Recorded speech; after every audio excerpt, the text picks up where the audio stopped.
July 7th, 2026. We do now have a quorum. Thank you for your patience.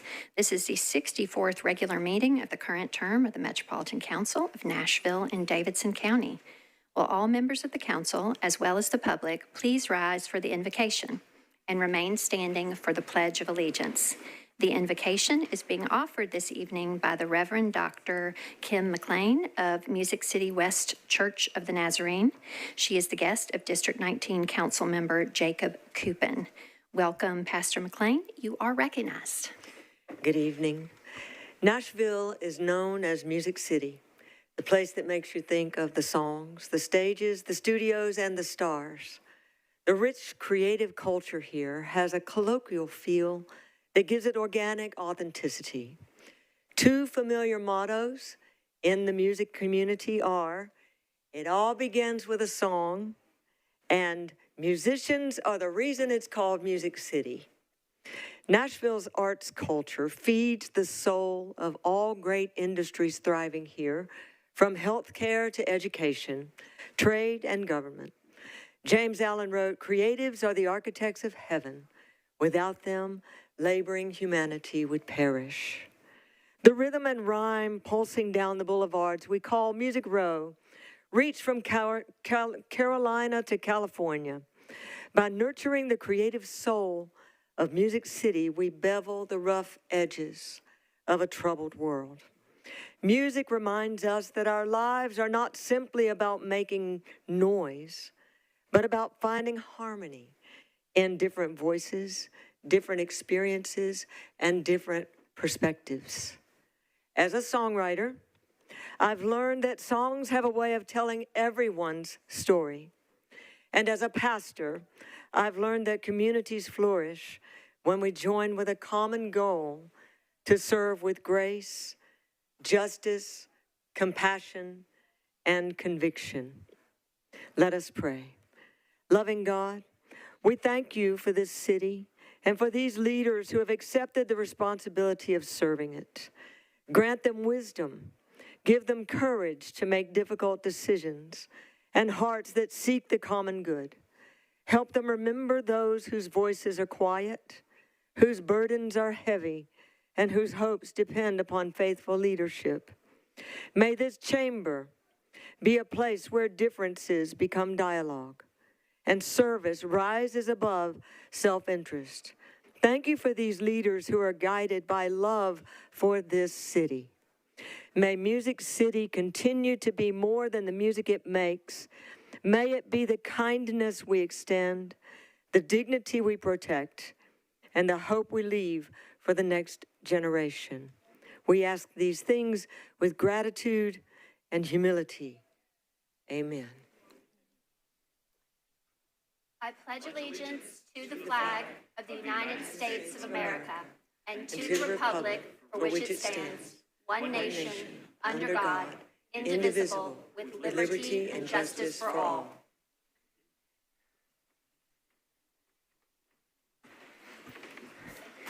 All right, welcome council and community members to what could be our longest meeting of this council term.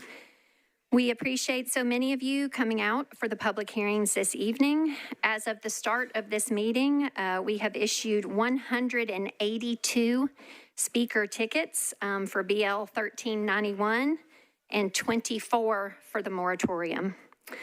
Civic education and increasing access and participation in local government has been a hallmark of this council term, and our nation's 250th birthday has hopefully given us all opportunities to contemplate the great promise of our democracy and the knowledge that a democracy of the people, by the people, and for the people requires all the people's participation. Council members will have a large group of Opportunity Now summer youth interns from a wide variety of Metro departments with us in the chamber for our Metro Council 101 session on the morning of Monday, July 13th. It is always my hope that we can show the young people that visit with us the diversity of their representation in Nashville. So if you would like to join me, please let the council office know by noon this Thursday. Participating in democracy also means voting. As elected officials, we do our best to make sure Nashvillians have the information they need to exercise their vote in every election. We thank our Davidson County Election Commission and volunteers who do the same. Early voting will be underway before this council meets again. Starting July 17th and continuing through August 1st, there are 15 locations across the county where you can vote early in state and federal partisan primaries and county general election. Midnight tonight is the deadline to register to vote. Ms. Sepulveda mentioned that earlier in announcements. In those elections, you can go to govotetn.gov or the Davidson County Election Commission website via nashville.gov for more information. With only about 6% of active voters having participated in local primary elections in May, it is very important that we encourage all of Davidson County's 471,000 eligible voters to exercise their right to vote in upcoming elections. Democracy depends on all Americans reading, learning, engaging, and participating. All right. Without objection, we will suspend the calling of the roll and ask the clerk to please record the names of the members present throughout the meeting. The roll call is also the time when I share that we have a council member celebrating their birthday with us this evening. Pro Tem already announced it, but again, happy birthday to Council Member Sepulveda. Is there a motion for approval of the minutes of the meeting of June 16th, 2026? All right. Okay, there's a motion and it's properly seconded. I do understand that we have one member seeking to clarify the minutes. So Mr. Kapp, you are recognized, sir. Go ahead.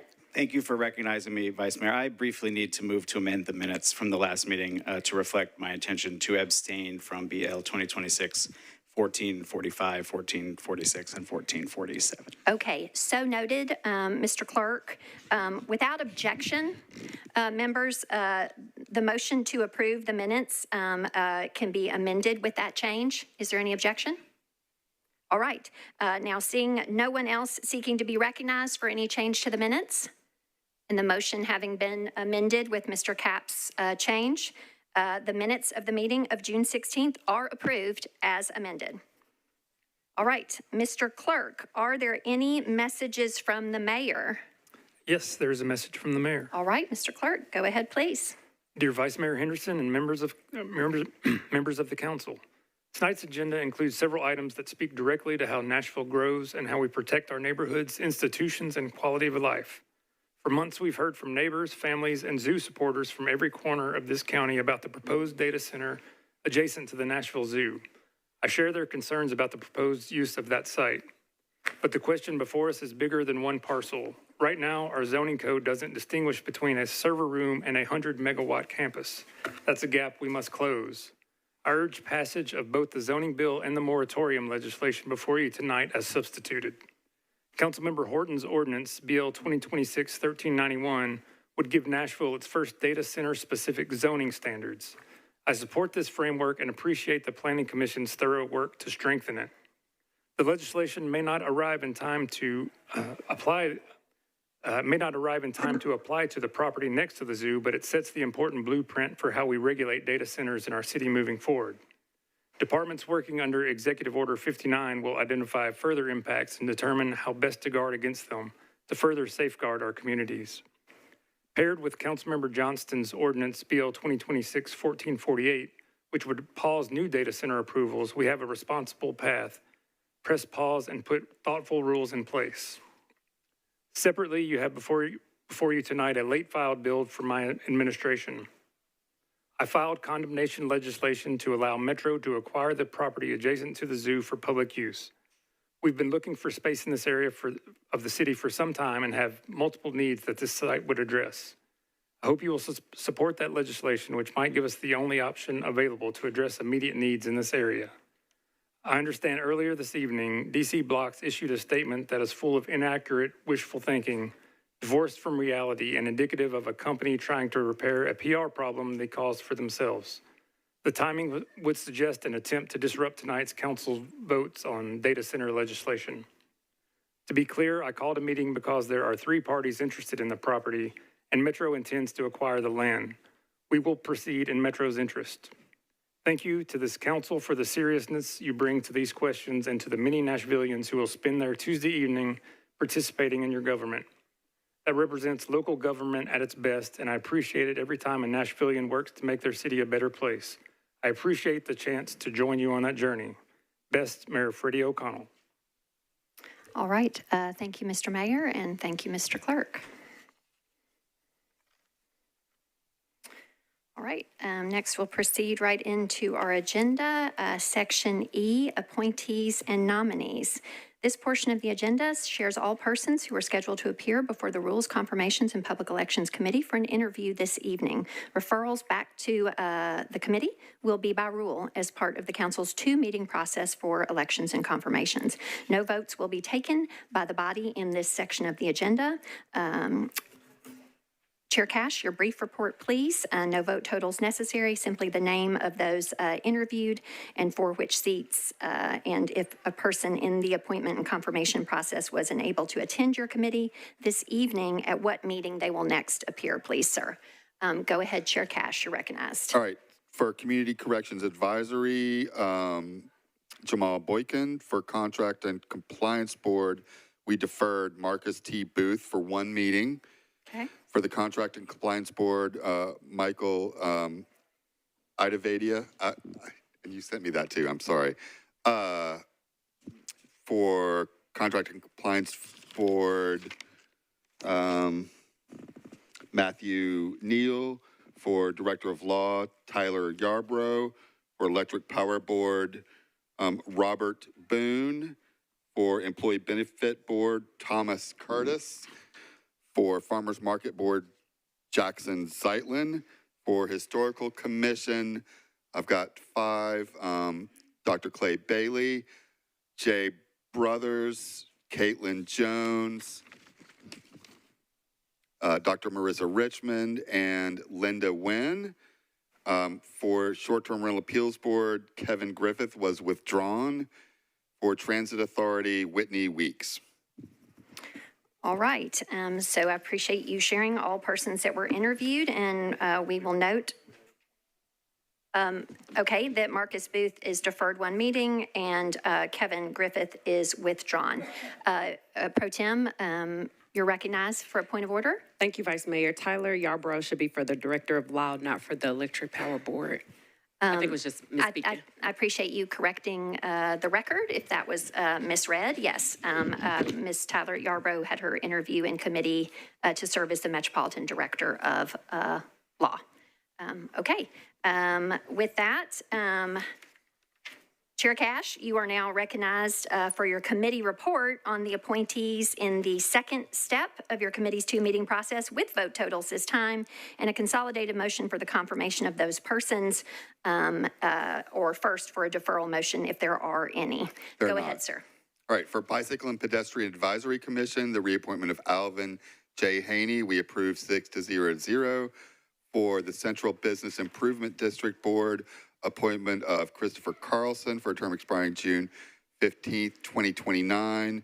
We voted to approve 4 in favor, 1 against, and 1 not voting. And then for the Tourism and Convention Commission, the appointment of Darius McDonald for a term expiring June 30th, 2029. Approved 6 in favor, 0 against, 0 not voting. And I move the nominees. Okay, so there is a motion to confirm these 3 appointees in a consolidated motion properly seconded. That said, does anyone wish to remove an item from this consolidated motion for purposes of an individual abstention or a no vote? Ms. Sepulveda, you're recognized. Thank you, Vice Mayor. Can we remove the CBID nominees? Yes. Okay. Any other seeking to be recognized in that regard? Okay, so the amended motion at this juncture is for the approval of the, or rather the confirmation of Alvin J. Haney and Darius McDonald in a consolidated motion. All set? Move approval. Okay, all right. All in favor, please say aye. Aye. Any voting no or abstaining? Okay. And if you'll hang with us so we can recognize everyone who is here, appreciate you all that have just been confirmed. Next in our agenda order is item F2 regarding the Central Business Improvement District Board, the CBID Board. It is the appointment of Christopher Carlson for a term expiring June 15th, 2029. Mr. Cash, Chair, can you make a motion for that approval of confirmation? I move the approval of Christopher Carlson for the CBID. Okay, all right. And with that, we will move to the vote.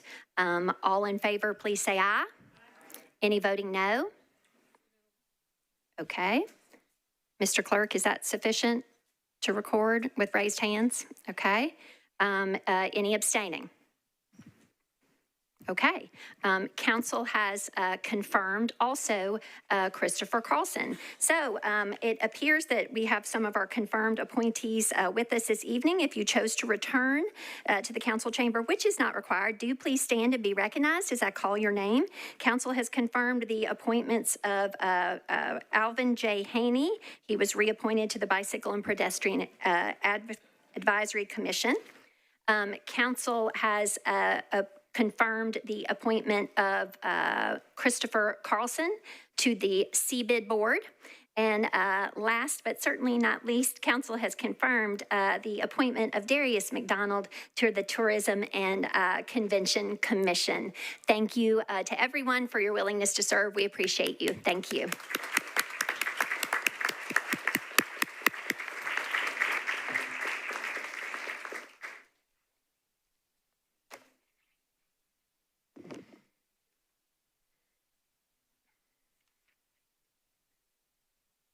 All right, we are now in section G, nominations of our for our agenda. Council members will have received a memo from me on June 15th announcing 2 vacancies on the Municipal Auditorium Commission.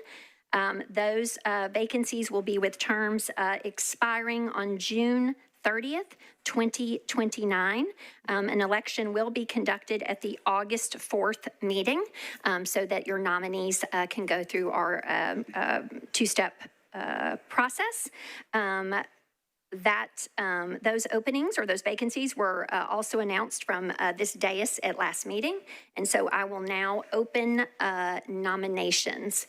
If you seek to nominate someone, you can get into the queue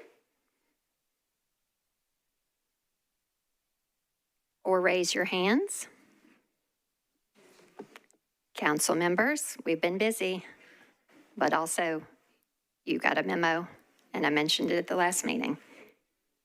Anyone? Can we defer it one? Yeah, I mean, if there are no nominations made, we will just defer it to the next agenda. We don't, I believe, special counsel need to engage in any procedure. We'll just, okay, all right. So I will close the nominations as there were none, and then I would point you all, please, to my memo of June 15th and ask, and again, put it out to the community. There are 2 vacancies on our Municipal Auditorium Commission. If you have an interest in serving, please do contact your council member so that they may nominate you.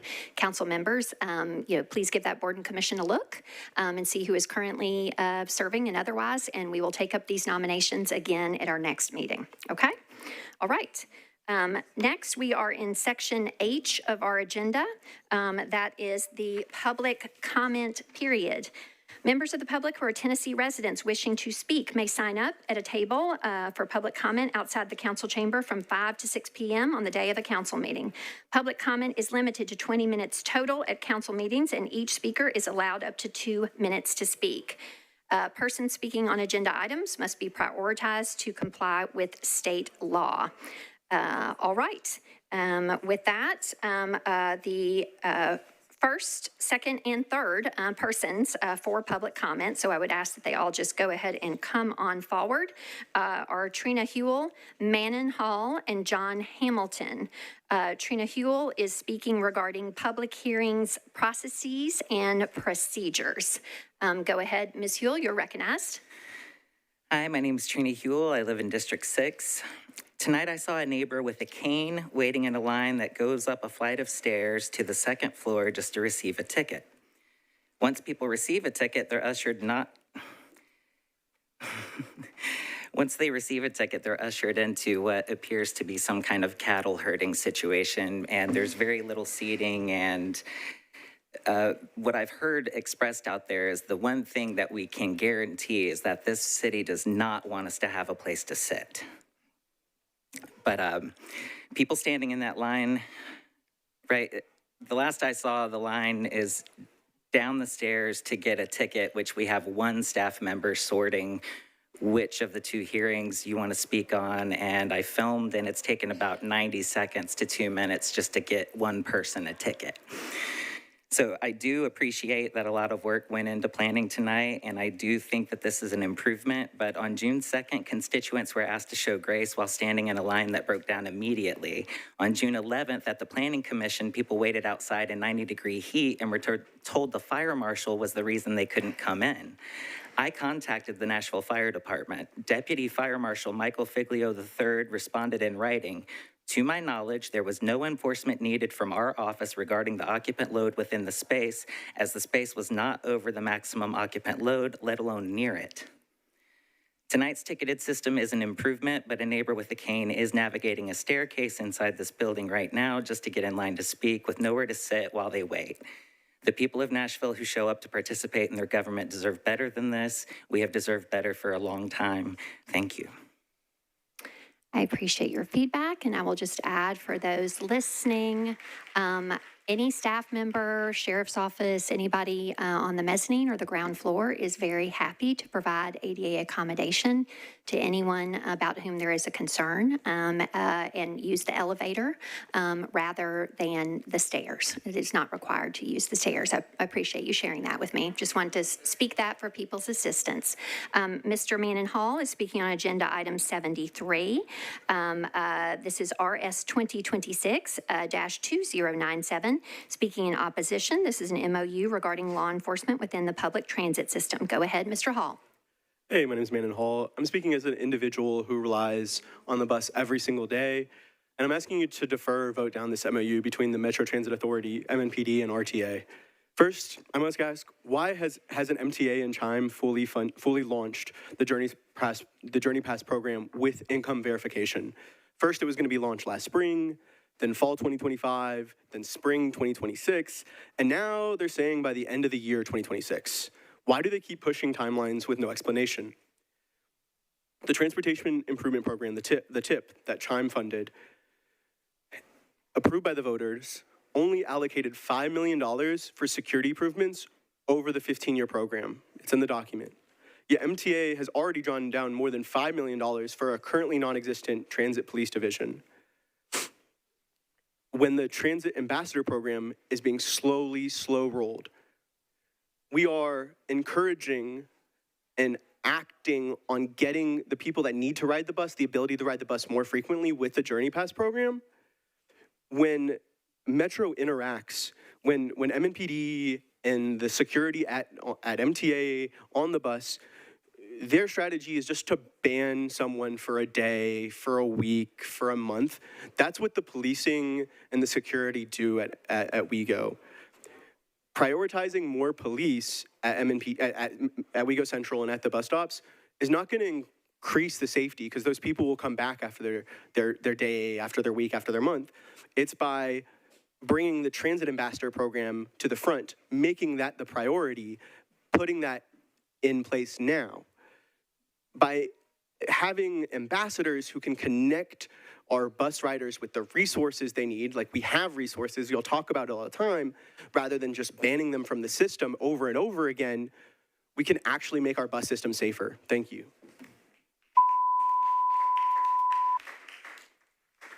Thank you, Mr. Hall. Next is John Hamilton, also speaking on agenda item 73, RS 2026-2097, in opposition. Go ahead, Mr. Hamilton, you're recognized. Yes, and Hamilton's my middle name. Oh, I apologize, sir. What's your last name? Bull, B-U-L-L. B-U-L-L. Thank you, sir. Mr. Bull, you're recognized. The current system is effective. I'm a frequent rider of the bus. For example, yesterday, counting transfers, I rode the bus for 9 routes. And I've been riding the mass transit system for a half decade since WeGo implemented what security arrangements they've done. It's been very effective. If it works, you don't fix it, my opinion. Thank you. Thank you, Mr. Bull. All right, that concludes our public comment period.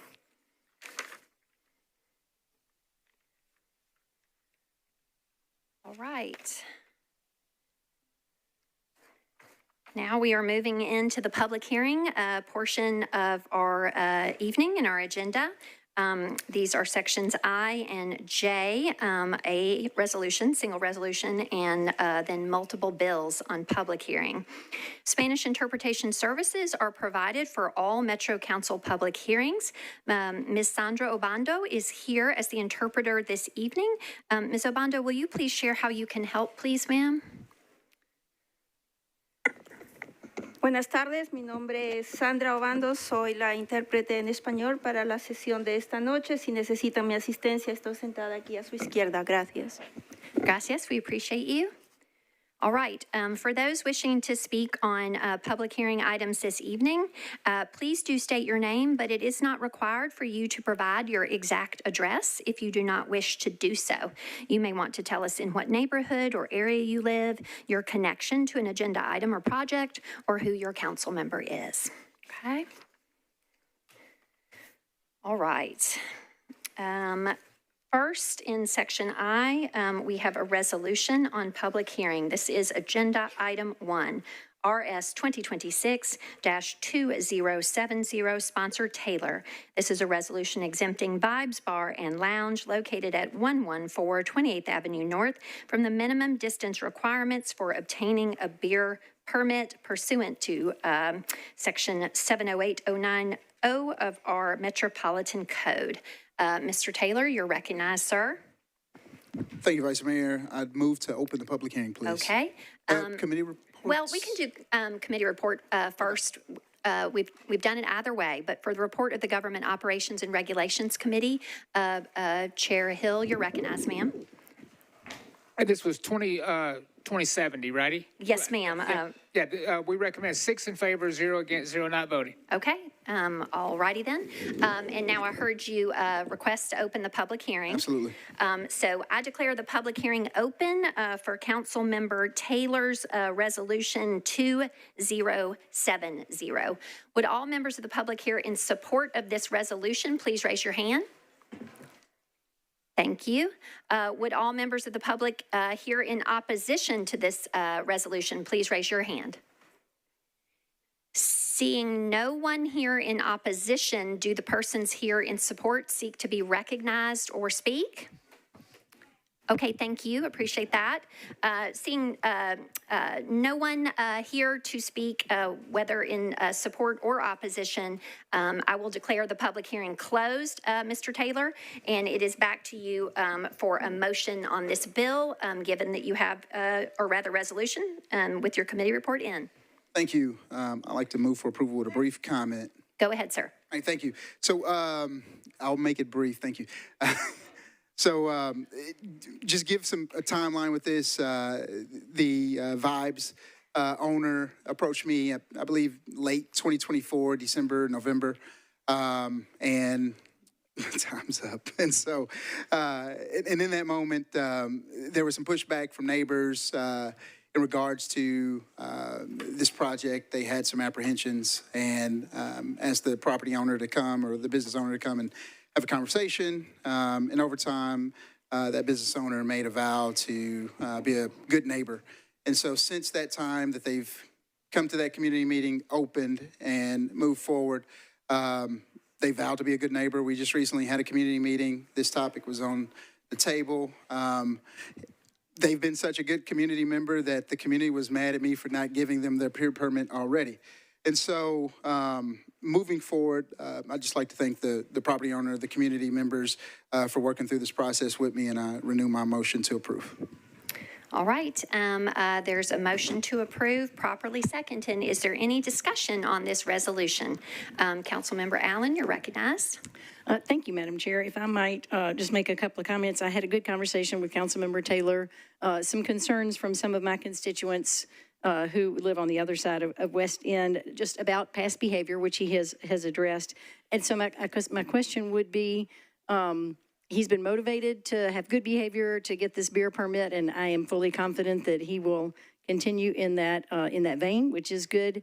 Is there someone who could answer the question of if that motivation to get the beer permit is no longer there and there was a regression to former past behavior that had been troubling neighbors? Is there a process for revocation of beer permits that would just provide some comfort in terms of number of calls to police, for example, or something like that? So the question is potentially to special counsel, is there a specific procedure relative to revocation related to the number of that has been a past measure of certified or calls to police is something measurable. Okay. That number had been very high many years ago. It has not been high for a number of years, and I very much appreciate the change. Particular to this property, Particular right? to this property. Is there a process for revoking permits that could provide neighbors just a little bit of assurance that we're good? Special counsel, is there anything codified to that effect, sir? Yes, Vice Mayor, there is. Within the Urban Services District, the Beer Permit Board has the power within its discretion, and in addition to other penalties, to suspend for a period of time or revoke permanently any beer permit for violation of the Metro Code upon giving the permit holder written notice and written notice within the rules and regulations of the Beer Permit Board. I appreciate that assurance. I support this and will let my constituents know that we're covered. All right. Appreciate the work that Councilmember Taylor did. Okay. Is there any further discussion on this resolution? Seeing none, all in favor, please say aye. Any voting no or abstaining? All right. This resolution has been adopted. Next, Section J, bills on public hearing. Agenda item 2, Ordinance BL 2026-1314, sponsors Horton and Evan Siegel. This is an ordinance amending certain sections and subsections of chapters 2.104, 6.26, 13.32, 17.20, 17.24, 0.28, of the Metro Code of Laws to correct typographical errors, incorrect references, redundancies, and other minor errors. Councilmember Horton, you're recognized, sir.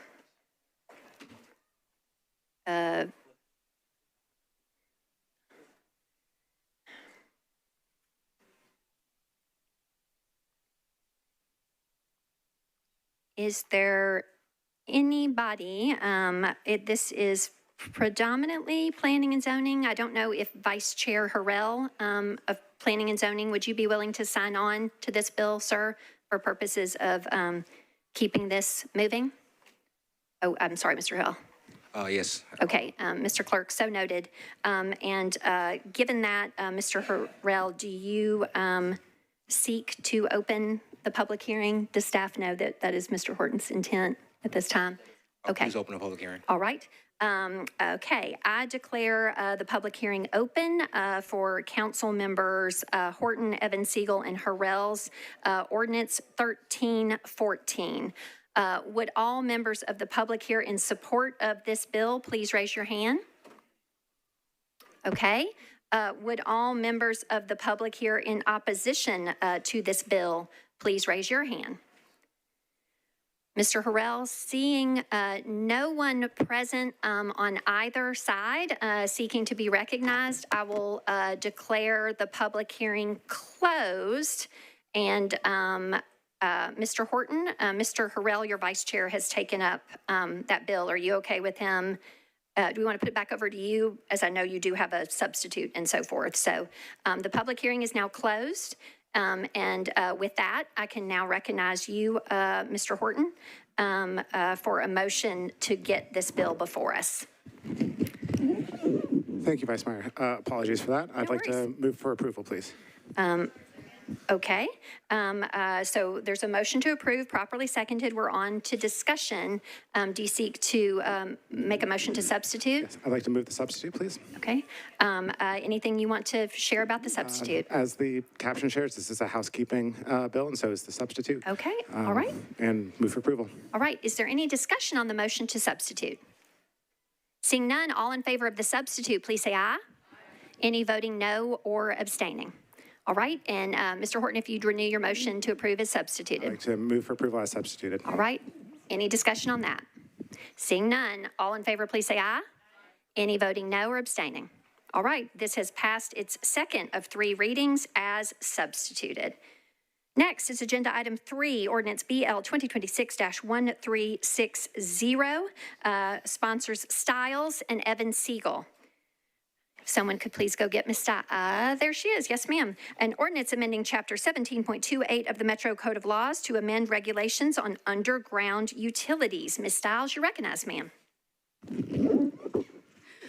Thank you, Vice Mayor. Committee reports is on this one? Not at this Or not juncture, this ma'am. one? No, that's Okay. on third. Yeah, move to open the public hearing. Okay. I declare the public hearing open for Council Member Stiles and Evan Siegel's Ordinance 1360. Would all members of the public here in support of this bill please raise your hand? Would all members of the public here in opposition to this bill please raise your hand? All right. Seeing no one here on either side, I declare the public. Oh. I'm terribly sorry. Where are we behind the column here? Okay, I'm terribly sorry. I have a line of sight issue here. Is there one person in support and one person in opposition? Is that correct? Okay. Let's see. So, will those persons wishing to speak in support please come forward to the podium if you seek to be recognized on this bill? Supporting speakers go first. Does the person here in support seek to be recognized or speak? Okay, I literally cannot see behind the column. Okay. Does the person here in opposition seek to be recognized and speak? All right. Okay, so with no one seeking to be recognized to speak, I will declare the public hearing closed, and it's back to you for a motion on your bill. Ms. Stiles. Thank you very much, Vice Mayor. I'd like to move for approval, please. All right, there's a motion to approve on second reading. Is there a second? It's properly seconded. We're on to discussion. Do you seek to move your substitute at this juncture? Yes, I would like to move the substitute, please. Okay. And there you are. There's a motion to substitute. Okay. Is there anything you'd like to share about the substitute? No. Okay. Okay. Housekeeping, perhaps? A little bit, yes.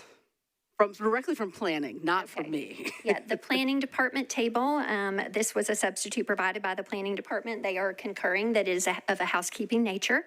Okay. Any further discussion on the motion to substitute? Seeing none, all in favor of the substitute, please say aye. Aye. Any voting no or abstaining? Okay. Ms. Stiles, if you would renew your motion to approve on second as substituted. I'd like to move for approval as substitute, please. Okay. Is there any discussion? Seeing none, all in favor, please say aye. Any voting no or abstaining? All right, this has passed its second of 3 readings as substituted. All right, next is Agenda Item 4, Ordinance BL 2026-1361. Sponsors Benedict, Cap, Coupin, and Evan Siegel. This is an ordinance to amend Chapter 17.37 of the Metro Code of Laws to establish an East Bank Design Review Committee within the Downtown Code, also known as the DTC. Councilmember Benedict, you are recognized, ma'am. Thank you, Madam Vice Mayor. I'd like to open the public hearing, please. I declare the public hearing open for Councilmember Benedict's Bill 1361 regarding the East Bank Design Review Committee. Would all members of the public here in support of this bill please raise your hand? Okay, and if you happen to be behind a column, lean out and Kind of give me a wave. Okay. So I do see some people here in support. Would all members of the public here in opposition to this bill please raise your hand? Okay, seeing no one here in opposition, do the persons here in support seek to be recognized or speak? I am seeing some heads being shook no, and so with that, I will declare the public hearing closed, and it's back to you for a motion on this bill, Ms. Benedict. Thank you, Vice Mayor. I move approval. All right, is there a second? Okay, we're on to discussion, and you still have the floor, ma'am. Thank you. Move the second substitute, please. Okay. There is a motion to substitute with the second substitute. Is there a second? Okay. Is there any discussion on the substitute? Anything you want to share about it, ma'am? Nope. We made improvements through the planning department and with other sponsors of the bill, so it's a better bill. Okay. Any further discussion on the motion to substitute? Seeing none, all in favor of the substitute, please say aye. All right, and Ms. Benedict, do you want to renew your motion to approve as substituted? Yes, that please. Yes, that's good. So you can just say so moved when I reiterate there. That's a good deal. Okay, is there any discussion on that? Seeing none, all in favor, please say aye. Any voting no or abstaining? All right, this has passed its second of 3 readings as substituted. Next is agenda item 5. This is ordinance BL 2026-1386, sponsor Stiles. This is an ordinance to amend Title 17, the Metro Code of Laws, the zoning ordinance of the Metro government by amending a portion of Ridgeview UDO, urban design overlay, for property located at Eagleview Boulevard, unnumbered, and the northeast corner of Eagleview Boulevard and Baby Ruth Lane, zoned MUL and RM9. This is 14.21 acres to permit assisted care living and open space. Councilmember Stiles, you're recognized, ma'am. Yes. I actually need to defer this. Okay. Would you I'm like just trying to figure out how many meetings. Okay, if you defer it, you have to defer it to the next public hearing because a public hearing is required. You could do that at the meeting of August 4th or the meeting of September 1st or the meeting of October 6th. Those are the next 3 public hearings for zoning items. I'm going to defer this until the first meeting in September. All right. There is a motion to defer this ordinance on second reading and its public hearing to the first meeting in September. Is there a second? Properly moved and seconded. Is there any discussion on that motion? Okay. Seeing none, all in favor, please say aye. Any voting no or abstaining? All right. This is deferred to the first meeting in September. Thank you. Next is agenda item 6, ordinance BL 2026-1387, sponsor Kimbrough. This is an ordinance to amend Title 17, the Metro Code of Laws, the zoning ordinance of the Metro government by changing from RS10 to R10 zoning for property located at 1616 Ashton Avenue, approximately 540 feet west of Hydes Ferry Road. This is 0.37 acres. Councilmember Kimbrough, you're recognized. Thank you, Vice Mayor. Would you please open the public hearing? Okay. I declare the public hearing open for Councilmember Kimbrough's ordinance 1387. Would all members of the public here in support of this bill please raise your hand? Okay. Would all members of the public here in opposition to this bill please raise your hand? Seeing no one here on either side, I will declare the public hearing closed, and it's back to you, Ms. Kimbrough, for a motion on your bill. Thank you. Move for approval. Is there a second? Okay, there's a motion to approve, properly seconded. Is there any discussion on this bill on second reading? Seeing none, all in favor, please say aye. Any voting no or abstaining? Okay, this has passed its second of 3 readings. Next is agenda item 7, ordinance BL 2026-1388, sponsor Stiles. This is an ordinance to amend Title 17, the Metro Code of Laws, the zoning ordinance of the Metro government by changing from RM20 NS to AR2A zoning for properties located at 5118 Mount View Road and Mount View Road unnumbered, approximately 360 feet west of Highlander Drive. This is 9.4 acres. Councilmember Stiles, you are recognized. Thank you very much. Withdraw. All right. This bill has been withdrawn. Ms. Stiles' Bill 1388 will be withdrawn. Okay, next is agenda item 8. This is ordinance BL 2026-1389, also sponsor styles. This is an ordinance to amend Title 17, the Metro Code of Laws, a zoning ordinance of the Metro government by changing from SP to AR2A zoning for properties located at 532 and 538 Bell Road, approximately 570 feet southwest of Murfreesboro Pike and located in the Murfreesboro Pike Urban Design Overlay District and Corridor Design Overlay District. This is 5.25 acres. Ms. Stiles, you're recognized. Thank you very much. I'd like to call for the public hearing. Okay. All right. Do we have a notice issue on this one? Okay. All righty. I had a note that you might be intending to defer, just double checking. No, this one is the one that stays. Okay. The other ones are good. Got it. I appreciate the clarification. All right. So I declare the public hearing open for Council Member Stiles' Bill 1389. Would all members of the public here in support of this bill please raise your hand? Okay, would all members of the public here in opposition to this bill please raise your hand?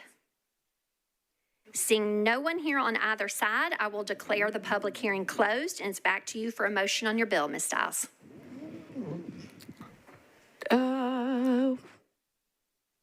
I could not read your lips fully. Are you talking to the seeking to the guidance? Would you like to recognize yes. the planning table? Okay. Planning, Ms. Milligan, you're recognized. Yes, thank you. The Planning Commission has not yet made a recommendation on this zoning bill with an we had an understanding that it was to be deferred. Okay. Special Counsel Wilson, what would you advise? Or would you like me to? Ms. Milligan, do you want to offer advice to Ms. Stiles as far as the order of operations at this juncture? Yes, we are scheduled to hear this at the July Planning Commission meeting, which is at the end of July because we only have one meeting. So if you wanted to move forward with second reading tonight, you could defer third reading beyond that date, which would allow planning to have a recommendation to you all in advance of third reading. All right, so just to restate that, that would be a motion to approve on second with third reading. To be deferred. At which meeting? First meeting in August. Okay. Is there a point of order? August 4th. Thank you. Sorry.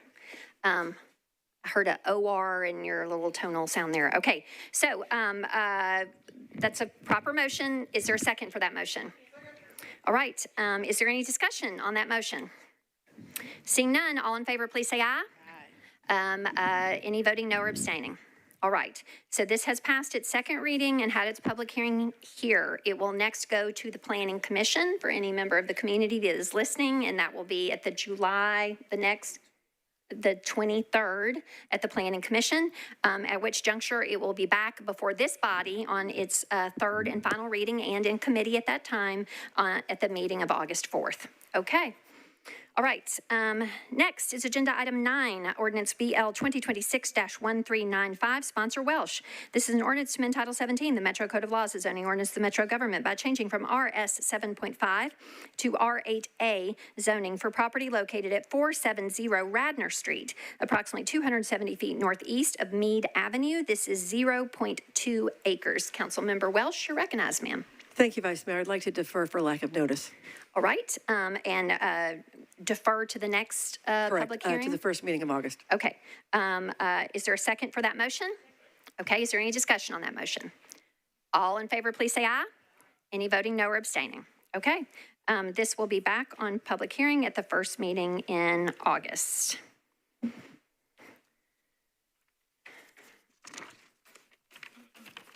Okay, next we have two bills. They are companions to each other.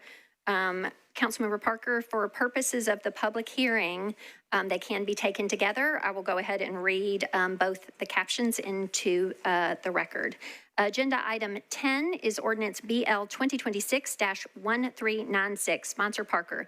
This is an ordinance to amend Title 17, the Metro Code of Laws, the zoning ordinance of the Metro government by amending a specific plan and changing from RS5 to SP zoning for properties located at 832, 834, 836, 838 Seymour Avenue, 905, 907 West Eastland Avenue, 930, 930C McFerrin Avenue, and wait for it, 609, 611, 613, 615, 625, 627, 629, 631, 633, 635, 637, 639, 641, 643, and 645 Richmond Bend, approximately 417 feet west of McFerrin Avenue, and located within the Greenwood Neighborhood Conservation Overlay District and the attached accessory dwelling unit Dadu Overlay District. This is 3.24 acres to permit 8 additional units and 3,250 square feet of non-residential units, or rather uses.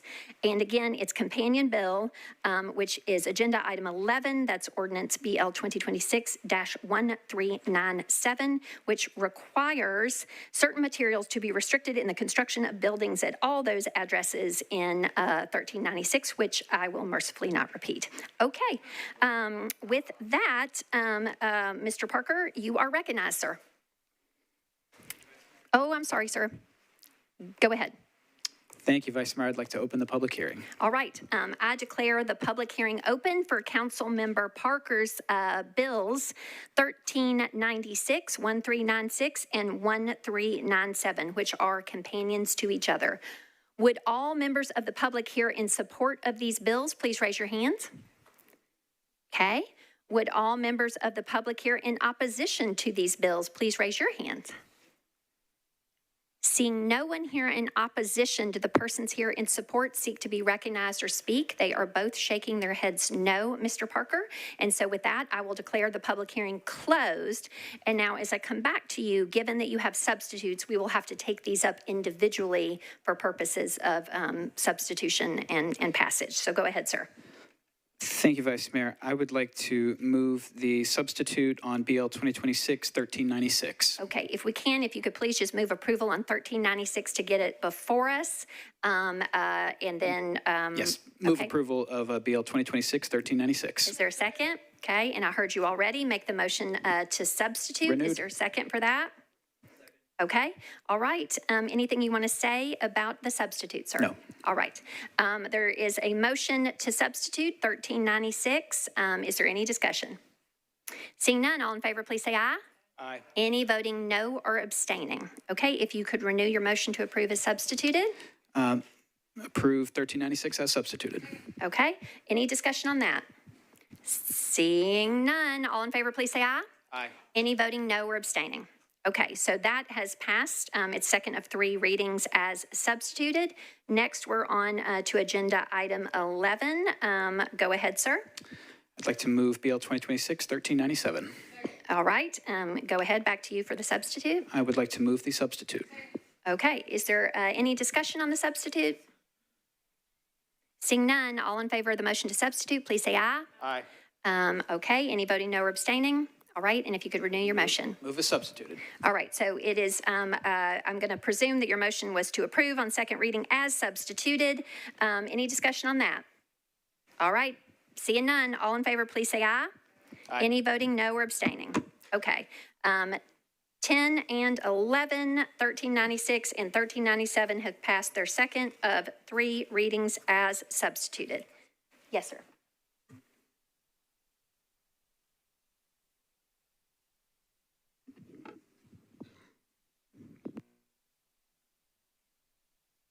All right. Next, we are on to agenda items 12 and 13. Again, they are companions to each other. Both sponsor Taylor. The first is ordinance BL 2026-1398. This is an ordinance to amend Title 17, the Metro Code of Laws, the zoning ordinance of the Metro government by changing from R6 to SP zoning for property located at 1038 28th Avenue North. This is approximately 138 feet north of Meharry Boulevard. It is 0.10 acres. Its companion is 1399, and it requires certain materials to be restricted in the construction of buildings mentioned in Ordinance 1398. Mr. Taylor, for purposes of the public hearing, we can take these items up together. Go ahead, sir. Absolutely, thank you. I'd like to open the public hearing for BL 2026-1398 and 1399. Okay, I declare the public hearing open for Council Member Taylor's companion bills 1398 and 1399. Would all members of the public here in support of these bills please raise your hand? Okay. Would all members of the public here in opposition to these bills please raise your hands? Okay. Just waiting just for a little bit. I've been advised that, just want to give people a little bit more time in case they are out on the mezzanine. Again, we have seating for anyone that has a public hearing item coming in front of these data centers. So you can come on inside if you're listening up on the second or third floor. Okay. So with that, having held a little bit of time there, I will declare the public hearing closed. And with that, it is back to you for a motion on your bills, Mr. Taylor, because you don't have any substitutes or amendments. You can move both of these in a consolidated motion. Absolutely, move for approval. All right. Is there any discussion on the motion to approve 1398 and 1399 on second reading? Seeing none, all in favor, please say aye. Any voting no or abstaining? Okay, these have passed their second of 3 readings. Next are agenda items 14 and 15, sponsors Lee and Hill. Again, these are companions to each other. Agenda item 14 is ordinance BL 2026-1400. This is an ordinance to amend Title 17, the Metro Code of Laws, the zoning ordinance of the Metro Government of Nashville and Davidson County by changing from AR2A to SP zoning for property located at 5683 Cane Ridge Road, approximately 479 feet south of Spring Path Lane. This is 6.64 acres to permit 68 multifamily residential units. And again, it's companion agenda item 15, which is ordinance 1401, which requires certain materials to be restricted in the construction of the buildings mentioned in ordinance 1400. Go ahead, Ms. Hill, you are recognized. Thank you, Madam Vice Mayor. I'd like to move for a 2-meeting deferral to the first meeting in August. It'll be August the 4th. Okay, all right. So we will move these to the August public hearing on August 4th. That is the motion. Is there a second? I already heard that. Is there any discussion on that deferral motion? Seeing none, all in favor, please say aye. Any voting no or abstaining? Okay, those are both deferred to August 4th. Next is agenda item 16, ordinance BL 2026-1402, sponsor Welsh. This is an ordinance to amend Title 17, the Metro Code of Laws, the zoning ordinance of the Metro Government by changing from RS 7.5 to R8A zoning for property located at 412 Veritas Street, located approximately 380 feet west of Nolensville Pike. This is 0.26 acres. Ms. Welsh, you are recognized. Thank you, Vice Mayor. I would like to defer to the first meeting in August due to lack of notice. Okay. There is a motion to defer to the first meeting in August. That's August 4th. It's properly seconded. Is there any discussion? Seeing none, all in favor, please say aye. Any voting no or abstaining? Okay, this will next be taken up on August the 4th. Next are agenda items 17 and 18. They are companions to each other. Sponsor Parker. The first is ordinance BL 2026-1403. This is an ordinance to amend Title 17, the Metro Code of Laws, the zoning ordinance of the Metro Government, by amending a specific plan for various properties generally located west of Gallatin Avenue, east of Emmett Avenue, south of McClurkin Avenue, and north of Douglas Avenue, zoned SP, and changing the zoning on properties from RS5, CS, and OR20 to SP. This is 19.09 acres to permit a mixed-use development. And again, it's companion agenda item 18, which is ordinance BL 2026-1404, which requires certain materials to be restricted in the construction of buildings that are within ordinance 1403. Councilmember Parker, you're recognized. Thank you, Vice Mayor. I'd like to open the public hearing. All right, I declare the public hearing open for Council Member Parker's bills 1403 and 1404. Would all members of the public here in support of these bills please raise your hand? Thank you all. Would all members here of the public here in opposition to these bills please raise your hand? Okay, there are several here in opposition. Persons in support do speak first. And so if those persons wishing to speak in support would please come forward to the podium. Supporting speakers will go first, and persons in opposition wishing to speak will go after those speaking in support. Do the persons here in support seek to be recognized? Okay. Go ahead, sir, you're recognized. Yeah, Michael McNally, Southern Land. We're the owner and developer of the property, and just here to say thank you to Councilman Parker. We've been working on this project for several years. Some modification to an existing SP. Here to answer any questions, but we appreciate the time and effort to review this. All right, thank you, Mr. McNally. All right, does anyone else seek to be recognized to speak in support? Okay, seeing none, do the persons here who raised their hands in opposition seek to be recognized or speak? If so, please go ahead and come on forward. Hey, I'm Annan, 912 Strauss, live in the neighborhood. I'm really excited about this development. You know, it's already an approved SP. My concerns is like the homes that are now detached in this along Emmett Ave. I was really excited for there to be, you know, single family homes attached, no side yards, because that meant there was gonna be more green space at both like the corners, and there's gonna be, you know, space for the community to use. The community really likes right now the green space that's accessible while, you know, they're waiting for this SP to be developed right on the hill there. And so obviously the neighborhood and the future residents, it'd be great for those who live in the apartment complexes to have more access to green space. What this amendment does is it moves some of the single family homes that were attached and makes them detached and adds like, you know, 5 foot or, you know, along those lines side yards, which over a whole block, you know, gets rid of all the green space that was like basically a little pocket park. And now, I don't know if y'all been in neighborhoods where people have like 5 foot side yards. It's not really usable space. It's kind of dead space. And so by that nature, it also is making the homes more expensive. A detached home is more expensive in the market than, you know, a home that is attached. And so obviously would love to see homes that are attached and slightly more affordable, and which ultimately benefits the community. So I think if it were possible for them to come back to the table and find a way to include green space and make sure the homes are attached, would love to see that. Thank you. All right, thank you, Mr. Hall. Go ahead, come on forward. Okay, folks, we do not clap after folks speaking. Go ahead, sir. Hi, my name is Lid Shaw. I live at 2407 Brasher Avenue. And I just want to read a statement here. Thank you, council members. I'm speaking on behalf of the Southern Land Lincoln Tech SP amendment, sponsored by Councilmember Parker. The Planning Commission approved this on April 9th by a vote of 8-0 with conditions, including meaningful neighborhood green space. And I have a statement prepared by my neighbor, Bree Merrill, also living on Brasher Avenue, who couldn't be here. At the last meeting, the Planning Commission recognized something our neighborhood has been advocating for from the beginning, that meaningful neighborhood green space is an essential part of this development, not simply an optional amenity.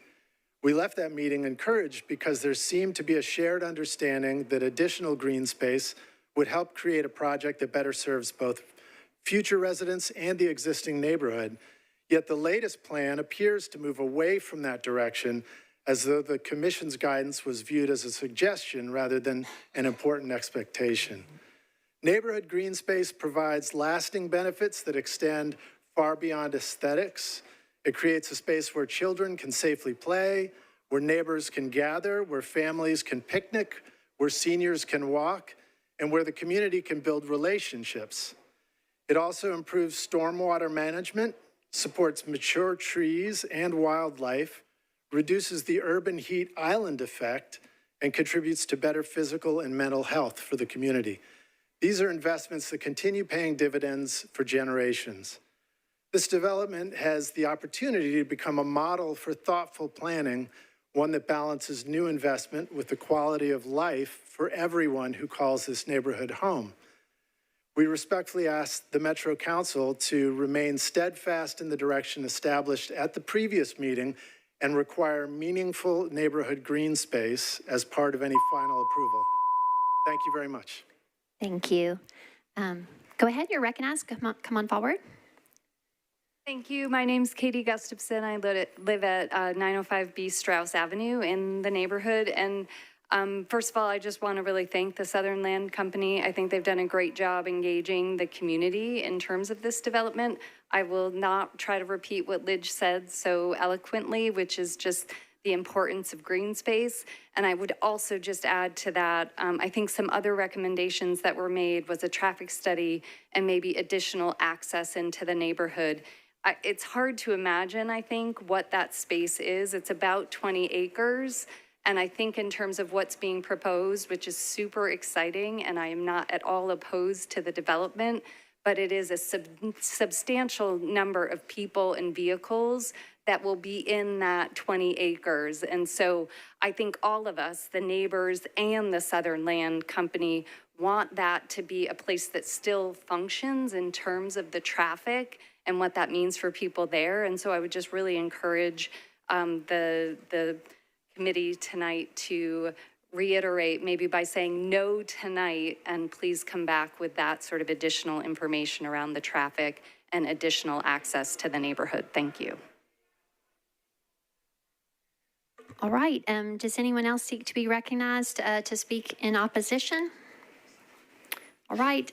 Seeing none, I will declare the public hearing closed, and it's back to you, Mr. Parker. With no amendments or substitutes or anything, you can make a consolidated motion for both of these, sir. Thank you, Vice Mayor. I think I'd like to defer one meeting with a brief explanation. All right. So there's a motion to defer 1403 and 1404 one meeting. So just to clarify, sir, public hearing having been held, that is just to the next meeting is your intent. Correct, yes. For second reading. Okay. Properly seconded. Go ahead. So I want to thank our three neighbors from Renraw who came out to speak tonight.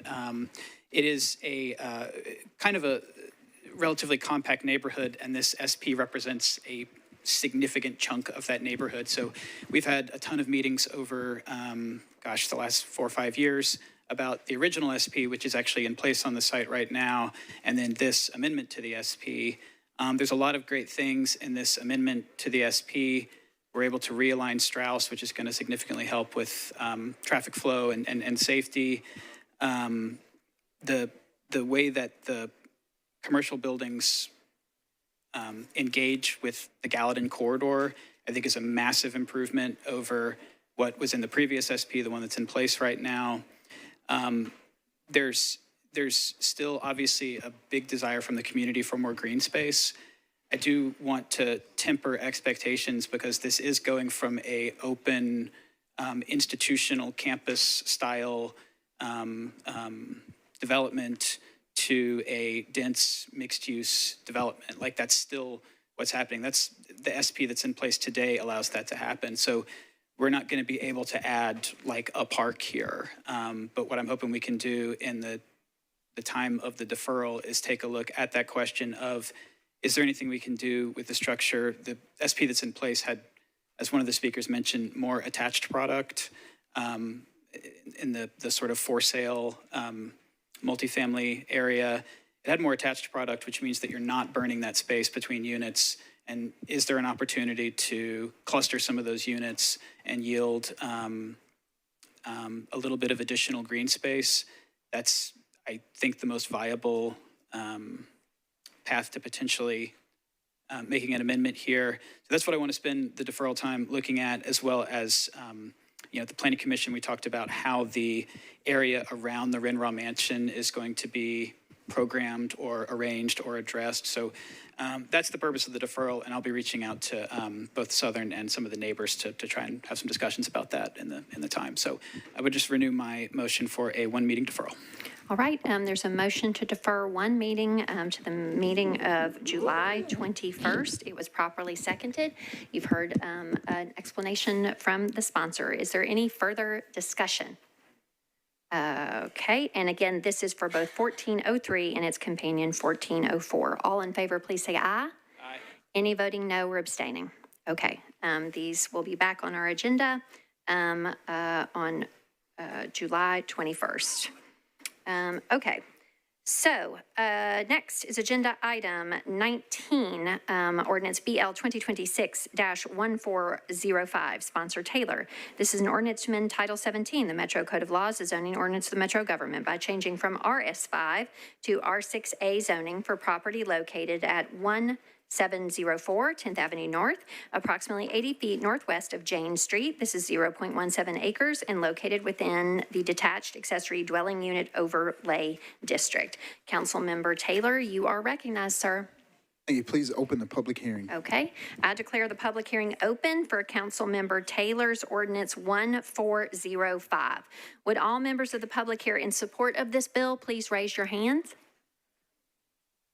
Okay, would all members of the public here in opposition to this bill please raise your hand? Okay, seeing no one here on either side, I will declare the public hearing closed, and it's back to you for a motion on your bill, Mr. Taylor. Thank you. Move for approval. Okay, properly seconded. Is there any discussion on this bill on its second of 3 readings? Seeing none, all in favor please say aye. Any voting no or abstaining? Okay, this has passed its second reading. Next are agenda items 20 and 21. They are companions to each other, sponsors Lee and Hill. The first is ordinance BL 2026-1406, the second 1407. 1406 is an ordinance to amend Title 17, the Metro Code of Laws, the zoning ordinance of the Metro government by changing from AR2A to SP zoning for properties located at 5601, 5621 Cane Ridge Road unnumbered, and 3314 Old Franklin Road. This is 42.2 acres to permit 79 multifamily residential units and 100 single-family residential lots. Again, its companion bill 1407 requires certain materials to be restricted in the construction of buildings mentioned in 1406. Ms. Hill, you are recognized. Oh, I'm sorry, ma'am. Go ahead. Thank you, Madam Vice Mayor. I'd like to move for deferral to August 4th, 2-meeting deferral to August 4th. Okay. So there is a motion to defer these public hearings and the second reading of these bills to the meeting of August 4th. It is properly seconded. Is there any discussion on that motion? Seeing none, all in favor, please say aye. Any voting no or abstaining? All right, those will be taken up on August the 4th. Next is agenda item 22, ordinance BL 2026-1408, sponsor Welsh. This is an ordinance to amend Title 17, the Metro Code of Laws, the zoning ordinance of the Metro government by changing from RS5 to R6A zoning for property located at 311 Joyner Avenue, approximately 350 feet southeast of Nolensville Pike. This is 0.17 acres. Ms. Welsh, you're recognized. Thank you, Vice Mayor. I'd like to open the public hearing. Okay, I declare the public hearing open for Council Member Welsh's Bill 1408. Would all members of the public here in support of this bill please raise your hand? Okay, would all members of the public here in opposition to this bill please raise your hand? All right, seeing no one here on either side, I will declare the public hearing closed, and it's back to you for a motion on this bill. Thank you, Vice Mayor. Move to approve. All right, is there a second? Okay, properly seconded. Is there any discussion? Okay. Seeing none, all in favor, please say aye. Any voting no or abstaining? All right, this has passed its second of 3 readings. Next is agenda item 23, ordinance BL 2026-1409, sponsor Parker. This is an ordinance to amend Title 17, the Metro Code of Laws, the zoning ordinance of the Metro government by changing from RM9 to RM15 ANS zoning for property located at 705A Skyline Ridge Drive, approximately 44 feet north of Channing Drive. This is 0.84 acres. Councilmember Parker, you're recognized, sir. Thank you, Vice Mayor. I'd like to open the public hearing, please. Okay, I declare the public hearing open for Council Member Parker's Ordinance 1409. Would all members of the public here in support of this bill please raise your hand? Thank you. Would all members of the public here in opposition to this bill please raise your hand? Seeing no one here in opposition, does the gentleman here in support seek to be recognized or speak? He is shaking his head no, Mr. Parker. And so with that, I will declare the public hearing closed, and it's back to you for a motion on this bill. Thank you, Vice Mayor. I'd like to move approval. Okay, seconded. Any discussion? All right, seeing none, all in favor, please say aye. Any voting no or abstaining? Okay, this has passed its second of 3 readings. Next is agenda item 24. This is ordinance BL 2026-1410, sponsor Taylor. This is an ordinance to amend Title 17, the Metro Code of Laws, the zoning ordinance of the Metro government by changing from RS5 to RM20 ANS zoning for property located at 2839 Georgia Avenue, approximately 808 feet west of 28th Avenue North. This is 0.74 acres. Councilmember Taylor, you're recognized, sir. Thank you. Open the public hearing, please. All right, I declare the public hearing open for Councilmember Taylor's Bill 1410. Would all members of the public here in support of this bill please raise your hand? Thank you, sir. And okay, would all members of the public here in opposition to this bill please raise your hand? Okay, seeing no one here in opposition, do the persons here in support seek to be recognized or speak? They are both shaking their heads no, and so with that, I will declare the public hearing closed, Mr. Taylor, and it's back to you for a motion on this bill. Move for approval. Okay, is there a second? Properly moved and seconded. Any discussion? Okay, seeing none, all in favor, please say aye. Any voting no or abstaining? All right, this has passed its second of 3 readings. Next are agenda items 25 and 26. Again, they are companions to each other, sponsors Lee and Hill. The first is Ordinance BL 2026-1411. The second is 1412. 1411 is an ordinance to amend Title 17, the Metro Code of Laws, the zoning ordinance of the Metro government by changing from AR2A to SP zoning for property located at 13181 Old Hickory Boulevard at the corner of Old Hickory Boulevard and Twin Oaks Lane. This is 4.97 acres to permit a mixed-use development. And then again, the companion 1412 requires certain materials to be restricted in the construction of buildings. Council Member Hill, you are recognized. Thank you, Madam Vice Mayor. I'd like to move for a 2-meeting deferral with a brief comment. Okay, so there's a motion for a 2-meeting deferral such that this would again be on its second reading for public hearing on August the 4th. Yes, ma'am. Okay, and that is applicable to 1411 and 1412. Is there a second for that motion? Okay, go ahead, ma'am. I just want to also add that there will be a meeting at the Cane Ridge Community Center at 6 p.m. July the 23rd. So I want to make sure everybody was aware of that as well. Okay, 6 p.m., July 23rd, community meeting. Okie dokes. Seeing no one else seeking to be recognized for discussion, there is a motion to defer to the meeting of August 4th, properly seconded. All in favor, please say aye. Any voting no or abstaining? Okay. Next is agenda item 27, ordinance BL 2026-1413, sponsor Welsh. This is an ordinance to amend Title 17, the Metro Code of Laws, the zoning ordinance of the Metro government by changing from RS5 to R6A zoning for property located at 110 Ludi Street, located approximately 270 feet west of Miller Street. This is 0.17 acres. Councilmember Welsh, you're recognized. Thank you, Vice Mayor. I'd like to open the public hearing. All right, I declare the public hearing open for Councilmember Welsh's Bill 1413. Would all members of the public here in support of this bill please raise your hand? Thank you. Would all members of the public here in opposition to this bill please raise your hand? Okay, seeing no one here in opposition, does the person here in support seek to be recognized or speak? She is shaking her head no, and so with that, I will declare the public hearing closed, and it's back to you for a motion on your bill. Thank you, Vice Mayor. Move to approve. Okay, is there a second? Okay, it's properly moved and seconded. Any discussion? Seeing none, all in favor, please say aye. Any voting no or abstaining? Okay, this has passed its second of 3 readings. Next are agenda items 28 and 29. Again, they are companions to each other. Sponsor Evans.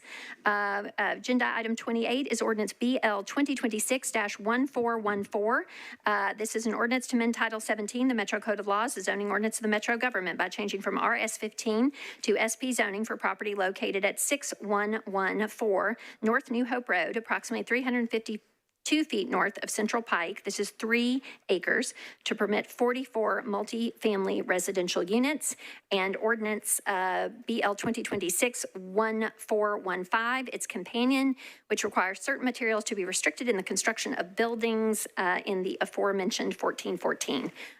Ms. Evans, you're recognized for purposes of the public hearing. These can be taken up together.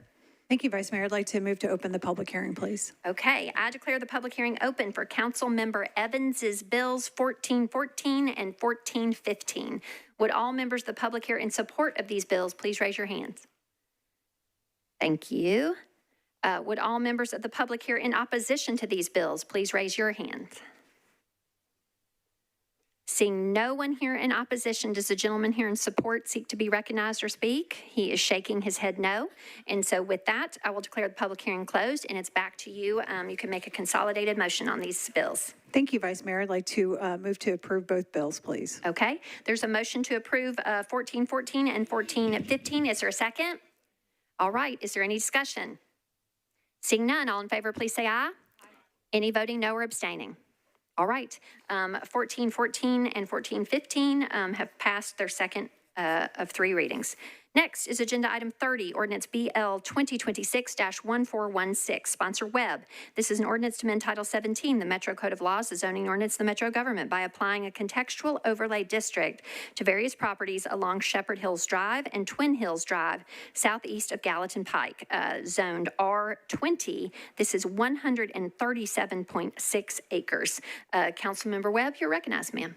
I'd like to ask for a 1-meeting deferral, please. Okay.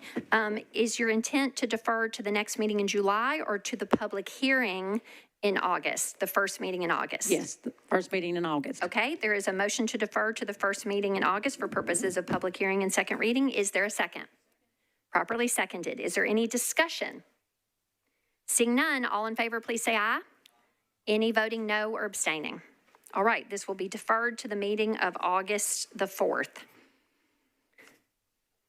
Next is agenda item 31, ordinance BL 2026-1417, sponsor Toombs. This is an ordinance to amend Title 17, the Metro Code of Laws, the zoning ordinance of the Metro government by changing from RS5 to R68 zoning for property located at 129 Elmhurst Avenue, approximately 96 feet north of Lucille Street. This is 0.17 acres. Councilmember Toombs, you're recognized, ma'am.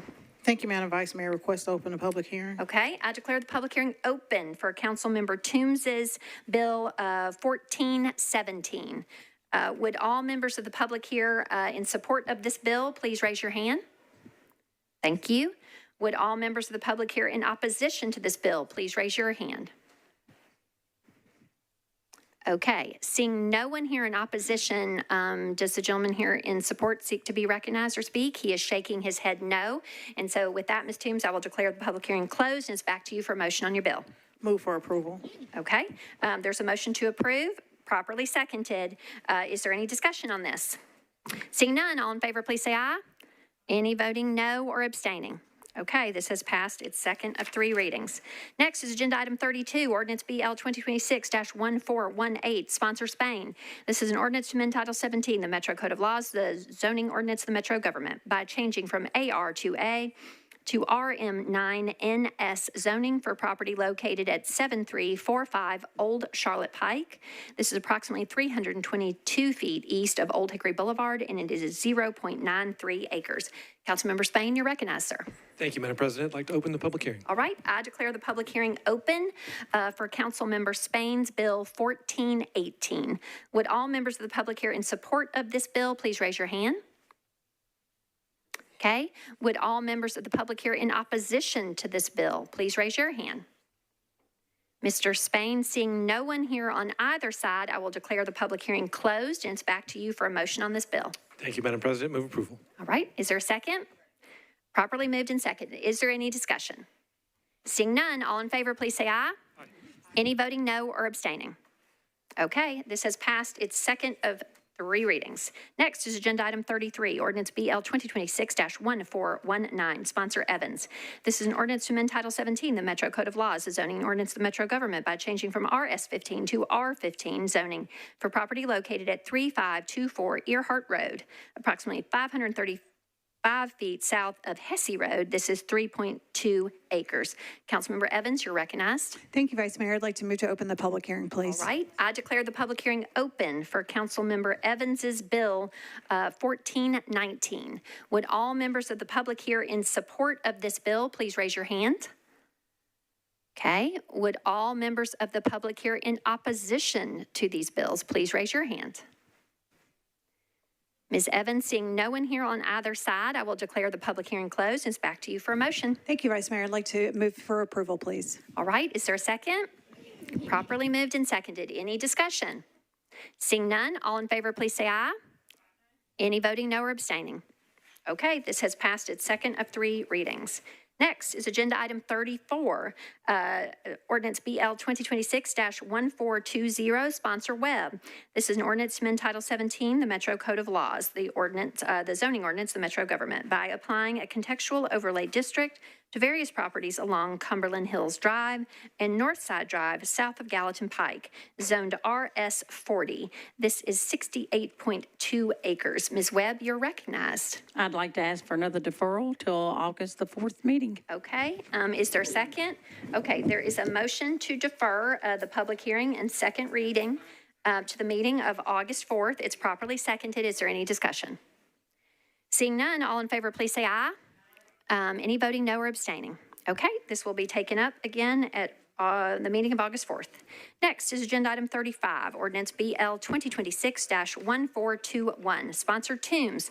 This is Ordinance to amend Title 17, the Metro Code of Laws, the zoning ordinance of the Metro government by changing from RS5 to R6A zoning for properties located at 1233 and 1235 John L. Copeland Boulevard at the southeast corner of Weekly Avenue and John Copeland Boulevard. This is 0.28 acres. Councilmember Toombs, you're recognized, ma'am. Thank you, Madam Vice Mayor. Request to open the public hearing. Okay, I declare the public hearing open for Councilmember Toombs's Bill 1421. Would all members of the public here in support of this bill please raise your hand? Okay, would all members of the public here in opposition to this bill please raise your hand? Seeing no one here on either side, Ms. Toombs, I will declare the public hearing closed, and it's back to you for a motion on the bill. Move for approval. Okay. There is a motion to approve, robustly seconded. Is there any discussion? Seeing none, all in favor, please say aye. Any voting no or abstaining?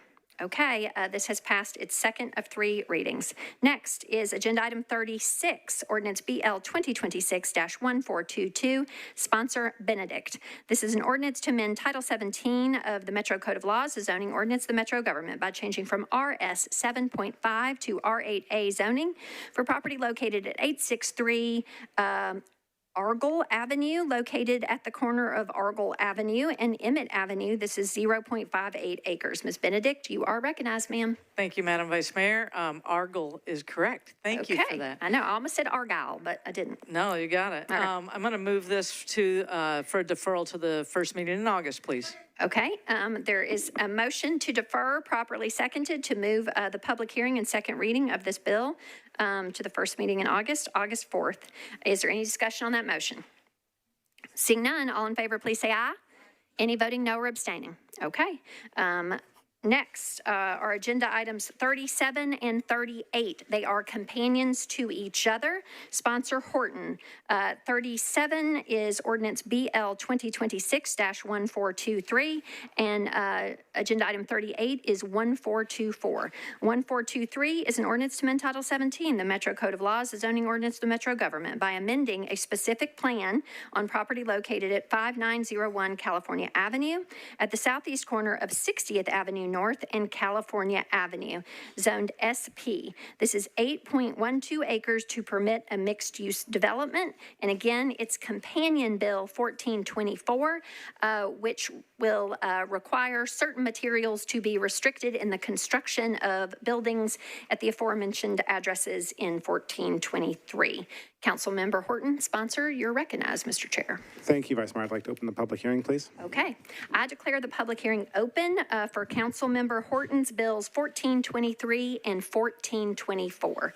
Would all members of the public here in support of these bills please raise your hands?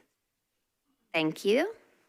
Would all members of the public here in opposition to these bills please raise your hands? Okay.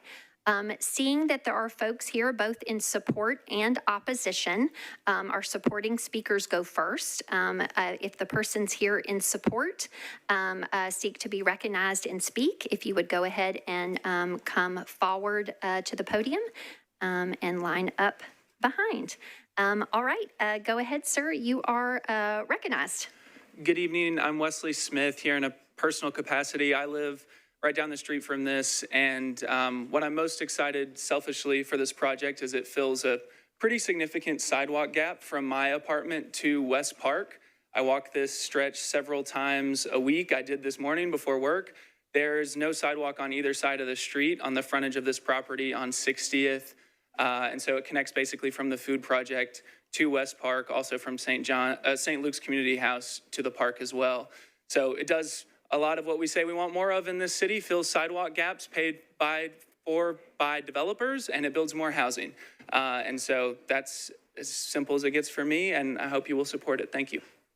All right, I just do want to make a point of clarification. Mr. Horton has several items on the agenda this evening, but this is an SP zoning particular to the nations on which you just spoke. Thank you, sir. But I do just want to make sure that folks hearing Mr. Horton's name did not queue up as it relates to data centers. But if you are here to speak on that item in the nations, go ahead and come on forward, sir. You're recognized. Good evening. My name is Dean White. My family owns the property at 5901 California. I want to express my support for the proposed project. We've been a business owner in the nations for over a decade. We've become very familiar with kind of what works and what doesn't work within the group, and we think it's very important to have residential opportunities as well as commercial opportunities, and that's what this project does. Unfortunately, as the owner of this property, we've had a lot of really bad things happen. Our property is now vacant because of the SP that was going to go on the property. Our tenants vacated. We've had numerous break-ins at the building. All the copper wire's been stripped out of the building. We've got vagrants that are living in the property. We called the police numerous times to try to get this situation addressed, and it's been a real drain on us and on the project. This project would deliver housing, retail space, and a better landscape community with more trees and new sidewalks. The team behind the project has spent a lot of time working with the people in the neighborhood, trying to find common ground. I think we have got the support of a large percentage of the people in the neighborhood as a result of these efforts, although we do still have some opposition. We're ready to sell this property, and unfortunately our plan B would have to be resorting to an industrial use or continuing an industrial use in the middle of a almost 100% residential neighborhood, which we think would be very adverse to the neighborhood. So we ask y'all to join us in supporting this project. All right, thank you, sir. Next, speaking in support of Mr. Horton's Bill 1423, go ahead, ma'am, in the nations. Hi, my name is Marjan Rafat. I'm a homeowner and resident of District 20. I wholeheartedly support this proposal. I welcome this development that would augment our neighborhood's character. We're in great need of walkable spaces to build community, and adding both housing and businesses would help us achieve this. I'm a mother as well, and I look forward to communal spaces that would allow for my child to walk or bike safely in the neighborhood. And it's no secret that there is a housing shortage in Nashville, and we continue to perpetuate an artificial shortage by trying to block important measures like this one. Opponents of this measure, by and large, do not have a stake in this neighborhood. They either don't live here, don't send their kids to our public schools, and don't meaningfully invest in our community. More housing would help families and renters move in. The arguments against this are provably false. Evidence-based research shows that renters socialize and participate in their communities rather than detract from them. We need housing options for people who would like to put down roots in the area but can't afford a single-family home. In addition, we need more families to attend our local public school where my child will be starting in the fall. More registered students means more much-needed resources as we lag behind compared to other Nashville public schools. And property taxes paid by developers would go toward local budgets, which will provide our public schools with those resources. Opponents continue to distort facts, rely on misinformation, and provide emotional arguments that don't hold up to scrutiny. These regressive arguments seek to restrict growth and housing options for people in need due to fears that are not supported by facts. Mixed-use buildings would enhance the feeling of community in our neighborhood. This phenomenon is widely reported from Tokyo to Texas. We'll undoubtedly benefit from the small businesses and cafes that this measure would attract. Blocking this measure would prevent us from increasing the quality of our life and improving our neighborhood. This development should be encouraged here in the nations and across Nashville. Thank you for your time. Thank you. Go ahead and come on forward. Caitlin Jones. I own a townhome in the West Mill Townhome Development, which is directly adjacent to this property. And I'm actually here for a different agenda item, but while I was sitting here for a little bit of time, I saw that this was on the agenda and attended a community meeting about it. So I just wanted to vote or say that I'm in support of this project. Again, I've lived in that townhome for several years and have seen the property just become derelict. There's, and I just think that this development, they've worked a lot with the community. Again, the developer Wood Partners came to me as a former member of the HOA board of my townhome development to set up a community meeting with the townhomes that were directly adjacent to. They've really worked, I think, to get information to us. So I'm just excited about more housing in the neighborhood. This is a perfect parcel. It's tucked in the neighborhood. I just think that the current development that they have slated is what's appropriate for the neighborhood and what's going to add to the neighborhood. And I'm excited about it as someone who has a property next door. So I just wanted to voice my favor for this project. Thank you. Thank you. Go ahead and come on forward. Y'all can come up a little bit closer to the podium so we can just keep it moving. Go ahead, sir. Hi, I'm Adam Nicholson. I live in District 30. I'm speaking in favor because this is the kind of thing we need to be building all over the city. We've got about 90,000 units shortfall. This area has sidewalks. Only 19% of the city has sidewalks. There's a West Park City Park 2 blocks away. It's a highly desirable neighborhood, so much better to absorb this kind of demand in this area versus greenfield developments, bottlenecking off of highways. They all got to zoom through town, give us more traffic. These people are already where they want to be. I would much rather see this kind of thing in my neighborhood instead of a data center. I would love to have more neighbors in the existing desirable neighborhoods. Belmont Hillsborough just lost a 50-unit multifamily affordable unit in favor of a handful of multi-million-dollar single-family homes. So we can do better. Please support this. Thank you. Go ahead, sir. You're recognized. Andrew Steffens, 929 Gale Lane. I'm the project lead and managing director for Wood Partners. Alta 60th is thoughtfully designed and created mixed-use development in the heart of the nations. We've worked hard to get it to this point. The updated SP would transform an inoperable abandoned warehouse into an activated, vibrant landscape and neighborhood-appropriate development. Early in the process, we explored a large amount of commercial that project deemed to be unfeasible. So we pivoted to this plan. With this updated plan, we've retained a small retail footprint while creating a project that's both financially viable and responsive to the site's context. The updated SP has less units, more trees, sidewalks, crosswalks. We're also maintaining essentially the same height as the original SP, and it essentially adheres to the UDO guidelines.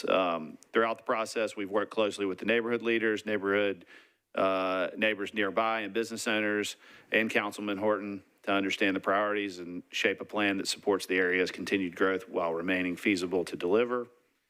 We're thankful to receive the Planning Commission's unanimous approval on April 23rd. We believe the project will bring much needed housing to Nashville, and we'd appreciate the support. Thank you. All righty. Thank you so much. Anyone else seeking to be recognized to speak in support? All right. Now, if those among you who rose your hand in opposition would seek to speak, please do come forward at this time. Go ahead and come on down close to the podium. Go ahead, ma'am. You're recognized. I'm Rachel Gladstone. I've lived in the Nations for 25 years. I'm here specifically to ask for a deferral this evening. The original SP grandfathered in because of featured adaptive reuse of an existing building. There's a 350-foot long mural painted by 12 artists that will be destroyed when this building is taken down. The new SP left out any mention of this mural. The original SP had it in. It is not mentioned at all. Once the developer owns this land, they'll have the legal right to destroy this public art installation and will have no recourse to stop them. On April 27th, CM Horton assured the Neighborhood Association that the bill would not come up for first reading until fall. I've sent an email to all of you showing you the art, the beautiful art. This meant we'd have a few months to figure out what to do and how to dismantle the mural. But the first reading came on June 2nd, unbeknownst to any of us. So an artist sent a demand letter to the developer with a federal law that protects their work. The Visual Artists' Rights Act requires the developer to give 90 days notice to each of these 12 artists before their work can be touched. The developer thus far has not replied to this demand letter, which went out on June 23rd by certified mail. In the light of the accelerated timeline being pushed here, we respectfully ask for this bill to be deferred for a brief period of 3 meetings, so the artists in the community have a meaningful opportunity to pursue every possible avenue to save this iconic 350-foot mural. I know the city loves art. I know this council loves public art. It's a huge part of Nashville, and we would like a chance to save it. We don't want you to vote on the merit of the bill. Just please defer. Your time is concluded. Thank you. Go ahead and come forward, please. You're recognized. Hello, I'm Becky Turner. I live in Treaty Oaks in the Nations. This property is directly behind my house. And I want to read a letter from one of the artists that couldn't be here today. It says, "My name is Audie Arox. I am one of the artists who created the Nation's mural wall on 60th Avenue. This project brought together by 12 of Nashville's most prolific muralists to create a work of art that celebrates the beauty and diverse community that calls the Nation's home. This 350-foot mural has become a fixture of the Nashville's public art scene. Today, it's at risk of being destroyed as part of this redevelopment project. The artists who created the mural poured their hearts and souls in this work, and by all accounts, this is a piece of public art that was meaningful considered in the site's redevelopment plans. It's nowhere in there. We're going to lose this great piece of art. Today, I find myself in this heartbreaking position asking Metro Council for something very simple, just more time. More time to bring the artists together, time to explore the protections under federal law, time to work with the community and determine whether this irreplaceable work of art can be preserved. Nashville proudly calls itself the Athens of the South. I hope we can continue to live up to this reputation by valuing art as much as we do development. Once this mural is gone, it's gone forever. I respectfully ask to defer this bill for 3 meetings so that the artists and the community can meaningfully opportunity to take any action we can to save and work on this opportunity just to keep this piece of art. So I would appreciate any deferral at this time. So thanks for your consideration. All righty. Anyone else seeking to be recognized to speak in opposition? We're not going back to support. I'm in opposition. Okay. Go ahead, sir. There's too many parking spots. It's less than 2 football fields away from the 19, and it's a very short bike ride away from the 50. We'd just love to see developments like this with less parking. Thanks. All right, thank you. Anyone else seeking to be recognized to speak in opposition? Seeing none, I will declare the public hearing closed for both these companion bills, and it's back to you for a motion, Mr. Horton, to get them before us. I'm sorry, sir, go ahead. Thank you, Vice Mayor. I'd like to move approval with a brief comment, please. All right, there is a motion to approve 1423 and its companion 1424, properly seconded. Go ahead. Thank you. First, I'd like to thank all of my constituents who showed out to share their thoughts on this, both in support and those in opposition to the proposal. This is not a new project. This is an amendment to an existing SP that was approved by my predecessor back in 2023. The SP is being amended to modify a provision that requires the reuse of the existing building. That provision is being modified due to damage that the structure has incurred while it's remained vacant, both due to vandalism and an unhoused community who's been residing on the premises. The existing building is primarily remarkable because of the cool mural that's on the side of it. Ironically, that was not part of the structure that was going to be preserved in the original SP, but it will be preserved in this current one. It is the developer's intent to reuse the mural in the new development. And I'll be bringing an amendment to codify that intent on third reading and can defer it if necessary to, if we need more time to get that amendment in. And with that, I'd like to renew the motion for approval, please. All right. There's a motion to approve 1423 and 1424 on their second of 3 readings. Any further discussion? Seeing none, all in favor, please say aye. Any voting? We're in the middle of voting, so do you have a point of order? When you asked for additional commentary, I put my hand up before we started voting, if I may. We've moved on to the vote, ma'am. I apologize. I did not see you in the queue. So you missed it, so because you missed it, then I don't get to say what I need to say? Well, it's on its second reading. It will be in committee on its third reading, and we have already moved to the vote, so we are not going back, okay? So we had said all in favor, please say aye. Any voting no? No. Okay, Ms. Stiles will be recorded as a no. Any abstaining? Okay, this has passed its second of 3 readings. Again, it will go to committee on third reading. These bills are amendable on their third reading, okay?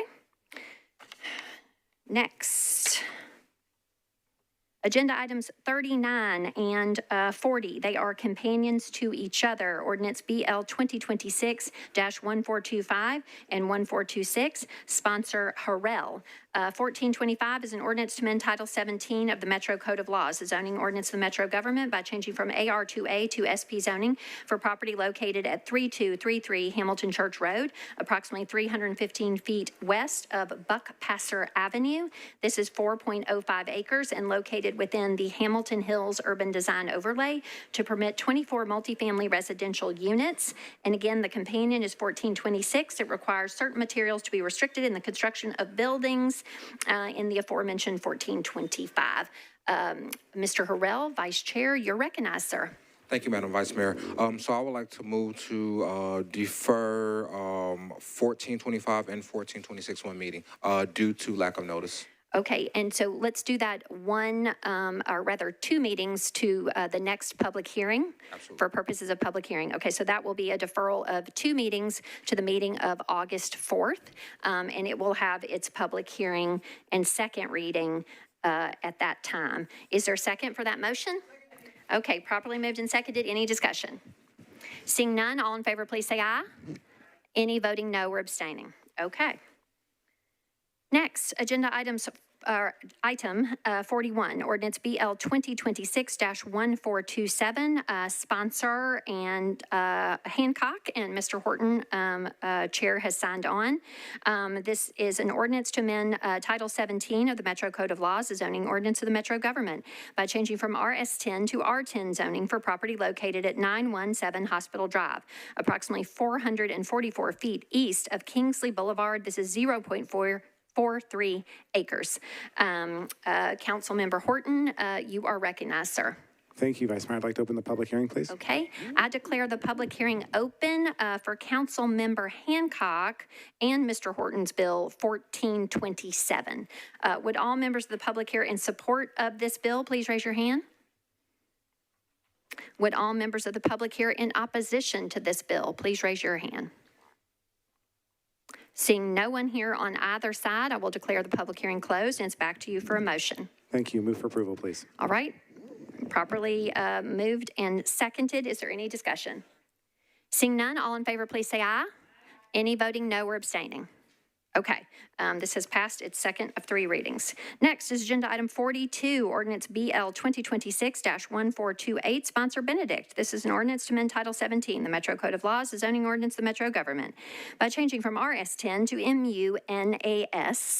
MUNAS, yes, zoning for properties located at 2212 and 2216 Riverside Drive at the northwest corner of Oakhurst Drive and Riverside Drive. This is 0.60 acres. Councilmember Benedict, you're recognized, ma'am. Thank you, Madam Vice Mayor. I'd like to open the public hearing, please. All right. I declare the public hearing open for Councilmember Benedict's Bill 1428. Would all members of the public here in support of this bill please raise your hand? Okay, thank you. Would all members of the public here in opposition to this bill please raise your hand? Seeing no one here in opposition to the persons here in support seek to be recognized, they are shaking their head no, Ms. Benedict. So I will declare the public hearing closed, and it's back to you for a motion. Thank you. I'd move approval, please. All right. There's a motion to approve. It's properly seconded. We're on to discussion. Is there any discussion? Seeing none, all in favor, please say aye. Any voting no or abstaining? Okay, this has passed its second of 3 readings. All right,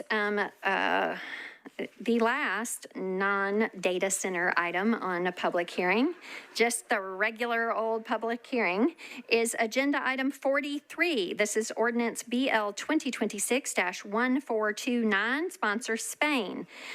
This is an ordinance to amend Title 17 of the Metro Code of Laws, the zoning ordinance of the Metro government, by canceling a portion of a residential planned unit development overlay district on properties located at 8011 and 8087 Poplar Creek Road and Poplar Creek Road unnumbered, approximately 2,078 feet west of Old Harding Pike. This is 39.2 acres and it's zoned RS15 and AR2A.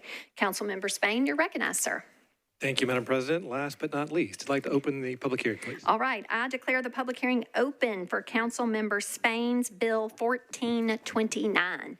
Would all members of the public here in support of this bill please raise your hand? Thank you. Would all members of the public here in opposition to this bill please raise your hand? Okay, I see you, sir. Thank you for leaning out there.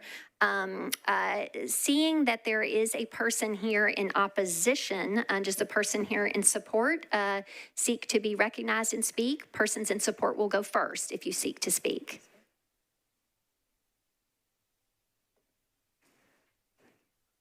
Okay. All right. You are recognized to speak in support. Go ahead. I'm sorry, ma'am. I apologize. I did not have your mic on, and I would ask that you also just stand very close to the mic as well. Thank you. Jane Strange in support. This is family property that had a PUD overlay on it that we are seeking to take the PUD overlay off so that it can return to farm property as my father initially intended it to be. One of our children and her family want to build on it and operate it in the way that it was operated in the past and that Dad sought to have preserved. All right. Thank you, ma'am. Does the person here in opposition behind the column seek to be recognized and speak? Okay, just to make sure. Anyone else here in support? Okay, go ahead. In opposition, you may come forward. Go ahead. I'm Old Leach. I live on Poplar Creek, and all I knew about this was they're trying to take away from it being residential, and so I figured I wanted to remain residential. But if she's saying it's going to go to farmland instead of homes, that's even better. I just didn't want it to be. Okay. All right, so is anyone else seeking to be recognized in opposition? Okay, seeing none, I will declare the public hearing closed, and it's back to you, Mr. Spain, for a motion on your bill, sir. Thank you, Madam President. Apparently, we could have done a better job communicating the intent of this, but as was mentioned, the existing PUD calls for another 90-plus homes on this property. It was included as a possible future Phase 5 of Poplar Creek Estates. That's not going to happen. You heard from Mr. Ancham what the intent for the property is. With that, I move approval. Okay, all right, there's a motion to approve. Do I hear a second? All right, is there any further discussion on this bill? Okay, seeing none, all in favor, please say aye. Any voting no or abstaining? Okay, this has passed its second of 3 readings. All righty. Okay, so now we are moving in to the portion of our public hearing related to data centers. This portion of the public hearing, as you all who have very patiently waited are aware, has ticketed queuing and ticketed speaking. So as not to be tedious throughout the evening, I am not going to call people sort of number by number. At this juncture, I presume we kind of have our first 5. What I am going to do occasionally is just ask the person who is speaking what their ticket number is, because I imagine over time we may have some attrition, right? And so I will just ask for that occasionally, and then I will also update sort of the listening or viewing or present public on where we are from a status standpoint. So this first public hearing, and I will go to the sponsor to make it official, but this is for agenda items 44 and 45. They are companions to each other. They are bills 1391 and its companion 1392. I will just read these into the record and then recognize the sponsor. 1391, or the primary sponsor, has sponsors Horton, Porterfield, Gadd, Huffman, Welsh, Toombs, Prepty, Benedict, Spain, Parker, Weiner, Bowe, Bradford, Coupin, Ewing, Johnston, Sepulveda, Evans, Cortez, Hill, Allen, Taylor, Cap, Gamble, Gregg, Swara, Harrell, and Druffel as of this printing. So a lot of sponsors. This 1391 is an ordinance to amend Title 17 of the Metro Code of Laws to add various new data center uses and related definitions and conditions to the zoning code. 1392 is the companion to that bill that requires certain materials to be restricted in the construction of buildings. So Mr. Horton, you are recognized, sir. I'm sorry. Go ahead, sir. Thank you, Vice Mayor. I'd like to open the public hearing, please. All right.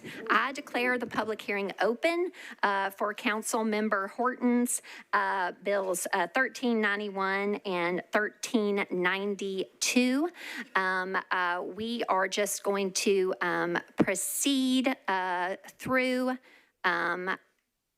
let's see, did we actually ask if anybody is in opposite? Okay, so this is just like we do at the budget public hearing. If you're for or against or whatever, you are just speaking on this bill. But I will, I guess for purposes of dramatic photography, ask, would all members of the public here in support of this bill please raise your hands? Okay.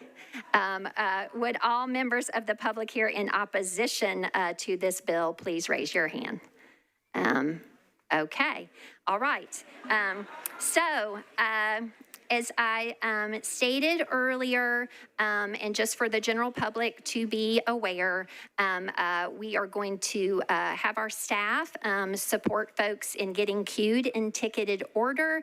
We don't want folks to be standing too long, and we will continue to call people kind of from the mezzanine and down from the 3rd floor as needed.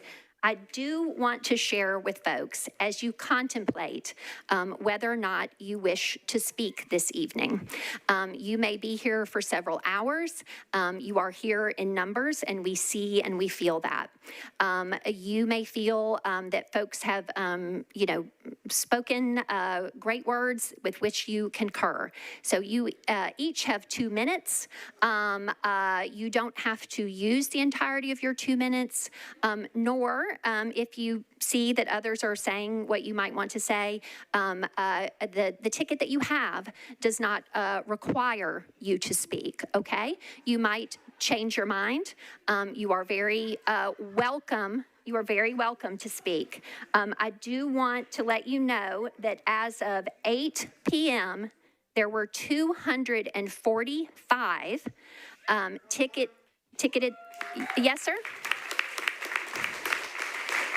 How many sponsors do we have on this bill? 28. 28 sponsors? Yes. Okay, thank you. And yeah.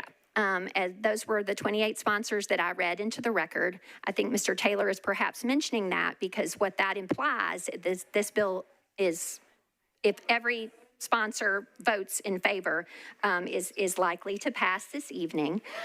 So as of 8 p.m., there were 245 ticketed speakers. So everybody, if you want to do the math, 2 times 245 speakers is an 8-hour public hearing, okay?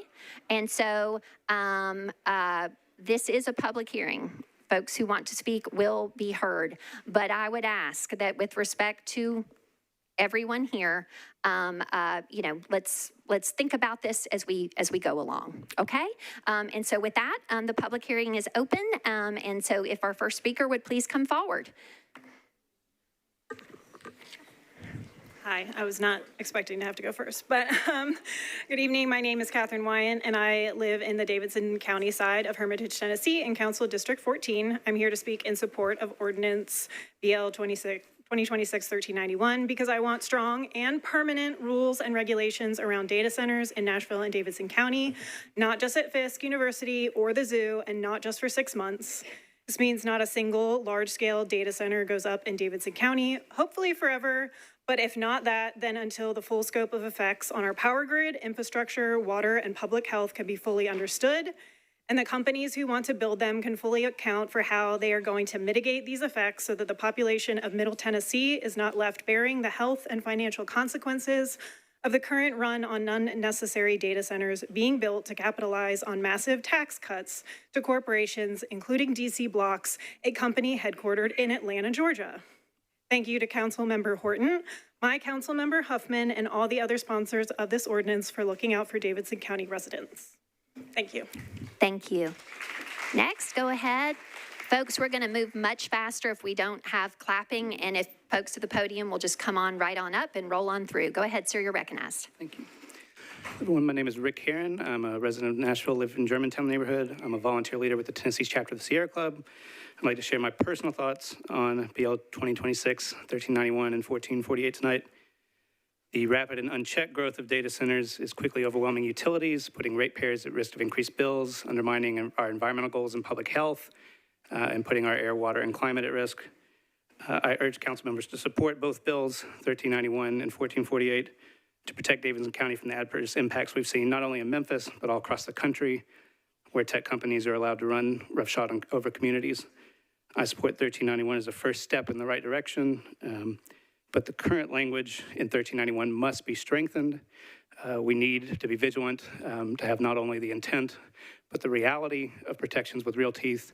And what we don't need are holes big enough to drive a trailer bed full of noisy, polluting gas turbines through. To that end, I urge council members to support amendments to 1391 that include the following. One, the use of renewable energy and substantially increasing the requirements in the bill so that any projects do not move us backwards from our own city's goal of reducing community-wide greenhouse gas emissions 80% by 2050. To the extent any emissions-producing generators are allowed at all for on-site power, there need to be very strict, strong limitations so that these on-site power generators are not used for routine operations or as a substitute for any grid power produced by NES and TVA. Also need written confirmation from NES or TVA that they have or will have the capacity to fully serve any projects so that power reliability for the rest of us will not be compromised. Again, I speak in support of this bill. language needs to be strengthened. I urge the council members to support these amendments. Thank you. Thank you. Go ahead and come on forward. You're recognized. Hello, my name is Amber Rose. I am a homeowner in District 7. Shout out to Councilwoman Benedict. Ditto what they said. Support it, and I'm glad there's 28 sponsors, so thanks. Thank you. Go ahead and come on forward. You're recognized. My name's Megan Castleberry. I live in Nashville in District 5. I'm a member of the Middle Tennessee Democratic Socialist chapter, and I support BL 2026-1391 to hopefully, in the future, with strengthened language, prevent the construction of all data centers, but if not to prevent, then to strictly regulate. The use of AI in both fields, arts and education, simply must be regulated, as it's taking a direct toll on the creative job market as well as the well-being of young people whom I work directly with, both in Davidson and Williamson counties. The use of AI systems aside, it's been shown time and time again that environmental impact of data centers on local communities and the planet at large are undeniably awful. I'm a proud born and raised Tennessean. I have moved out of state and back here largely in support of the natural beauty of living here. And those data centers wrecking that natural beauty is a direct attack against our humanity and against Tennesseans. So we're in support of this bill. Glad to see you all are too. Long live Tennessee. Thank you so much. Go ahead and come forward. And could you share your ticket number, please? Yes, I'm ticket number 6. Okay, go ahead. And my name is Rachel Glidden, and I live in District 7, and I'm here to support BL 2026-1391. I want to ask the question, I guess, of the group, which is basically, if the people building these data centers don't want to live by them, why should we? That's pretty much it. Thank you. Thank you so much. Go ahead and come on forward. Ticket number 7, my name is Riley Noonan. I live in Nashville in District 6, and I'm here in support of BL 2026-1391. I concur with everything that's been said before, and I yield my time. Thank you. Thank you. Excellent. Go ahead and come on forward, sir. You're recognized. I am ticket number 8. Not everybody has to state their ticket. I'm just going to ask occasionally, but thank you. Go ahead. My name is Henry Bennett Jones. I have lived in District 24. I am in support of BL 2026-1391. I've lived in Nashville my entire life, and I've gone to the zoo as a child. And I think that, you know, on behalf of everyone that has grown up going to the zoo and on behalf of those that want to be able to enjoy the zoo in the future, I think that a data center there would be a extreme detriment to my ability and others' ability to enjoy going to the zoo, and an extreme detriment to the surrounding neighborhoods of Nolensville Pike. Thank you. Appreciate you coming out. Thank you. Go ahead, sir. You're recognized. My name is Amir Myers. Mr. Myers, can you pull that mic up so I can hear you a little bit better? Go ahead, sir. My name is Amir Myers. I am from District 28 around the Antioch area, and I am in support of both bills. And honestly, I just have to say, what's the point of innovation if it's going to lead to the harm of others? And I yield my time. Thank you. Go ahead, ma'am. Come on forward. And if you could share your ticket number. I am ticket number 10. Okay, thank you. Go ahead. Good evening. I'm Emily Tatarin. I am in District 29, and for the sake of brevity, I'm here to tell you that I am in support of this bill. I am a 5th-generation Nashvilleian. My daughters are 6th generation, and I would like to leave Nashville in a better place than how I found it and how I grew up here. So please pass this bill. Thank you. Thank you so much. Go ahead and come on forward. Go ahead and come on forward. You're recognized. If everybody could keep coming forward, not leaning against the wall, go ahead and come on forward. Go ahead, ma'am. Hello, I'm number 11, Alex Van Zeeland from Inglewood, and I support BL 2026-1391. 250 years ago, our forefathers fought for our right to live in a free country, and 250 years later, I find myself questioning, am I truly free? Am I free when my government gives tax breaks to billionaires for the construction of a building that harms my neighbors? Am I truly free when my cost of living skyrockets and the only answer we the people receive is deal with it? Am I truly free when my data is more valuable than my life, your life, and the animals caught in between? And when our rights and civil liberties are eroded by corruption and greed, history shows what comes next. The seed of revolution, just like our forefathers before us. We don't want watered down restrictions. We don't want half measures. We don't want data centers at all. Consider this my crate of tea thrown into the Boston Harbor, and may this movement inspire every other state in between this country to follow suit and call out the people in power who look to profit off the harm of our citizens. All right, thank you. Go ahead and come forward, sir. You're recognized. Let's please not pause in between speakers, sir. Come on forward. Thank you, sir. You're recognized. My name is Alan Deal. I'm in support of 1391. And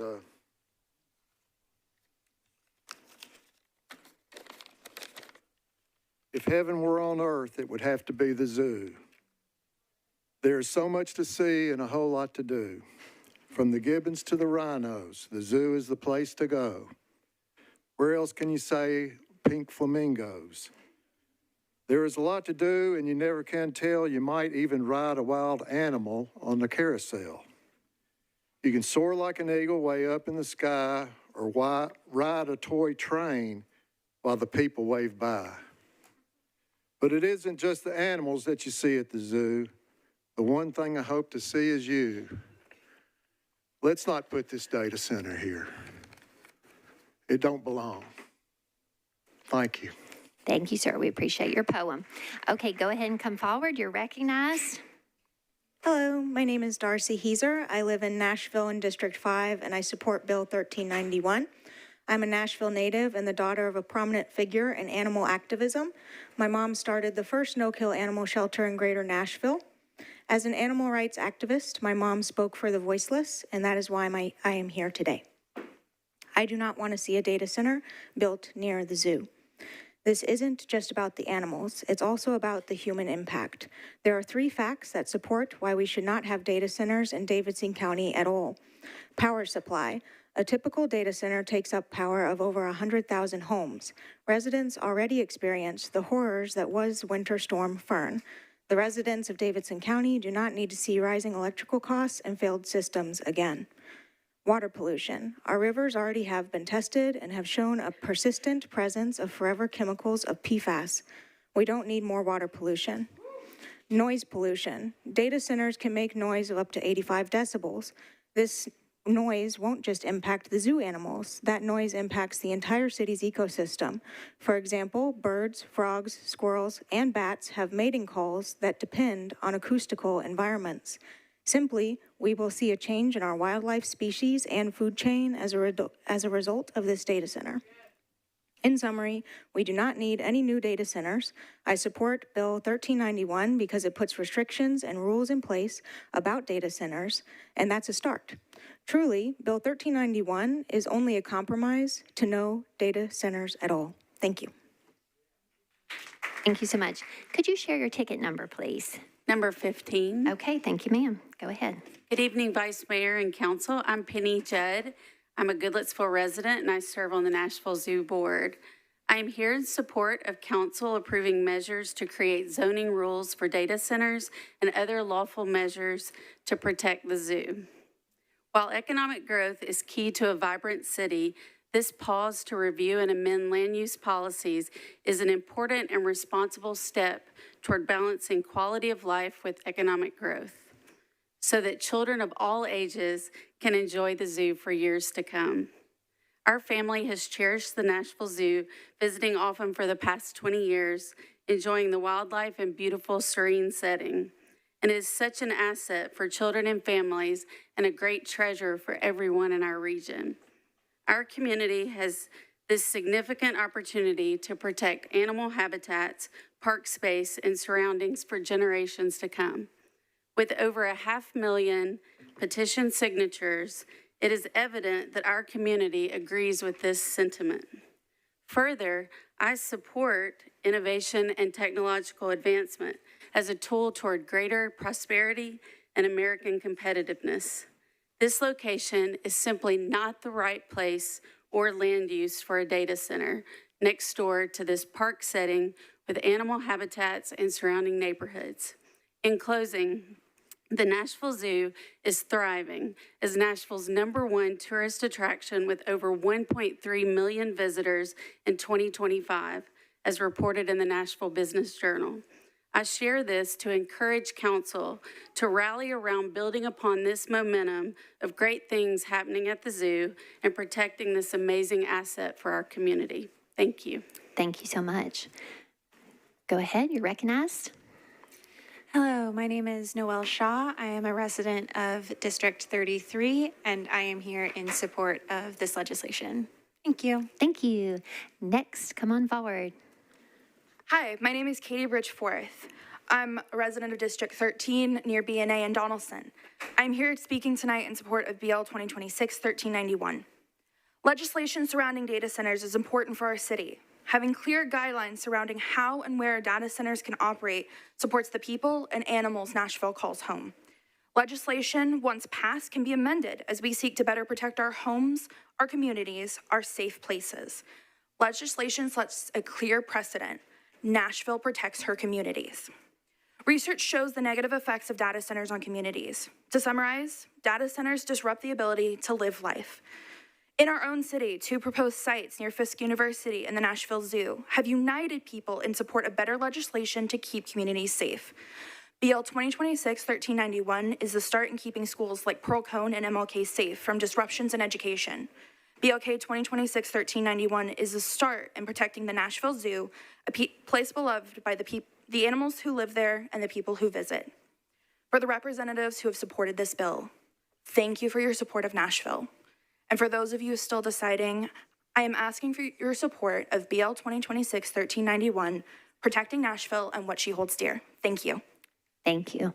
Go ahead and come on forward. Good evening. My name is Dan Russell, and I live in District 21 and work in the environmental sector. I am here because although I support BL 2026-1391, I want to see the following changes made to it. First, we need clearer definitions outlining what kinds of data centers are allowed to be built regardless of size. Right now, quote, data center is a catch-all term ranging from basic school computer labs to advanced cloud computing and AI use. We need clarity here and much stricter restrictions put forth on data centers using advanced cloud computing and AI that have shown more harmful environmental and public health impacts regardless of their size. Second, I don't believe the recommended distances for new data center builds close to residential, academic, religious, and conservation areas go far enough. Small data centers should now be 1 mile away, medium data centers should now be 2 miles away, and large data centers should now be 3 miles away. Third, all new data center builds must run on 100% renewable energy resources. This includes both primary and backup power in the event of a shutdown. Again, no exceptions. There needs to be a local incentive program to transition current data centers to run on 100% renewable energy. Fourth and finally, revise Section 7 on, quote, permits to data centers, underline item I, to where data center operators must give now quarterly compliance reports at the beginning of each fiscal quarter, as opposed to the current language saying only once a year, no later than the 1st of January. Keep these companies accountable. Thank you, and please consider my revisions. Thank you. Go ahead, you're recognized. Hi, my name is Jack Settle. I live in District 16. My home is on Sanford Avenue, which is 3/4 of a mile from 648 Grassmere. Additionally, I work for an audiovisual company located less than half a mile from 648 Grassmere in District 26. And also do just want to thank all the sponsors of this bill, specifically Council Members Horton, Welsh, and Johnston. As you probably guessed, I am strongly opposed to new data centers being built anywhere in the city, especially right next to me. I have many concerns, as others have mentioned: noise, environmental impact, energy use, property value, and the quality of life in my neighborhood. I feel like my neighborhood has so much potential, and this would be a big kick in the face to put that there. Nashville is a very special place. It's, as was mentioned in the invocation, it's an international hub for business, music, healthcare, tourism, and so much more. My little slice of that I fit into is music and entertainment. I'm a singer and songwriter. I'm fortunate to get to play on occasion at the Bluebird Cafe. And every time I play there, I meet people from like at least 2 other countries and probably 10 other states. Those people don't come here to see our data centers. They come here for our music, for our talent, for Tennessee's incredibly beautiful scenery. So let's continue to make Nashville a welcoming place to visitors, but most importantly, a safe, comfortable home for its residents. The people of Nashville have made it clear today what they want. I'm sure you all heard the chanting outside and outside the building. So I'm asking that you vote in favor of us, people of Nashville, and not in favor of an out-of-state corporation. Asking you to say no to data centers and say yes to greenery. Thank you. Thank you. Go ahead and come on forward. Hello, welcome. You can pull that mic way down. Thank you, sir. Go ahead. My name is Josiah. I live in District 5. I love the zoo and I want the animals to stay happy and healthy. Thank you. Thank you. Hang on, Josiah, wait there. Okay, go ahead. Hi, my name is Sarah Rivas. I live in McPherrin Park in East Nashville, Council District 5. I am here in support of this bill. My 8-year-old goes to school about 1.5 miles from this proposed data center site, and I want him to have clean air, clean water, but the reality is every single 8-year-old in Nashville deserves that, just like my son, in every part of Nashville. So I urge the council to consider that it's the government's responsibility to regulate corporate interests before they hurt people, before they hurt animals, before they hurt the environment, if at all possible. And I urge the council to consider that in all of the data center bills going forward. Thank you. Thank you so much. Go ahead, come on forward. You're very welcome. You can pull that. Hi, my name is Jenny Mott. My district is 29 and I support this bill. One issue I have is with the Metro stormwater permits, documents showing that all 3 of the site's stormwater drainage outfalls from the data center currently flow onto the existing stormwater infrastructure located on the zoo property. According to permit documents, a water and sewer review was canceled with no explanation. A noise review was approved, but no documents have been provided from it. The zoo's stormwater retention system is already strained, and the zoo's retention pond works overtime to filter stormwater runoff where the data center plans to be built. The infrastructure protects groundwater and streams that not only run through the zoo, but also through the neighboring community.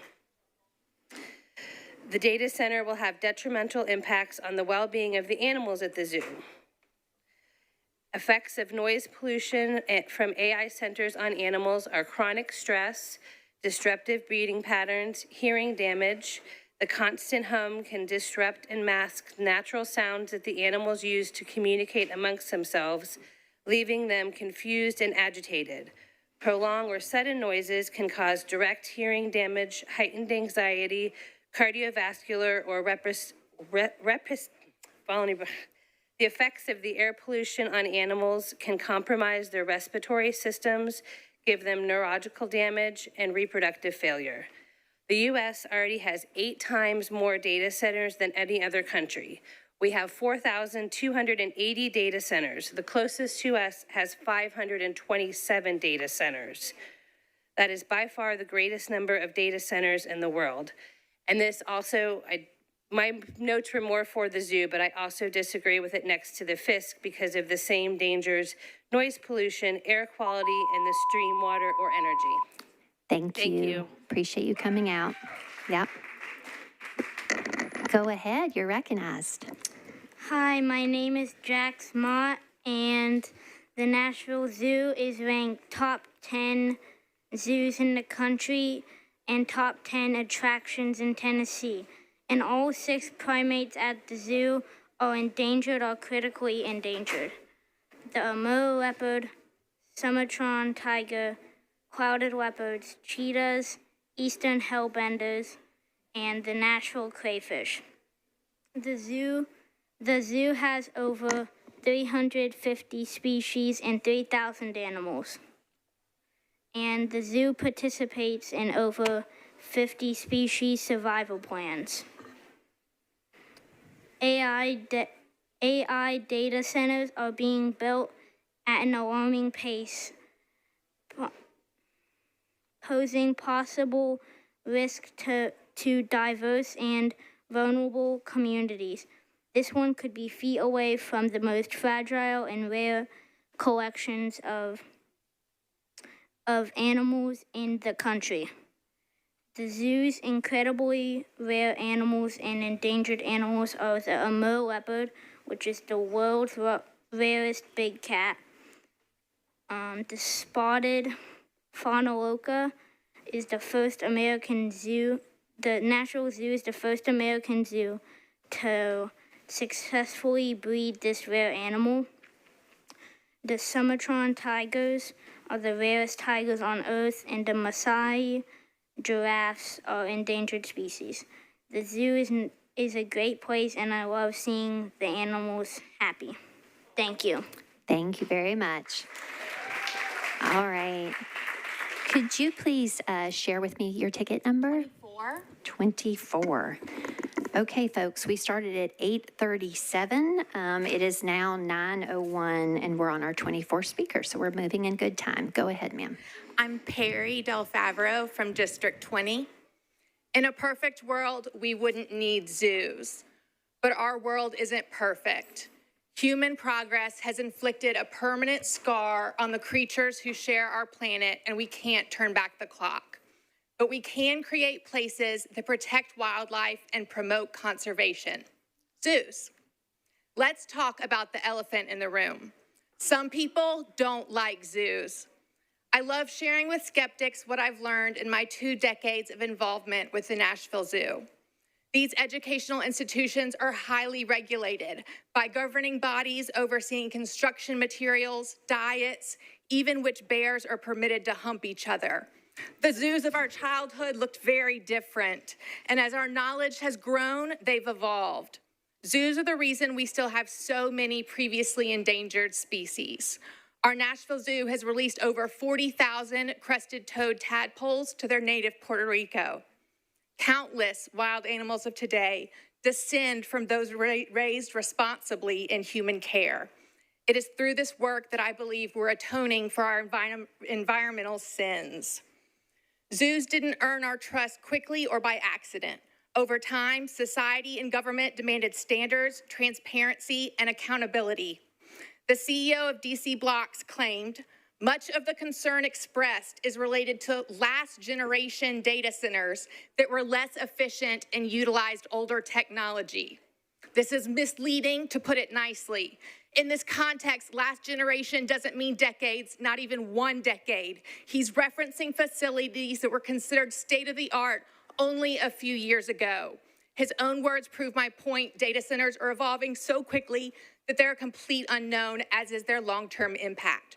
Responsible oversight shouldn't be an afterthought. It should be the starting point. Thank you. Thank you. Go ahead, you're recognized. Hello, my name is Dara Rosencrantz-Kadar, and I'm a District 27 resident and homeowner. I'm here to express support for BL 2026-1391, strong legislation that protects every neighborhood in Nashville from the dangers of data centers. We have the opportunity to prevent terrible harm, and we must. In my Jewish tradition, one of our most important values is tikkun olam, which is usually translated as repairing the world. However, many Jewish scholars have argued that a more authentic translation is actually preventing harm by setting up systems that stop harm before it occurs. That is what we have the opportunity to do with this legislation, and we must. Thank you. Thank you. Go ahead, welcome. Hello, my name is Olivia Cantrell. This is Polly Fern. We are 4th and 5th generation Nashvillians. I think my fellow citizens have hammered home the ideas that really illustrate how negative data centers can be, the consequences in which obviously have been said. It is no secret that data centers destroy the environment in which surrounds them, as well as the quality of life. So although I support legislation such as this, I'm proposing something for you guys to think about and think about steadfastly. I would suggest that we ban them entirely in the city of Nashville. I would love for them to be banned entirely in the state of Tennessee as well. And that leads me to the next question. Do we make decisions that are good for Nashville? Are we steadfast in our moral compass, or are we misaligned? In only my short lifetime, I've seen things happen in Nashville that break my heart. I've seen us degenerate. I've seen choices that leave our local businesses and homeowners hanging at the gallows. If property taxes were gallows, you guys would tell us to hang in there. You know, there's not much that we can do on our end except for speak our voice and our opinions and tell you that I don't think the future is AI. Inherently in my heart, I believe AI is anti-human. And I think data centers are anti-human as well. I'm not anti-technology, not by any stretch of the imagination, but I am against anything that is anti-human. And listen to your hearts. Thank you. Go ahead, come on forward. You're recognized. Thank you. Good evening. My name is Vesna Galovic. I live in North Nashville, District 21, and I'm here in support of BL 2026-1391. I wanted to begin by acknowledging this very moment. Today, people from across Davidson County took the time away from their jobs, their families, their responsibilities to come here and ask you to protect something we all share: our resources, our neighborhoods, our wildlife, the air we breathe, and the water we drink. If I wanted to build an even small industrial operation on my own property, I couldn't. There are zoning laws, setbacks, noise regulations, and environmental protections that exist to protect my neighbors. So why should facilities that consume enormous amounts of water and electricity and have the potential to create significant negative impacts on our communities be held to lower standards? BL 2026-1391 is an important first step, but it should do more than just determine where data centers may be built. Before any project is approved, there should be independent, transparent evidence that it will not harm nearby residents, strain our water and power infrastructure, increase noise and pollution, or add to the cumulative burdens already carried by communities like North Nashville. The burden of proof should rest with the project, not with the community. Growth should never occur and come at the expense of the people who call this city home. Our neighborhoods are not industrial parks. They are homes, schools, hospitals, parks, and communities that make Nashville what it is, and they are worth protecting. Thank you. Thank you. Go ahead. You're recognized. Hello. My name is Calvin Canada, like the country, District 21. And I'm here to support Bill 2026-1391. There's a lot that's been said, but I'm here to go further and talk about the accountability enforcement. So I'm here to advocate the use of community benefits agreements, which is a mechanism for the establishment of transparency between the developer and the community, as well as enforceable accountability. Community benefits agreement will require the data center owners to do things like restrict which energy sources are permitted and restricted, capacity caps, local labor requirements, and publishing of all reports such as the utility of most of the servers, all of the servers, seeing as most of the servers that we have currently are not even being operated near capacity, as well as data from sensors installed to monitor the environment, which keep the community informed on the impact of the data center on their lives instead of relying on words which all too often have been hollow. After all, we wouldn't want a repeat of the data center debacle in Memphis. This will be a step forward to ensuring this never happens again. And that's all for me. Thank you very much. Go ahead and come on forward. You're recognized. Hello, my name is Olivia Melita. I live in District 17, and I support Bill 2026-1391. The ideal scenario would there to be no data centers at all, but with this bill, the overall harm imposed by these centers is mitigated.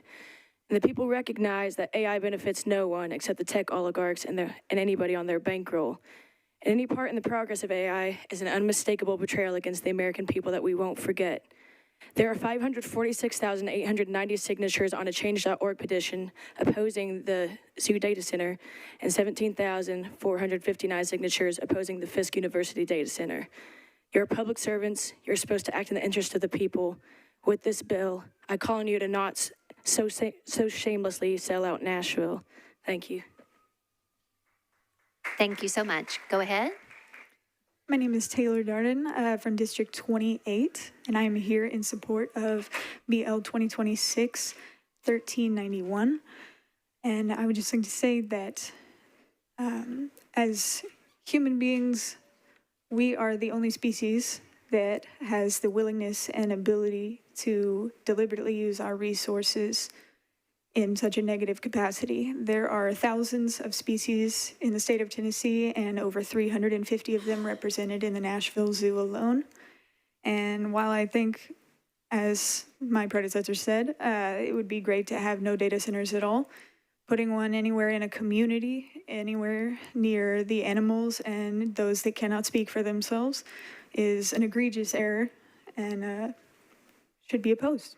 Thank you so much. Thank you. Could you please share your ticket number? 31. 31. Okay, thank you, sir. All right, my name's Ezra Howard. I live in District 22. I think what this whole debacle sort of illustrates here is this is a lot of reaction. Like, even this legislation, while I support it and I think it's good, and I think you've gotten a lot of good feedback on things to make it stronger tonight, it shows we're all reacting to things. And even the ad hoc, previous 43-ish items that are a bunch of zoning, that's an ad hoc sort of approach. So we need to really think about, and I want to impress upon you, like a proactive approach to zoning on this, like just all of Nashville.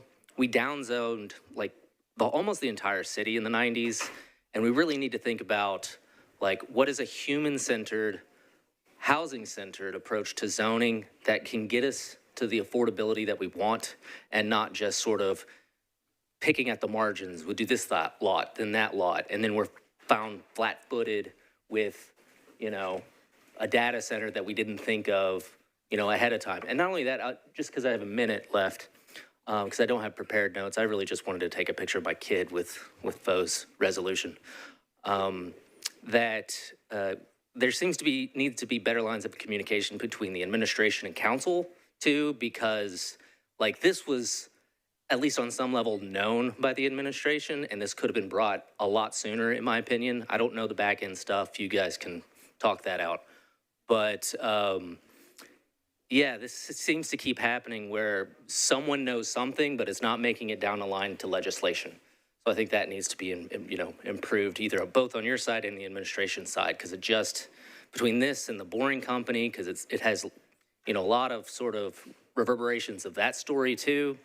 It just needs to be, proactive and not reactive. So thank you. Thank you so much. Go ahead. Still a lot of people out there, so good luck. Yeah. Go ahead and come on forward.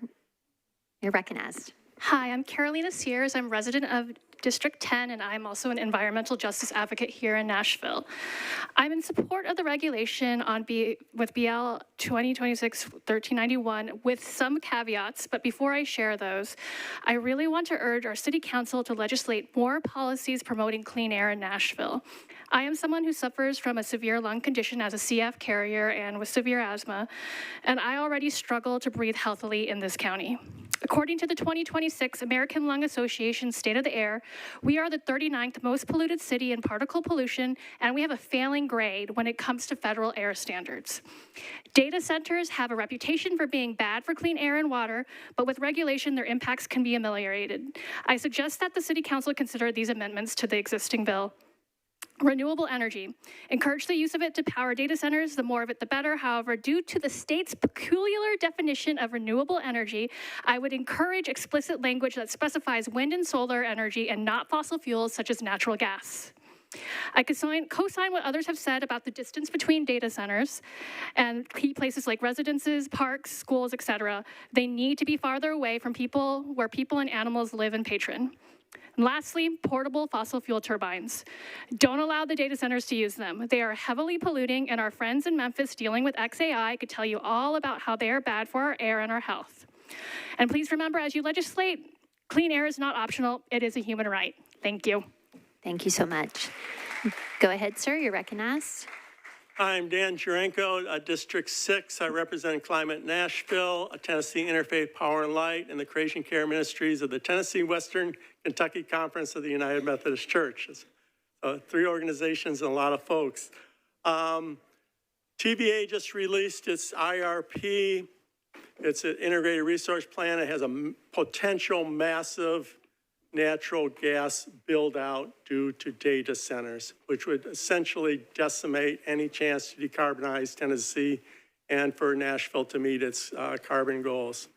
So our organizations would really we really commend the work that's been done, and we really appreciate the work that's been done, but we'd like to see this strengthened to make sure that data centers, if they are going to be built out, are built out in ways that have renewable energy and don't have portable gas turbines. I do a lot of work in Memphis, and that's a disaster. We don't want that to see that happen here in Nashville. And so for climate reasons and environmental justice reasons, we just we appreciate the work, but would urge you to strengthen the legislation. Thank you. Thank you so much. Go ahead and come forward. You're recognized. Good evening. My name is Yana Ninus, and I am a resident of Nashville in District 30. I'm here this evening to speak in support of Councilmember Horton's legislation, BL 2026-1391, to restrict and regulate data centers. I live within 5 minutes of the zoo, so the proposed data center will directly affect me and my neighbors. DC Blocks has said they will build a quiet data center at only 50 megawatts, but there are data centers in northern Georgia, southwest Michigan, and Texas that are 30 megawatts, and residents there are registering 60 decibels as a consistent noise. Consistent noise at this level has been proven to affect mental health in humans and well-being, and not to mention the effect it has on animals and pets who have even more sensitive hearing than we do. This is only one of the many concerns that I have. I don't have time to speak on the severe environmental effects or unnecessary water usage or the increased electricity bills, which I don't want. And even if DC Blocks addresses all of these issues, which I don't trust them as far as I could throw them, the constant pushing and the no means yes attitude is predatory and unwelcome. To the council members that have shown support for this legislation, thank you for showing you care about us. And for the council members that have not yet shown your support, we see you and we'll know who to vote out next. Thank you. Thank you. Go ahead and come on forward. Could you share your ticket number, please? Hi, yes, 35. Okay, thank you, sir. Hi, my name is Wesley Porter, and I live in Council District 19. And I'm here today to voice my support for BL 2026-1391. I urge the City Council to enact common sense regulations around large-scale data centers, like the one endangering the zoo and at Fisk. I work in tech. The proliferation of data centers should not be decided solely by those who profit from them. Large-scale data centers are not inevitable. We have a choice. We do not have to accept a future of increased energy costs, pollution, and most importantly, harm to our overall community. Our community shouldn't bear the cost for the expedient, personal enrichment of a few.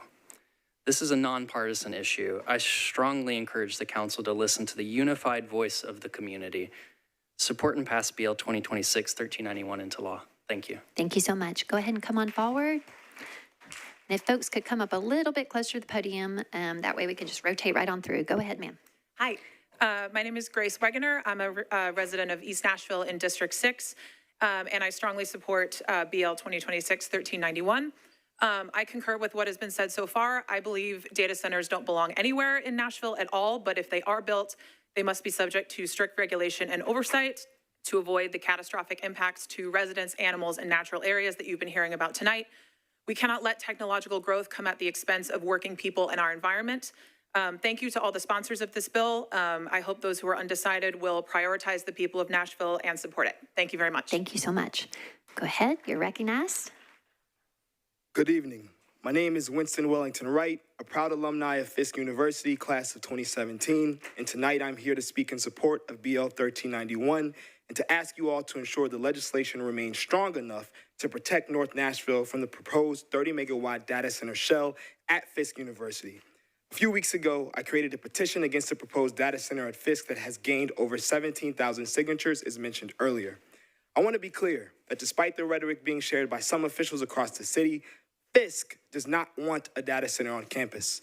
The Fisk University administration and board of trustees may have interest in placing a potentially harmful and destructive building in the heart of 37208, but many alumni, residents, and students have no interest in being the test subjects for a potential quote-unquote do no harm experiment when communities across the country have been fighting back against these buildings that have been making everyday people sick. And while I know many of you may be in support of this ordinance, I have to call out the optics that are at play. Currently, it appears as if Nashville cares more about animals than we do about the residents of North Nashville, many of whom have already been impacted by other forms of harmful infrastructure like Interstate 40, which has forced current and former residents to live with a legacy of intentional harm, displacement, and health impacts that still have not been solved for. Allowing the Fisk University administration to build a data center of the proposed size and power usage would exacerbate and be a continuation of the historic and current harm done on the neighborhood. Again, the Fisk community does not want this data center. This is why I'm asking you all to reinforce through this ordinance protections that will hold the current university administration accountable and make no exceptions to allow a large AI data center in 37208. Thank you. Thank you, Mr. Wright. Go ahead, sir. You're recognized. Good evening, council members. My name is Scott Hefflinger. I reside in the Union Hill region of northern Davidson County, and I'm here representing myself, but as well the Middle Tennessee group of the Sierra Club. We believe that data centers are a necessity for the future of our nation as a leader in technology, but we must develop reasonable rules and regulations to accommodate the infrastructure relating to these centers, that no matter their size. Data centers are not simply another warehouse or office building. They are a new class of critical infrastructure. Although this is not a decision directly on the table tonight, we strongly believe that placing a data center near our zoo that could be expanded to quite a large footprint is not in the best interest of all the residents of Davidson County, in addition to the zoo itself. Now there is an opportunity to be a leader in developing rules and regulations that go beyond this to be more comprehensive in overall consideration of all resources, including water resources and pollution. Many data centers across the nation have been consuming water at an alarming rate. Even those that say they are recycling the water are discharging polluting water into sewer systems or natural streams. Electrical needs, including grid risk and effects on TVA, carbon emissions throughout the region, air emissions from all sources, particularly emissions producing turbines, noise, including all sensitive animals at risk, use of renewable energy sources in lieu of conventional sources that increase greenhouse gases, land use, long-term and comprehensive impacts. Given the above, we believe that a comprehensive set of new zoning regulations is needed and that BL 2026-1391 could be a start with additional requirements to better serve the needs of the community in the future. An option would be to impose a moratorium while those improved regulations are finalized. Thank you. Thank you very much. Go ahead, sir. You're recognized. Hello. The night before the last one of these public hearings, I weirdly had a conversation with Jeff Uphughes, the CEO of DC Blocks, and I asked him to convince me. I asked him, what's in this for me? How is this project going to positively impact my life? Long story short, he completely failed to convince me in any way. I'm even more skeptical about his honesty now. I mean, this is extremely subjective, but I'm completely skeptical about his honesty. And maybe the more objective takeaway from the conversation is that, yeah, there is no upside to this. These companies don't come here, to improve our lives. They come here to make money. Among the crazy things he said at one point was that his priorities are his employees, his clients, and then his investors in that order. So I waited to see if he would, I let him dig his own grave a little, waited to see if he would say the community or consent. Didn't occur to him.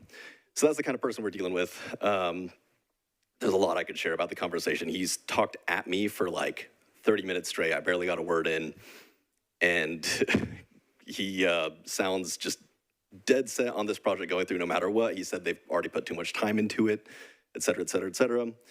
And let's see. Well, I just want people to keep in mind, these people lie. They lie all the time. I mean, the president lies now and no one blinks an eye.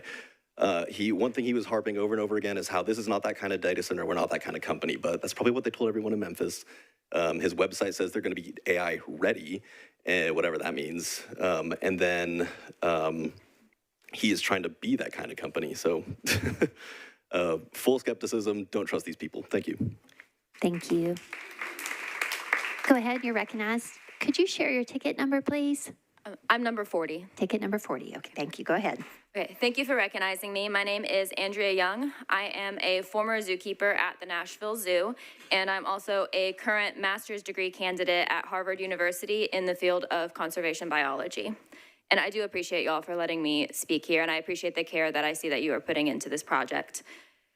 I have a short story for you. The great auk, it was a flightless bird, similar to the penguin that lived in the North Atlantic until 1844.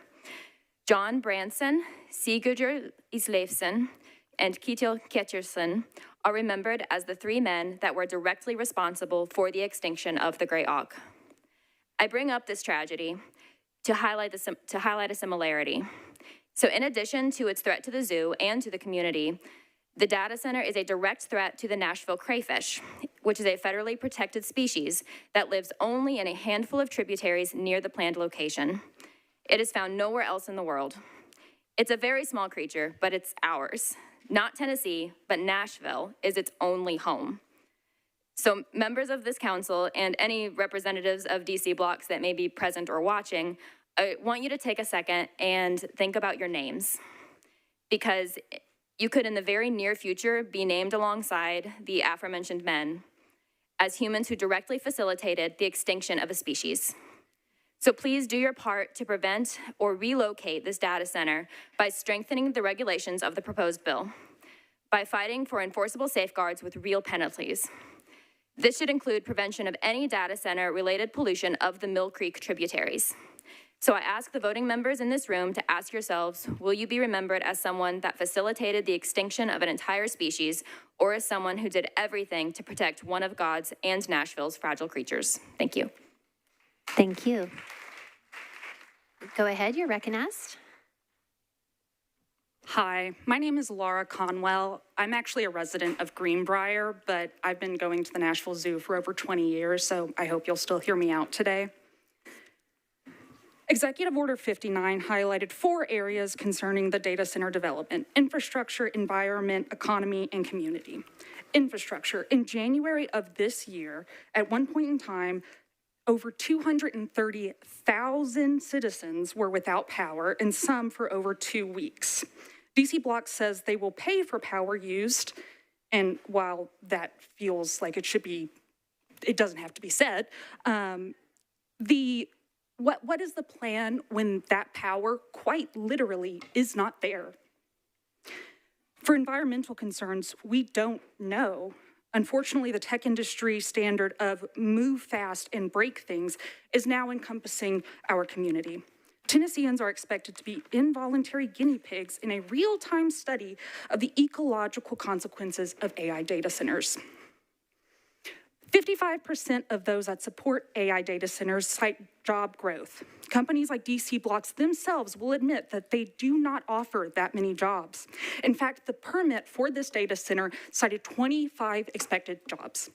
Yesterday, Microsoft laid off over 4,500 employees, citing that AI is changing how things are done.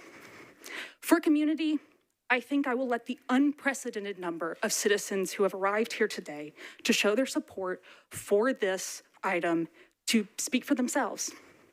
And lastly, while I was looking over data for this, I was on Facebook and I saw comments from other cities where they had held protests against data centers.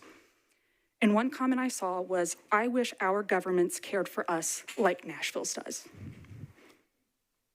Thank you. Thank you.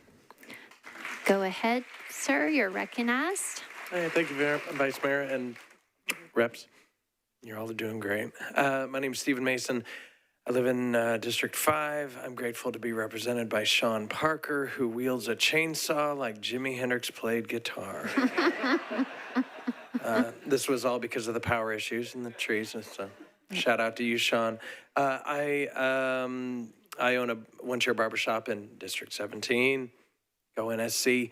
I support both these bills, and per previous speakers, believe this is a good start, but given that lawyers for this development lied about permits in hand, and billionaires say this is inevitable, I can tell we're in this for the long haul, so courage, and I support this bill. Thanks. Thank you so much. Go ahead, you're recognized. Good evening. My name is Danielle Carone. I am a resident of District 19, and I grew up in Franklin, Tennessee. I am a professional mechanical engineer, a LEED accredited professional, and a certified decarbonization professional. I am speaking in strong support of BL 2026-1391. This bill establishes a strong framework for all future data centers, and it represents a giant step in the right direction. The zoo presents an opportunity to learn about where data centers should and should not go, and what sort of legislation should be established for them. That said, I have a couple of suggestions for potential amendments to the bill. The purpose of a site assessment, according to LEED, which considers it a core essential requirement, is to protect the health of vulnerable populations by ensuring that the site is assessed for environmental contamination and that any environmental contamination has been remediated. I believe this should be considered in the amendment, in future amendments.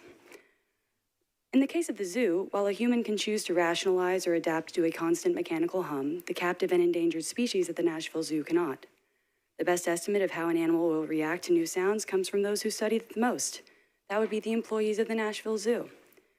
I believe that there should be more collaboration between future data centers and the communities with which it is adjacent to. While it is true not all data centers are the same, they all still consume massive amounts of power, and electricity equals heat, meaning thermal plumes form around them. Eliminating water cooling does not eliminate environmental impact, it simply transforms it into a larger power load that comes with a higher chemical or atmospheric leak risk. And the bill addresses this very well by requiring closed-looped cooling systems. In the future, it may be wise to establish more stringent maintenance requirements to prevent groundwater pollution from these systems when replacing them. Data centers are a meaningful piece of modern infrastructure. Thank you. Thank you. Appreciate you coming out. Go ahead, you're recognized. Hello, my name is Jimmy Sears, and I live in District 10. I think it's very good that Metro Council is setting standards for data centers, but I would like to humbly recommend 3 changes. Number 1, for clarity, that the acceptable renewable energy sources be comprehensively listed, that the distance from data centers to residential areas be increased, and that there be very strict and very clear limits on any on-site emissions producing generators, or ideally no on-site emissions producing generators. Thank you for your time and consideration. Thank you very much. Go ahead, you come forward, you're recognized. Hi there. My name is Wendy Timmons. I live in District 23, and for whatever it's worth, I work in District 21. I am in support of this bill, but I want to please urge you all to keep pushing. It's not enough for us to say, not in my backyard. These data centers don't really have a place in Tennessee. As people living and working in Nashville, as people serving Nashville, the capital of Tennessee, we really have an opportunity here to lead the entire state in how the state approaches data centers, their construction, their location, so on and so forth. Thank you for putting this all together. Thank you for your consideration. The bill does take a lot of these things into consideration already, but please keep pushing. Thank you. Thank you very much. Go ahead. Ma'am, could you share your ticket number, please? Oh, yes. 46. Ticket 46. Okay, thank you. Go ahead. Good evening, and thank you for sticking with all these people. I just wanted to say that I might cry. I have 4 grandchildren that love the zoo, and it would be devastating to them. I'm from Williamson County, but they are Nashvillians. And I just really hope that people will understand that it's not only about the zoo, but it's about families. And if you have grandchildren, I'm sure you take your children to the zoo. I also want to say that I feel that Tennessee is a testing ground for these data centers. And I read today that BlackRock has put $41 billion, designated it for data centers. And I just want you to keep that in mind, and that I hope we will not be a testing ground for these data centers. Thank you. Go ahead, you're recognized. Hello, everyone. Thank you for the speedy procedures to be able to get through this. I appreciate y'all's patience. My name is Joe. I live a couple blocks away from the proposed location for the data center, less than a mile from it and only a couple blocks away from the zoo. I have several concerns as a neighbor over the potential of a data center in my backyard, and so I want to voice that I support Bill 1391, declaring the 1448 moratorium, and if we need to consider eminent domain in this situation. My first concern is quality of life concerns. I think the psychological or physical effects of infrasound, for instance, are understudied severely, and whose effects could be both psychological and gastrointestinal. Number two is the displacement of local wildlife habitats. I'd want more rigorous environmental studies, as has been mentioned before, and those that live in the neighborhood alongside me know that the surrounding creeks and trees host a diverse array of local wildlife that would definitely be affected by this development. Number three is an unnecessary strain on the power grid. During the ice storm this year, my house lost power for 7 days in January. I don't want my house, others, or the zoo to be affected by the increase in power consumption. Also, DC Blocks characterizes the plan structure as a digital connectivity hub, but they still advertise, as has been established, as being AI ready on their website. And I don't know their clients, but my fourth concern is the lack of ethics around AI. I'm worried about a potential for copyright infringement that undermines the local artists here in Nashville. I'm a musician here as well, so this directly affects me in all four of these ways. And I'm just one person speaking, but I live in a household with several others who couldn't make it today that are happy voicing that they stand with me and my concerns. So thank you so much for your time. I'm encouraged by the potential to do good here, and I'm thankful y'all have been willing to hear the voices of the public on this issue. So good luck. Thank you so much. Sir, could you share your ticket number? 48. Okay, so I just want to share before you speak that we are at just about to hit 9:37. We began the hearing at 8:37. So we are 1 hour in and on our 48th ticketed speaker. Just for reference, we have 245 speakers, potential speakers ticketed. Go ahead, sir. Hi, my name's Adam Murdoch. I live off of Harding Place on Lynn Drive, about a block or two from the zoo. A lot of the concerns, I had a couple prepared remarks, but most of them have been covered. I would just pray and admonish you guys to make the wise and just decision with this, and I support this bill to that extent. Thank you. Thank you. Go ahead, you're recognized. Hello, my name is Lane Fodor, and I live in Franklin, Tennessee. I support BL 2026-1391. I'm here to speak on behalf of my many friends and colleagues living and working in Nashville, many of whom I gained during my 4 years as a student at Vanderbilt.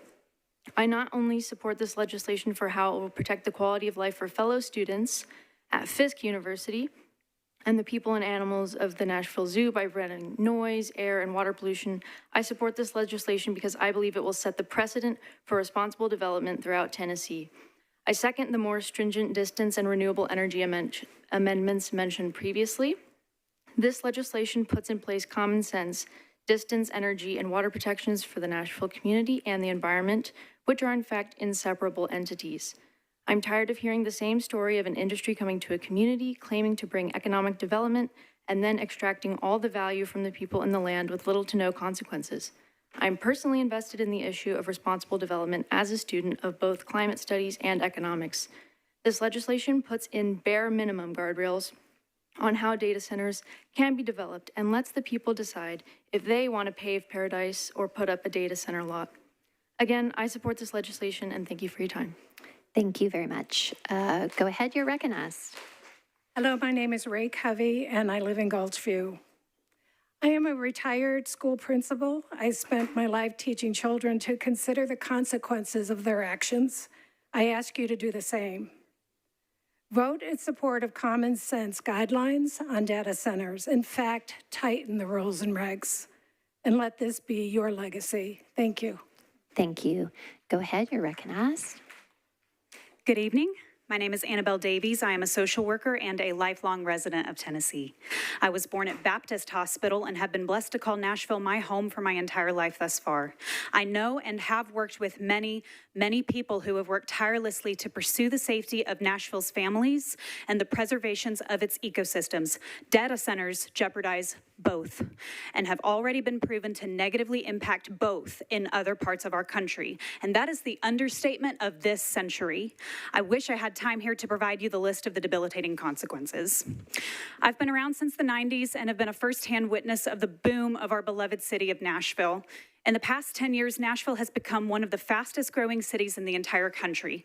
We did not need data centers to accomplish this, and we absolutely do not need them now, especially if they do not come with strict, permanent rules and regulations surrounding them and where they are implemented. I have confidence that I can speak on behalf of my fellow Tennesseans behind me and in the mezzanine and across the state here, as well as the rest of Davidson County, that we the people are vehemently opposed to AI data center development in our city and county as things currently stand. I stand here tonight to vocalize my full support for BL 2026-1391, and I implore you to stand with this legislation and stand with the people for the sake of a healthier future for Nashville, Davidson County, and all of Tennessee. Thank you so much. Thank you. Go ahead, you're recognized. My name is Dave Seaman. I live in District 16, just northeast of the proposed data center site. I've lived there for 7 years. I'm also an engineer and a product designer. I think that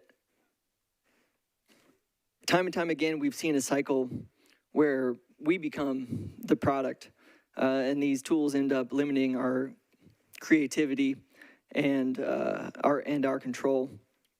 I'm not here as a skeptic of technology, but as a skeptic of the intentions of the companies that build and deploy these technologies. And so far, DC Blocks has not made the best impression on me. As a neighbor, I have a number of ethical concerns about why this location was chosen and who and what it will impact. As a professional, some of my concerns are, how do we know this facility won't be used to charge more at the Kroger down the street?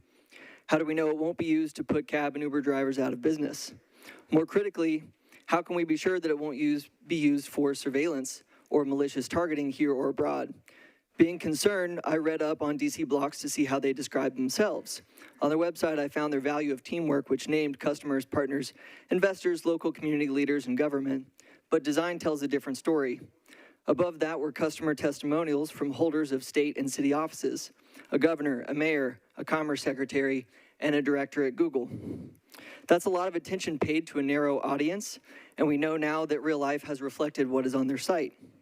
I think as a result of that initial exclusion, we're seeing what real community teamwork looks like.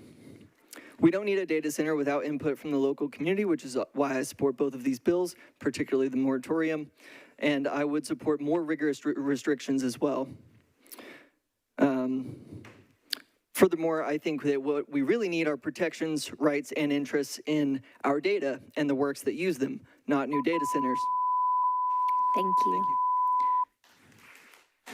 Go ahead, you're recognized. Hello, my name is Landon Nettles from District 13, and I'm just here to show my support for BL 2026-1391 and say that I think I can speak for everyone here that we don't like data centers, and I would feel personally very hostile towards data centers, and I want them and the profiteering CEOs and people that are in charge of those corporations to feel the hostile nature of our opposition. Thank you. Thank you. Go ahead, you're recognized.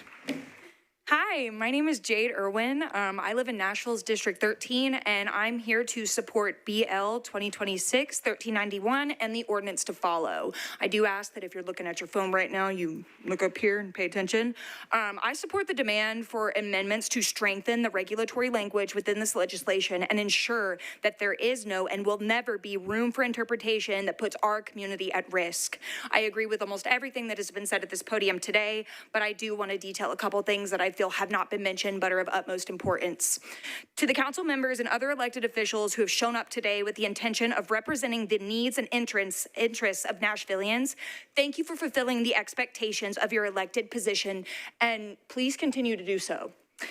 To those who are undecided or who are in support of data center development within our city or even our state, I remind you that you have been elected as a representative. Your job is to voice and to represent the interests of your constituents, not those who line your pockets or whose policy tickles your personal fancy. So please remember when and regardless of what you vote for, that this state belongs to the people. Welcome to the revolution. Thank you. If you could share your ticket number, please. Ticket 55. Okay, thank you. My Go name ahead. is Camden Lee Perez. I live in District 13. Just want to say I concur with everyone on this bill. Thank you for listening to all of us. And all I'm going to say is I feel like when the question is convenience and profits versus physical quality of life, I feel like the answer should be obvious. Thank you. Thank you. Go ahead, you're recognized. Hello, my name is Shelby Kirby. I live in District 33. I am in support of BL 2026-1391 for the sake of the zoo, Fisk University, and all of Nashville's residents. However, I will be mainly speaking in regards to the zoo. As a Nashville native, I want the Nashville Zoo to keep boasting about their exciting new additions of animals, programs for conservation, and investments in education and expansion. I do not want the zoo to be forced to be one of the first to conduct research and report on the negative effects of data centers on animals, many of which are already endangered. Thank you. Thank you. Next. Hi, my name is Graciela Armendariz, and I am deeply concerned about my city and the corporate interest that seeks to take advantage of a lack of protections so they can build without the impediment of the consent of the people or the protection of our resources. That is a classic villain storyline that we do not have to go down. This council has the immense responsibility to protect its constituents, and I hope that you feel the weight of that tonight. And while I support BL 2026-1391, I believe the restrictions are not yet strong enough. It is obvious to me that the people of this city will contest the interests of these billionaires alongside you, and we need you to do your part. Thank you for your time. Thank you. Go ahead, sir, you're recognized.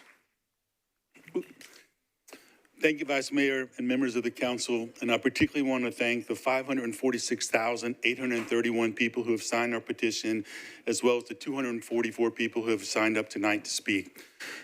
I'm Rick Schwartz, President and CEO of the Nashville Zoo. I'm here to ask you to use every tool available to protect our zoo. The 3,150 animals we care for, our 370 staff members, our surrounding neighbors, and the 1.4 million visitors that come here each year. My entire life has been dedicated to understanding and protecting animals. 36 years ago, when I founded the zoo, I did so with a simple dream: to create a world-class zoo that inspires generations to connect with animals from around the world and protect them from extinction. Now, with the threats of this data center, that dream is on the line. My concern for the well-being of our animals has remained the same from the beginning of this. Paramount of those concerns is noise, specifically tonal noise. Not the 65 decibels that DC Blocks has said they will conform to, but the constant exposure of low electromagnetic frequency vibrations, the type of 24/7 noise disruption that has already impacted the health of cattle in rural areas, causing lower milk production due to diminished feeding, inhibited breeding behaviors, and premature or stillborn calves. We cannot risk those negative impacts on vulnerable animals like the clouded leopard, our signature conservation species. Nashville Zoo has bred more clouded leopards than any zoo in the world, and this data center will be only 320 feet from the area they call home. The question before council is not whether data centers should exist in Nashville. The question is whether a large data center should be allowed to move forward in a uniquely sensitive location. It is my ethical responsibility to protect these animals. I cannot stand by and let the animals in our care become an experiment of the long-term effects of data centers. Thank you very much. Thank you. Go ahead, sir, you're recognized. Go ahead, sir. Go ahead and start speaking, please. You're recognized. Go ahead and start speaking, please. Okay. I'm Dario Meeks. I'm from District 2. I just came here today in support of Bill 2026-1391. I believe that we need more time to, better regulate how these data centers are going to affect our communities. That's it. Thank you, sir. All right. Go ahead. You're recognized. Hi, my name is Whitney Atkinson, and I reside in District 34. I'm here in support of 1391 and also 1448. I am a member of the Nashville Zoo and previously served as a zoo docent. I currently work for the Nashville Humane Association, where I remain committed to helping animals and also serving our community. I have a lot of really serious concerns about this data center. Data center infrastructure, cooling towers, chillers, HVAC systems, generators, transformers produce continuous noises. Low-frequency noise is particularly concerning because it travels long distances, penetrates buildings more easily than high-frequency sound, and is perceived as vibration. Even if noise generated by the data center is acceptable for humans, many of the animals at the zoo have hearing far beyond our own, such as Andean bears, tigers, clouded leopards, giraffes, rhinoceros, bats, owls, kangaroos, horses, goats, sheep, guinea pigs, cattle, and many others. Prolonged exposure to noise will negatively impact their health by increasing stress, disrupting communication, altering behaviors, interfering with breeding, and interrupting rest. Noise pollution may also affect nearby residents. Research has shown that prolonged exposure to noise can negatively impact cardiovascular health, sleep quality, cognitive performance, and mental well-being. In addition, the proposed data center's projected electricity demand has been estimated to be comparable to the around-the-clock energy use of 50,000 single-family homes, which could place additional strain on the electrical grid, potentially affecting reliability, increasing energy costs, and contributing to more outages. The proposed data center also threatens local water quality by further draining the zoo's stormwater system, which protects community groundwater and streams.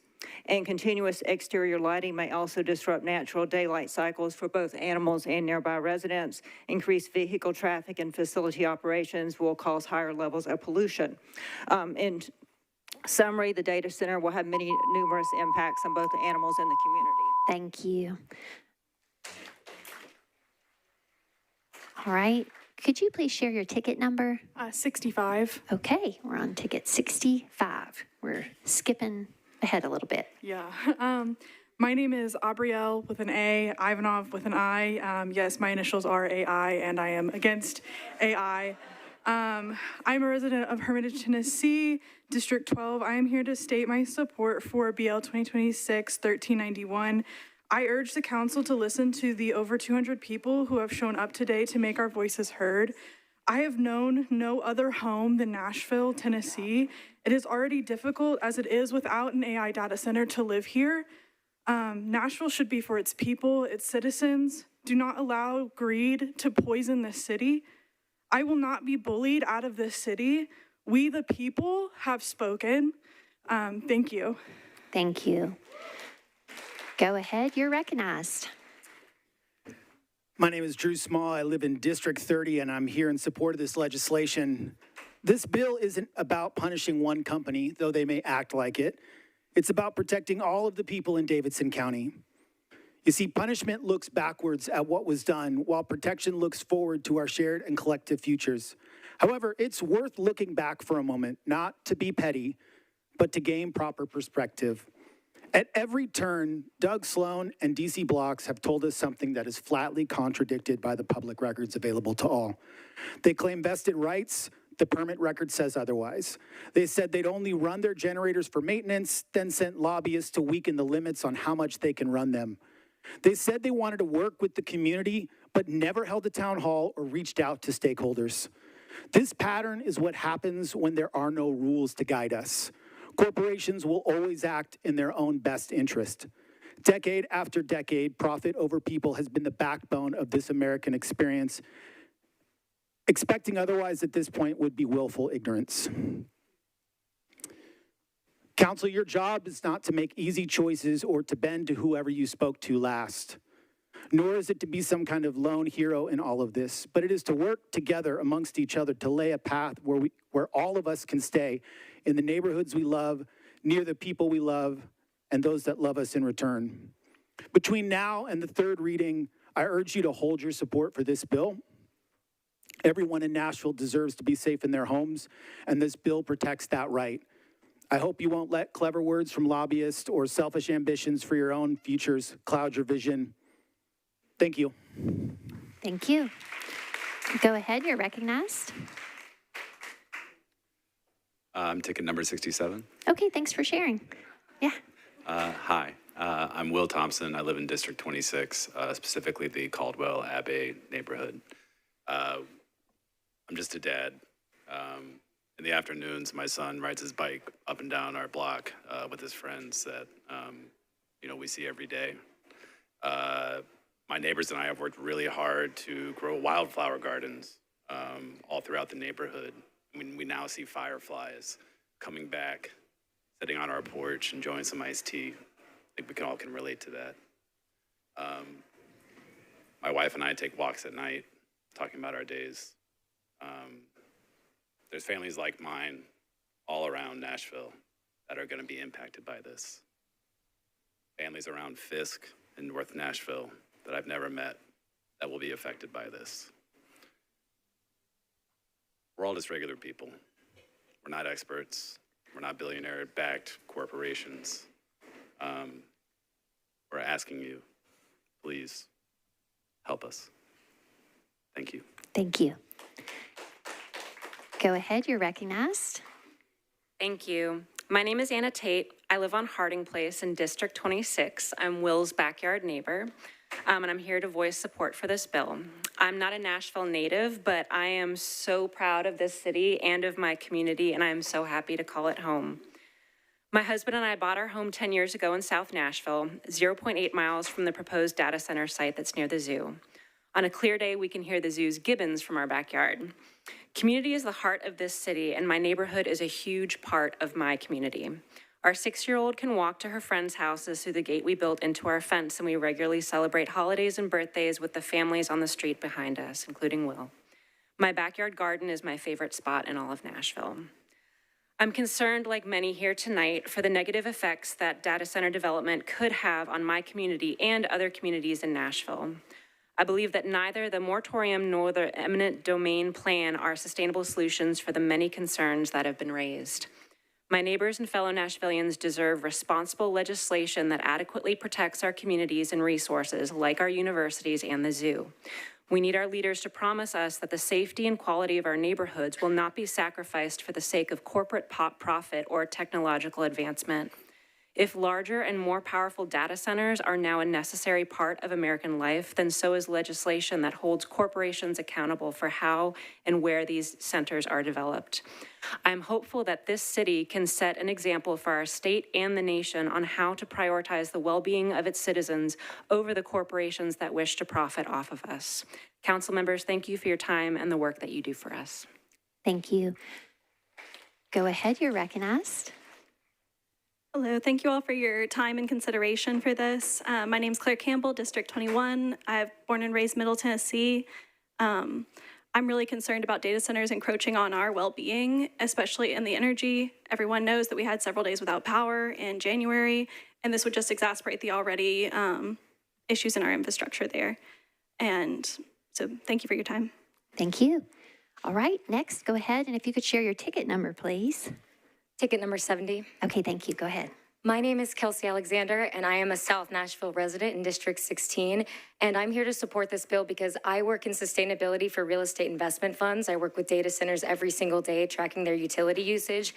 And it is no joke. They use a wild amount of energy and water, and I see it every day. And research has shown that the presence of data centers increases the likelihood of rolling blackouts in neighborhoods. It increases the utility bills for residences, for businesses, and it increases the pollutants in the air and the water as well. And I think this bill is a great starting point. I love some of the ideas I've heard other people talk about, like requiring, mandating reporting on utility usage, looking at requiring renewable energy that is not natural gas, or even investing in our utility grid here in Nashville. And I do not trust any of these companies to think about what's good for Nashville unless it also conveniently lines their pockets. And so I'm looking to you, my elected representatives, to think about your neighbors, think about your neighborhood, and think about your constituents. And I'm asking you here today to protect Nashville from data centers. Thank you. Thank you. Go ahead, you're recognized. Hi there, I'm ticket number 71. Thank you. My name is Carter Murphy, and I also live in District 16. And first off, I just want to say thank you all for taking the time to listen to our input. We really do appreciate it. I'm primarily concerned about the manner in which DC Blocks is planning its data center construction. To me, it looks like that they're trying to rush the completion of the data center to get ahead of the law and to avoid regulatory oversight, even if that oversight would protect members of that surrounding community. I have read about the ecological effects of AI data centers. According to a publication at Tufts University, an average AI chat session consumes, on average, 1 liter of water.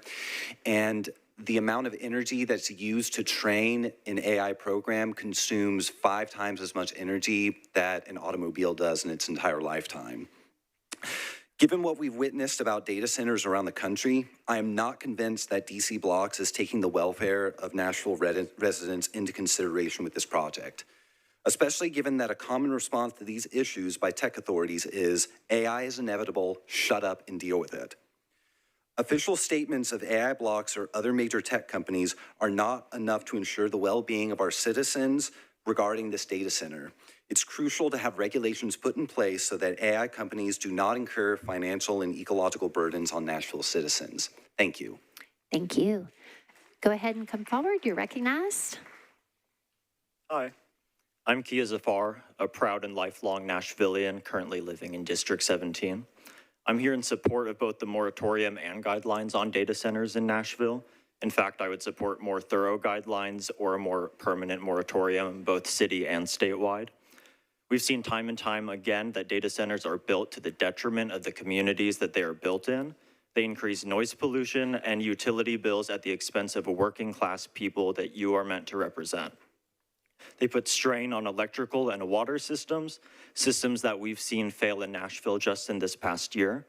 We can even look to our neighbors in Memphis as an example of how harmful they are to the surrounding community. The effects of these data centers haven't been studied nearly enough for me to be comfortable living near one, and I don't want or expect that for my neighbors in South or North Nashville. Anytime I've heard opposition to AI and data centers expressed, it's shut down by the suggestion that these things are inevitable. And there's no point in stopping them, all in the name of progress. I urge you to reconsider this notion and to represent your constituents that actually live in Nashville. Thank you. Thank you. Go ahead. You're recognized. Hello, my name is Trevor White. I'm from Middle Tennessee chapter of the Democratic Socialists of America. I was born and raised and live in Tennessee, currently in District 15. Speaking on 1391 and the moratorium, I'm here not only to support the regulations, but want to press that they do not go far enough. People behind this data center have already shown time and time again they are willing to lie and scheme the public to further their agenda. Speaking of, shout out to the guy who gave me these AI-generated data center stickers and wanted me to hand them out for him in an attempt to make those opposing data centers look foolish. Boo indeed. If you're watching this, I hope you got paid up front. To give an idea on how much this community does not want these centers, we implemented a ticketing system just to do this. We know these data centers draw our power, poison our air and our water, and disrupt the peace with their noise, and that's just by themselves. Just ask our neighbors in Memphis or any of the areas across the nation these have been built. So who does want these? The usual suspects, developers, lobbyists, and their tech company handlers, led by oligarchs who tell us to our face their goal is to replace workers and dismantle our democracy. At this point, I can only assume that if any of the members of the council are for the building of these centers, you're either naive or benefiting from them personally. Thank you. Thank you. Go ahead, you're recognized.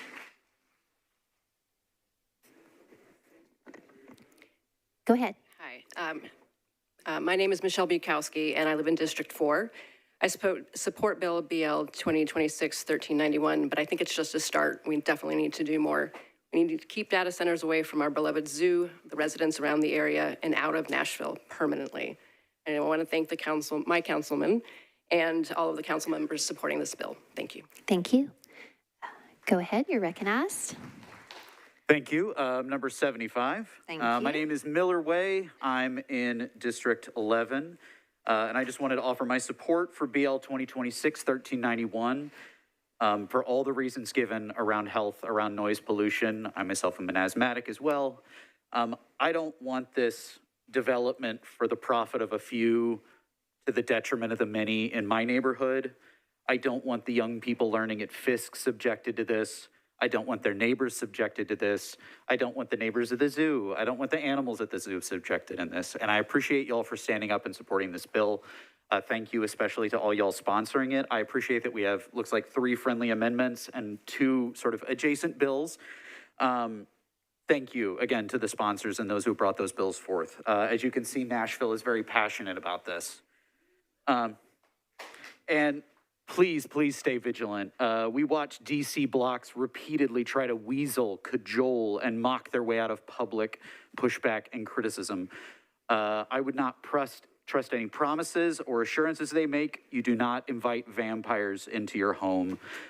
Nashville is watching. I support this legislation. I hope my council member Eastlick can support it on this reading, along with Lee and Stiles, who I believe were a no and an abstain on the previous reading. Thank you again. Thank you. Go ahead, you're recognized. Come on forward. Hello, I'm number 76. City Council members, my name is Connor Shank. I'm here as a concerned citizen, voting district number 5. I'm here to show support for the proposed BL 2026-1391. I'm a supporter of our zoo, a regular volunteer at a parrot rescue out in Hermitage, and the founder of Squawk Rock, a music festival that I have for parrot conservation. Others today have spoken and will speak on the moral and the environmental impacts of these centers. But what I'd like to bring to everyone's attention is the consequences of apathy and the consequences of inaction. Every detrimental act caused by human beings throughout history, whether we think of famous atrocities or everyday injustices, are rarely caused only by individuals with malintent. No, it has to be allowed to occur by average everyday people like you and me. People with otherwise good hearts have become complacent in order for inequity to thrive. So we're faced today with AI starting to become prevalent in our society and our culture. So it's up to us right now to set a precedent to make sure it's used responsibly and mitigate its negative repercussions.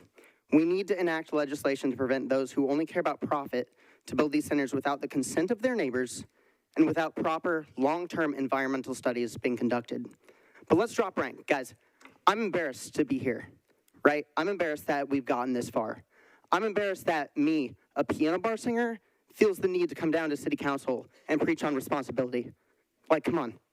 I'm embarrassed to have Delicia Porterfield as a representative of Nashville who embodies the inaction that I'm speaking out against. I'd like to leave everyone today with a little quote by Tolkien that I think about. Some believe that it's only great power that can hold evil in check, but that's not what I've found. I've found it as the small everyday deeds of ordinary folk that keep the darkness at bay. Small acts of kindness and love. And it applies to people like me, but more importantly, people like you. There's a right thing to be done here today. Please do it. All right, thank you. All right, prior to the next speaker beginning, I just want to say that it is 10:07. We began this public hearing at 8:37, and we are now on speaker, what is your ticket, sir? 77. 77, okay. Everybody do the math, go ahead. Hello, my name is Owen McGuire. I am from Springfield, Tennessee, and I am in support of Bill 1391, which enforces serious AI data center regulations at least, and hopefully at best, the abolition of AI data centers in Nashville. Not only are there already countless studies on AI data centers harming the environment, and I must say, it is simply morally bankrupt to build one on an animal conservation facility and beloved city landmark. We must not allow the Epstein class of people to come from God knows where into our city and ruin our way of life for no good reason other than the greed and benefit of the rich while stepping over the corpses of half the people in attempt to control the other half. You can ask anyone in line behind me. No one wants a large-scale people and animal killing data center in our city. Not now, not ever. I urge the members of this council to come to their senses and do what they were elected to do and protect the people of our city and not the cowards at DC blocks who didn't even have the nerve to come and face the people that they were trying to ruin. Together as the 99%, we must have the courage to kick the 1% in the nuts and make them smile at us and like it. As long as we as Nashvillians stick together, we will remain the powers that be in the city, and the rich degenerates who want to bury us under their data centers will have no power over us. I leave you with the final message of people over profits. Thank you. Thank you. All right, go ahead, come on forward. My name is Morgan May. I live in District 6, and I'm going to read human-generated lyrics because original music built this city and deserves respect. This is the story of Noah and the lost art. Noah went to school to be a writer. His roommate studied graphical design. He's loving on a lyricist from Georgia who likes to paint when she can find the time. Noah's got a friend in animation. She's married to a radio DJ. Their neighbor's nature shots are really gorgeous. Who'd have thought they'd live to see this day, where they're all in the same boat and they've got to get away. Noah had a dream he had no readers. His roommate lost his job to a machine. His lady couldn't sell a song for nothing, and nobody had time to wait for anything. Noah's inside voice said, save the planet and gather all the ones who still can think. Build a ship for every dreamer and creator, and hope and pray to God we don't all sink, because we're all in the same boat and we've got to do something. One by one, even two by two, till almost everybody in the world forgot what they could do, till everything on dry land with the breath of life inside them died, till nearly every living thing on the face of earth was wiped, till the birds and the bees, everybody business couldn't eat, couldn't be me, couldn't be you, couldn't be people and creatures and wild things that move, till everything was gone except a walk in the effing park, till only Noah was left and those he kept with him in the ark. Because the breath of life came with Noah in the ark. The breath of life stayed with Noah in the dark.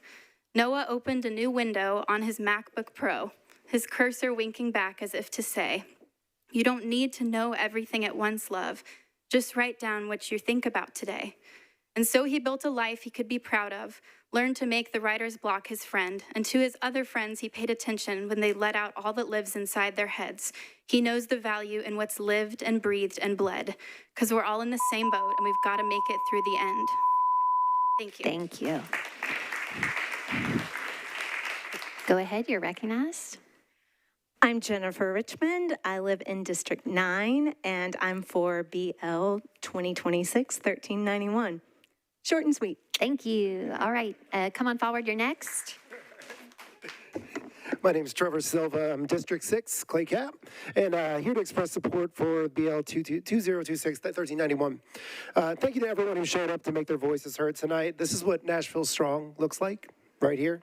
I know the majority, if not everyone, has to work a day job tomorrow, and nights like this make for early mornings. It does for us too. Let tonight be a reminder that while we would prefer to be at home, we are willing to lose sleep and make y'all do the same if it means protecting our city against intruders like DC Blocks who do not have our best interests at heart. As a business owner, I have to trust those who I make deals with. A lot of people make a lot of promises, but I can tell you one thing. If someone lies to you once, they will do it again. Doug Sloan, the lawyer of DC Blocks, told Planning Commission the building is vested. They're going to build it there. We already have the permits in hand. That was false. If that's the level of honesty we get before companies like this have broken ground, that tells us everything we needed to know about what they'll do once they have their claws in us. We need to protect ourselves and our community because they've already proven they will not only lie, but their agenda is not the agenda of the people of Nashville. I'm asking that you'll support this bill and always put people before profit because we don't want to keep you up all night, but you better believe that we will. And we'll do more than that to protect our community. As we say at our chicken-themed anti-fascist soap company, cluck around and find out. Appreciate y'all. All right, go ahead, you're recognized. Hello, my name is Hannah June. I want to start out by saying thank you to everyone who is here from the council. Thank you especially to the people who are paying really close attention. I've been watching all of you, and I know the ones who are watching and paying attention and nodding along and the ones who maybe aren't. And I would also like to remind you that, yes, we've been here for a long time. You guys have been here for a long time, but we have also been here for a very long time, including well before this meeting started. I got here at 5:15 p.m., and I know a lot of people were here before me because I am number 83. So I would just like to say that I live in Council District 29. I've been a resident of Nashville for only 3 years, so yes, I am a newbie. Prior to that, I traveled the country for 2 years trying to pick a place to call home, and I planted roots in Nashville because I love this community. I love the diversity, the creativity, and the passion that I found here. I own my own occupational therapy practice that utilizes the outdoors as a therapy space for children and adults with special needs and disabilities. I host a local trash pickup at Percy Priest Lake every month, and I'm currently in the process of transforming my own yard into half native garden, half community farm and pantry. I am really invested in Nashville, in our community, and in environmentalism, and I care so deeply about the people and the wildlife of this great state. The most important point here is that data centers have an enormous impact on our environment, our wellness, and the delicate habitat that supports our native wildlife. Our zoo animals are important, yes, but the native wildlife and our community of human beings is equally, if not more, important. So I agree with my preceding community members that are demanding more intense restrictions to keep all Tennesseans safe from the impacts of these data centers. Thank you so much. Thank you. Go ahead, you're recognized. Hi, I am Addison Gould, a high school student and resident of District 35, descended from over 5 generations of Nashville locals. I fervently believe that BL 2026-1391 could benefit our city, but also that data centers have no place in Nashville. For one, the construction of more parasitic data centers here would further strain our infrastructure, especially our power grid and the Cumberland. Additionally, the noise pollution produced by data centers has the potential to decimate the quality of life of thousands. The chemical pollutants left behind have even more adverse effects on the people and animals which inhabit Nashville. Power bills may also skyrocket for already struggling families. No Nashvillian would benefit from a lack of restriction on data centers. Is sacrificing the well-being of our people worth it? Is it worth letting this technology that just promotes laziness take up our land and resources? I don't think so, and clearly I'm not the only one. BL 2026-1391 would not permanently save Nashville from the plague of data centers, but it could greatly aid the quality of life for the animals of the Nashville Zoo, many of which are endangered species. The proposed center by the zoo would be detrimental to the sleeping and behavioral patterns of these beloved animals because of the immense noise and light pollution that would inevitably be produced by such a large data center. On top of that, the affordability and quality of life of the nearby residents of Caldwell Abbey Hall need to be taken into account. I urge each of you to be prudent and prioritize the people of our city and our local environment. Thank you for listening to what I have to say. Thank you. Go ahead and come on forward. You're recognized. And if you could share with us your ticket number, please. 85. Okay, thank you, sir. Go ahead. My name is Henry Moses Gold. I live on the outskirts of Belmead, and I am a grand total of 16 years old. To be quite blunt, I'm wearing a trash bag right now. This is due to the fact that, well, I should start off by saying, I walked a mile here in the prime of the rainstorm today in said trash bag because when I found a store, I was not able to afford an umbrella. And I believe that billionaires such as Donald Trump, Elon Musk, Larry Fink, and many others coming into Nashville and, say, digging holes and also building AI data centers is only allowing them to continue to make more profit while letting people like me not be able to afford an umbrella due to how high the prices are. Not only that, I would like to add on that this AI data center would be detrimental to wildlife surrounding it. And I would also like to add a very cliche sort of quote from a character I look up to quite a lot, and that is, with great power comes great responsibility. And I feel like the people with great power at the current moment are using their responsibility to no extent and just constantly belittling the working class while only uplifting themselves, causing more inflation. And I would like to finish off by saying a quote from the man my middle name belongs to: "Let my people go." Okay. Go ahead and come on forward. You're recognized. Good evening. My name is Jacob Volker. I'm from District 19, proudly represented by Charlene Oliver, and I'm in support of BL 2026-1391. There's a lot of hurt that I have at the fact that this data center is still being under consideration.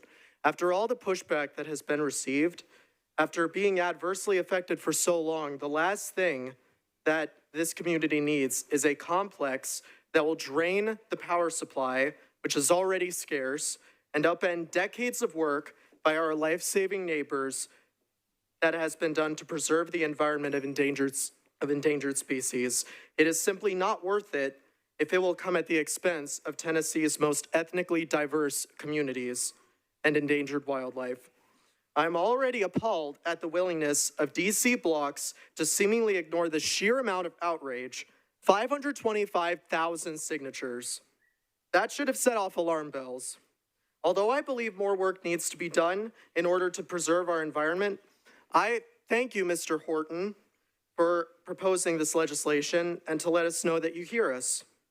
To those of you who are staying silent about it, I would take a moment to question your ability to serve the interests of your constituents instead of just serving the interests of yourselves.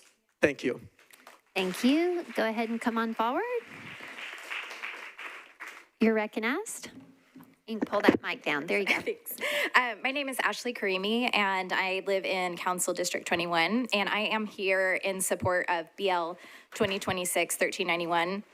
I do believe it's a good start, but I think there's so much more that can be done. This is unprecedented. It's something that a lot of us are not super familiar with, and there needs to be more thoughtful consideration about what this looks like moving forward in our communities. Thank you. Thank you. Next, go ahead. Hi, my name is Nicole Weller. I'm from District 21. I am in support of 1391. It is a great start, and I am also asking for stronger restrictions and legislation around it as well. Thank you so much. Thank you very much. Go ahead. You're recognized. Hi, my name is Matthew Palmieri. I'm a resident of District 17, and I'm up here speaking after nearly 100 people have stated their opposition to data centers and their support for this bill. I hope that there are 100 people that come after me and state that same thing. And, you know, those are the people that you represent. These are the people that you work for, not DC blocks, not other data center companies, and not tech oligarchs. So I hope that you hear that nobody wants data centers, not here and not anywhere. So thank you. Thank you. And could you share your ticket number, please? Yes, it's number 92. Okay, thank you. Hey, y'all, I'm Allison Summers, and I was born and raised in Nashville, and I currently live in District 15. I support this bill, although it do be weak, okay? It be weak. This bill needs more protections in place for people and the wildlife in this city. I would love it. I would love to see any new data centers banned. I would love to see any new data centers banned. I urge you to strengthen this legislation. DC blocks does not care about the people of Nashville, and they do not care about you. I urge you to strengthen the legislation. I am so proud of the city of Nashville for showing up for those who could not show up today. And the people of Nashville are tired of being pushed around by billionaires and tech bros. We are tired. So this is just the beginning. If you cannot be an advocate for the people in these communities that you have sworn to serve, then we'll be coming for your seats, queens, okay? Thank you. Next, you are recognized. Go ahead. Hey, y'all. I'm Nathan. I'm number 93. That's kind of weird to say. I'm out in District 6. Hi, Clay Cap Squad. I support this bill. I'm here on behalf of my kids on my boo. It's a lot to have one of us stay home with our 3-year-old and our 6-month-old. We sacrificed to be here. All of our children are going through sleep regressions. I'm here also on behalf of just a whole mess of friends and family who wish they could be here, but they got to work because we live in this city. I'm also here on behalf of a long line of Billies who didn't get to say like what went in their hollers. So this one feels a little personal to me. I got 4 things. I don't want infrastructure for antisocial stuff. I don't want infrastructure for slop, for speculation, for police surveillance, especially not in Music City.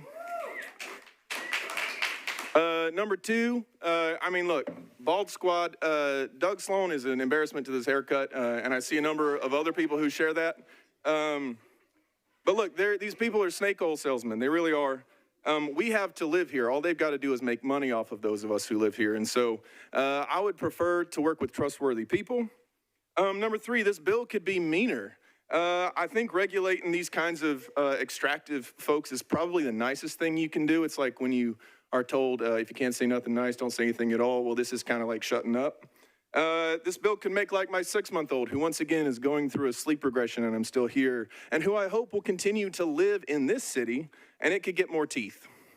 And lastly, for those of you who are like pearl clutchers and are undecided, imagine how much porn they're going to make with this infrastructure. Thank you. Thank you. Go ahead and come on forward, please.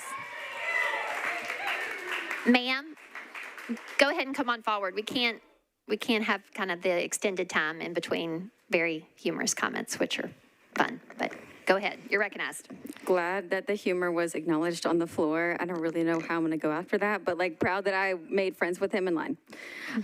So my name is Lilia. I'm living out west in kind of the area that would be affected by the proposed data center out north. And yes, I am here to speak not only on the regulations, but most importantly, where the 2 most discussed and resisted data centers are proposed right now. We can talk about the future, but I think it's more important to think about the implications, and that is no small coincidence. You're talking about a historically Black community and an overwhelmingly Spanish-speaking or immigrant-strong community, each respectively in the North and South, which, might I add, have grown to be such because they've been targeted and basically moved out or pushed out by transplants. As a graduate of Fisk mentioned earlier, the community does not want this. And the administration might, but I read an article that said most of the residents on Buchanan actually didn't even know it was proposed. It's interesting to think about what would happen if this were out west or, out east, like New East Nashville, or also in Green Hills. But it's impossible to think of that happening because we only ever think of Black and brown people taking the brunt of environmental racism manufactured, right? That's part of the reason why they're not here. They don't have a reason to trust that y'all would maybe listen to them. And if you think about the Spanish-speaking communities in Nashville, a lot of them are scared because this city has allowed ICE to just kidnap them off the streets, right? Yeah, thank you. So these people do not need us to talk for them, but they do need to feel like we take part in their struggle, and when they suffer, we will suffer because empathy, right? Nashville, empathy. We are glad that you guys listened to our housing requests, and please make the decision that you can stand behind. All right. Thank you. Go ahead, you're recognized. Can you share your ticket number, please? Yes, 95. Thank you. My name is Allison Quattlebaum. I'm a resident of Oak Hill in District 25. As a creative professional working less than 1/10 of a mile from a proposed data center, I support BL 2026-1391 as a beginning to stronger data center regulation. Thank you. Thank you. Go ahead, you're recognized. Hey, I'm Suzanne Fletcher, resident of District 26 and lifelong Tennessean. I support Bill 2026-1391. Thanks for listening. Thank you. Go ahead, you're next. Hey everyone, my name is Danielle Peterson and I live in District 25. I support this legislation because these data centers are of a stake that we can't take back. And I'm so grateful to my fellow 245 Tennesseans who came out tonight and many who could not come, who don't believe that reckless pollution and corruption are inevitable. To those who still have hope that this democracy works for us, I agree with everything that's been said this evening, and I'm so thankful for all of you voting in support of BL 2026-1391 to protect our land, our animals, and every single one of us. Thank you. Thank you. Go ahead, you're recognized. Hi, I'm ticket number 99, and my name is Cecilia Forbes from District 7. I'm a 15-year-old high school student who has been going to the Nashville Zoo since before I could walk or talk. It has been an essential part of my growing up and a key factor in inspiring my career in zoology. I've been to nearly half a dozen zoos across the nation, and our hometown has by far the best. What sets the Nashville Zoo apart is its clean facilities, the extensive care its facilitators have for the animals, and its ability to inspire passion in others. DC Blocks is pushing its centers at both the zoo and at Fisk University. They say that AI is our future, but why should it be? Why can't we have a future free of pollution generators? I don't know if you're familiar with the movie The Lorax, but AI is a near-perfect replica of a thneed, a fictional piece of fabric that can morph to suit the needs of its owners. However, its production turned a paradise into a wasteland. I am in full support of not only BL 2026-1391, as well as BL 2026-1448, and the rule suspension regarding Mayor O'Connell's acquisition and condemnation bill.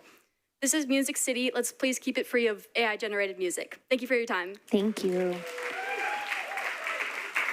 Go ahead, you're recognized. Hi, my name is Renee Moore. I have ticket number 100, and I live in District 7. I've spent my childhood at Nashville Zoo and have created many memories there. I, along with these people, want to protect the environment and the animals this data center would harm. Even as a high school student, I can see the damage this center would create, and I urge you to as well. I encourage the council to support these bills. Thank you. God bless you. Thank you. Go ahead, you're next. Good evening. My name is Laura Shumate. I live in District 7, and my ticket number is 101. Thank you. I know that I'm still a high school student, but even I know that this data center has poor impacts on both the environment and the animals. I have been going to the Nashville Zoo for a very, very long time, and I know that this community truly loves this zoo, and that's why we're all here tonight. Another thing about data centers that I do want to bring attention to that a few people have spoken about is the jobs that it prevents. I'm a very artistic and creative person, and I want to be able to do that when I'm older and when I have a future job. I either want to be an actor or an artist or an animator, but with AI, that may not be a possibility, and it really puts people at risk, and I want people to bring that to attention more because kids like me might not have a future doing something fun that we want to do, that we are very passionate about. Thank you. Thank you. All right, you're recognized. Hi, my name is Madison Palazzo. I live in District 19, and I support Bill 2026-1391. I'm not going to restate why building a data center would be horrific. We've had plenty of people here that have already talked about the air pollution, noise pollution, and wasted water. What I am going to tell you is that I don't care about a lot of things. Until this issue came up, I had never been to a committee meeting or a public hearing, and until last week, I had never even been to a protest. I guess I always thought that there would be other people to care about the things I should care about. There would be more educated people to speak on the things that should be spoken about. But we needed numbers on this one, and I realized I could no longer just watch things happen. The animals at the zoo were not asked if they wanted a data center. The students at Fisk were not asked if they wanted a data center. Citizens of Davidson County were not asked if we wanted a data center. But here we are in record numbers, telling you, imploring you not to sell the soul of Nashville. I mentioned earlier that I didn't care about a lot of things, and that alone should scare anyone in favor of data centers. Because if it's gotten to the point that I'm speaking in public, which I don't know if you can tell, but this is kind of a nightmare scenario for me, it's gotten to a pretty critical point. DC Blocks, I am now speaking directly to you, or whatever lawyer proxy you send in your place. I will be at every meeting, I will be at every protest, I will be the thorn in your side. You may have money, but we have something money could never buy, and that's something worth fighting for. Thank you. Thank you. All right. Go ahead, you're recognized. Hi, my name is Shakira Erica Nash Bally, and I am in the newly gerrymandered District 31, John Rutherford. Not sure where there you are, hi. I'm looking forward to getting to know you. Alongside many new constituents, I have to say I am in agreement with everyone else who is here. I support both bills for the, freezing the process so that we can go through and actually have a stronger, more strict regulation.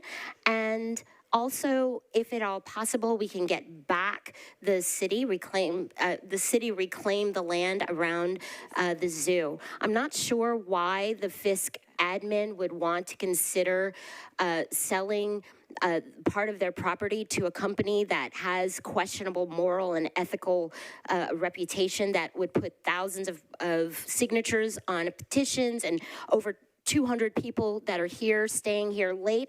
But I want for you to think about this, please. Remember, we are constituents. Remember, we will be voting. We will be watching. We will be looking to see what will come from this. And thank you very much for listening to us. Thank you. Thank you.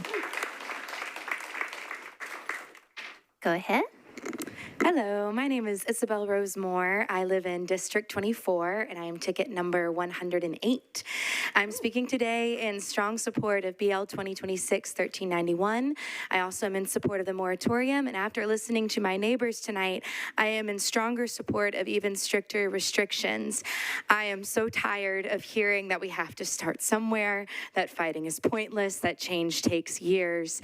Enough, and I would love to just come in swinging. It's been my entire life. I echo the sentiments of those that are far more eloquent than I who have been speaking tonight, and my message is simple and emotional for those council members who have not yet shown support for this bill, or for those who remain on the fence about the ethics of data centers as a whole. Please take a good long look at the turnout we have tonight. We are passionate, we are concerned, we are angry, and the most incredible thing that I've witnessed today is the fact that we aren't going anywhere.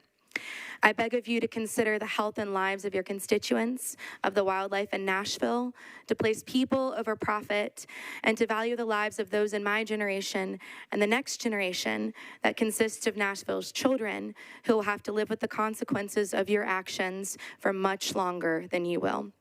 Please don't take your responsibility lightly. Thank you to all of those tonight who have been paying attention, and thank you to the sponsors of this bill for your efforts. Thank you. Go ahead, you're recognized.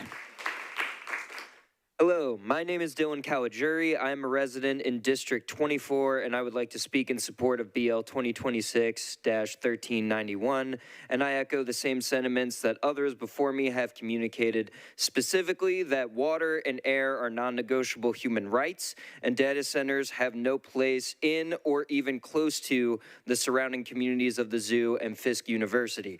Thank you to the bill's sponsors and all 245 community members speaking out in support of this bill. Thank you. Thank you so much. Could you please share your ticket number? Sure, yeah, 110. Okay. If I may, I just want to share that it is 10:37, so we are 2 hours into the public hearing, and we are on speaker number 110. We have a total of 249 ticketed speakers. Go ahead. Hey y'all, my name is Liz Clayton Fuller. I live in District 35 and I strongly support BL 2026-1391. I'm an artist born and raised in Nashville. In a place that thrives on creativity, we have seen time and time again our city prioritize profit. Profit over people, profit over common sense, profit over environmental impact, profit over public health, profit over all. This is a chance to show the people of Nashville that you do still care about us and our futures. They keep telling us we have to embrace AI, and I refuse. What I want is to embrace my community and the future of the city. I encourage y'all to further strengthen this legislation. If we don't get this right, it will not just be the data centers at Fisk and on the zoo's front steps. There will be more. No one is safe from this issue. Already wealthy people will rush to line their pockets more, overriding good practices and sustainability for the sake of profit. I have a 1.5-year-old daughter, and I want to build her a better, sustainable world, not an unlivable one. No new data centers. We deserve better. Thank you. Thank you. Go ahead, you're recognized. My name is Mary Harris. I'm in District 34 in Nashville. That's my daughter. I'm here for my children and my grandchildren, and it's your job to protect them. I can't do it by myself. It's your job. Help me protect them and support this bill. Thank you. Go ahead, you're recognized. My name is Linda Gregg, and I'm from South Nashville, and I am in support of BL 2026-1391. Have y'all ever had lunch with the tiger? my 4-year-old granddaughter, and I do. That is her absolute favorite thing to do at the zoo. We pack our Lunchables. We walk ourselves to the tiger exhibit. We say hi to the tiger. And we go sit on the wall and we eat our lunch. And she loves it. And granted, we're not really eating lunch with the tiger, but in her mind, we are. And that makes for really a priceless memory. Memories that can't be replaced, by technology or phones or anything. And one of the things I think is really cool about the Nashville Zoo is they are up close and personal with the animals. Oh my God, you can see a tiger on the other side of the glass, an Andean bear. And the first time she saw the koi fish, they were face to face and both of them's eyes were huge. I thought I would die laughing. And these are memories we can all make.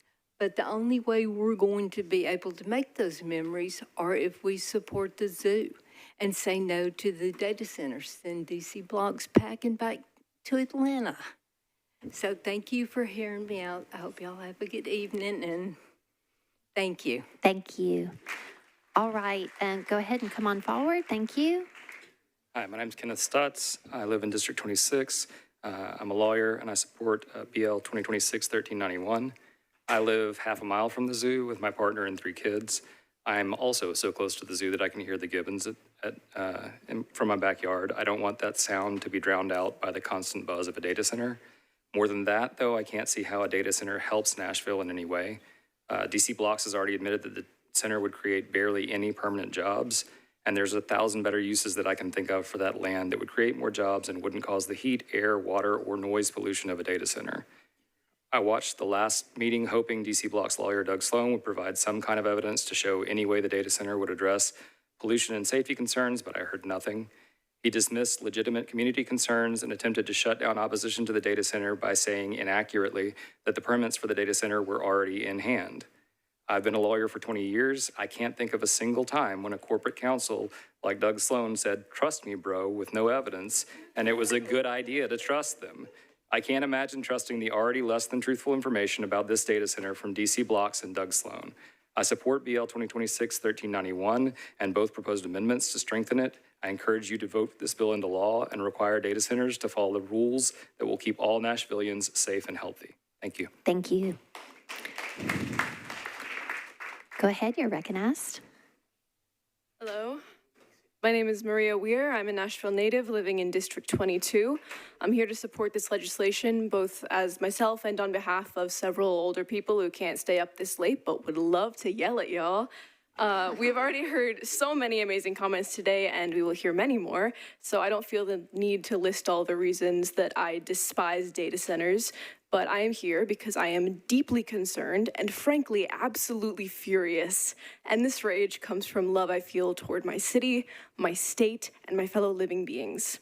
Our animals, environment, resources, and people are worth protecting.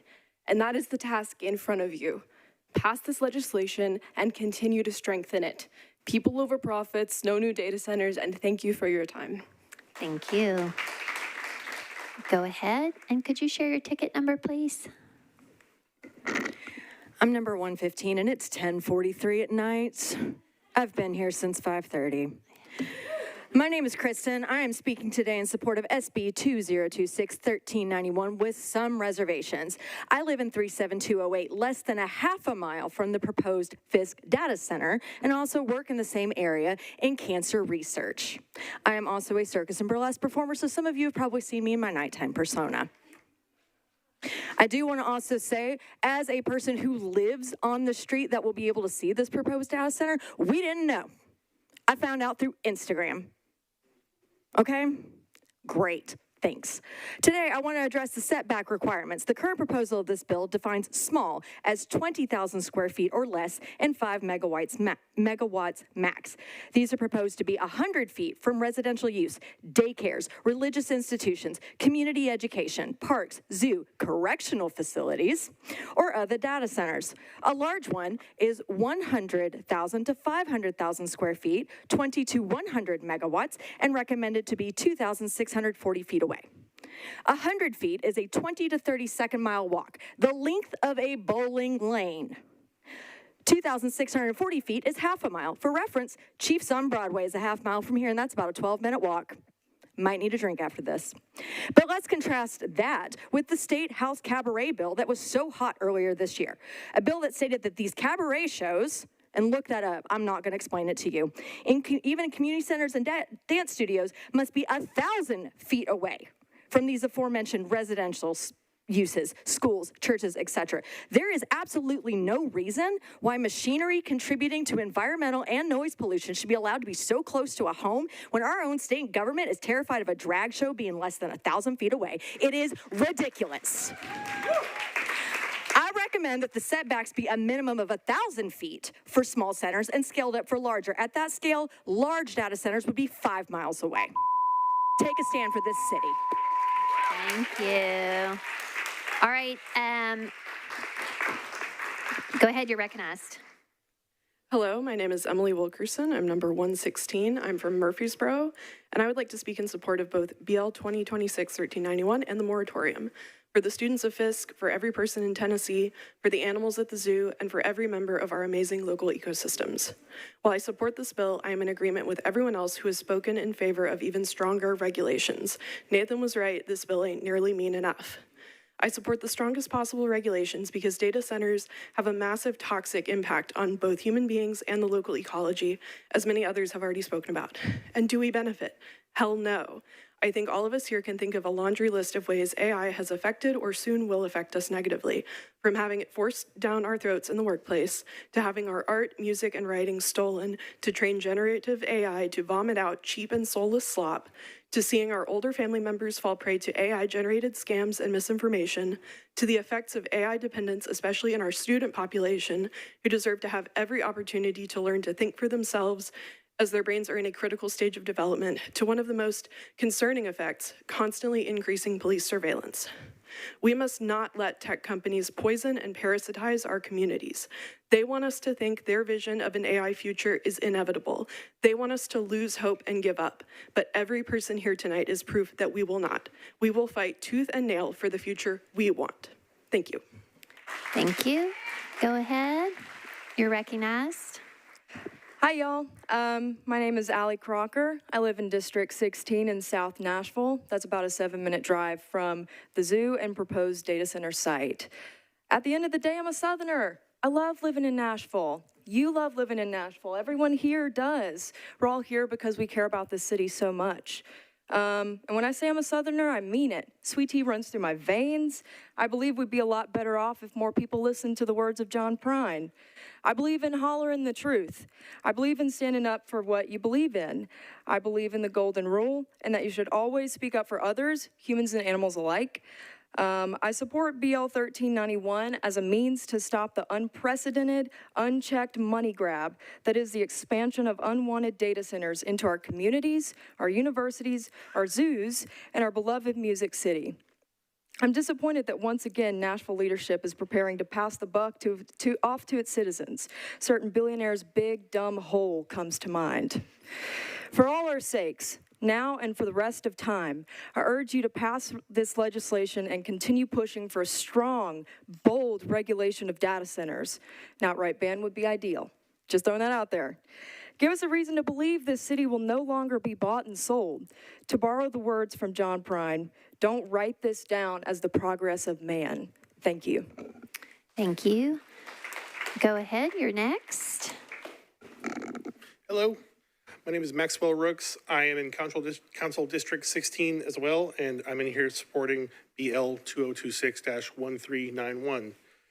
Like many have said before me and will continue to say throughout the night, I believe that this bill will defend the homeowners and tenants who are at risk of one of these data centers being constructed near their houses, like the patrons, staff, and animals of the Nashville Zoo. It will defend these local Nashvillians with things like increased water scarcity, noise pollution, raised utilities, and hazardous electronic waste and disposal, among many other avoidable drawbacks. Most importantly, this bill will attempt to defend Nashville from the increasingly tight grip of uncaring big tech companies that show little to no consideration for the people they are negatively affecting. Other southeastern towns are already feeling this pressure. In my original home state of Mississippi, 6 data centers are either being proposed or are being built as we speak, including in South Haven, minutes from Memphis, Tennessee. An estimated $20 billion cost of construction data center is being proposed, courtesy of a certain social media grifter and his company XAI. I do not want Nashville to experience the same treatment. This is now my home, and I demand that it is protected. I want to end with a William Faulkner quote. He said once, "Never be afraid to raise your voice for honesty and truth and compassion against injustice and lying and greed. If people all over the world would do this, it would change the earth." Thank you. Thank you. Go ahead, come on forward, you're next. Hi, my name is Emily Wire. I live in District 31, and I support BL 2026-1391.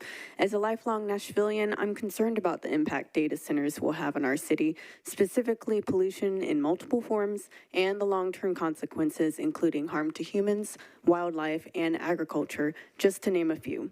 I call on city leaders to take a stand against the corporations who want to take over Nashville, stand with Nashville residents, support the first step, BL 2026-1391. Thank you.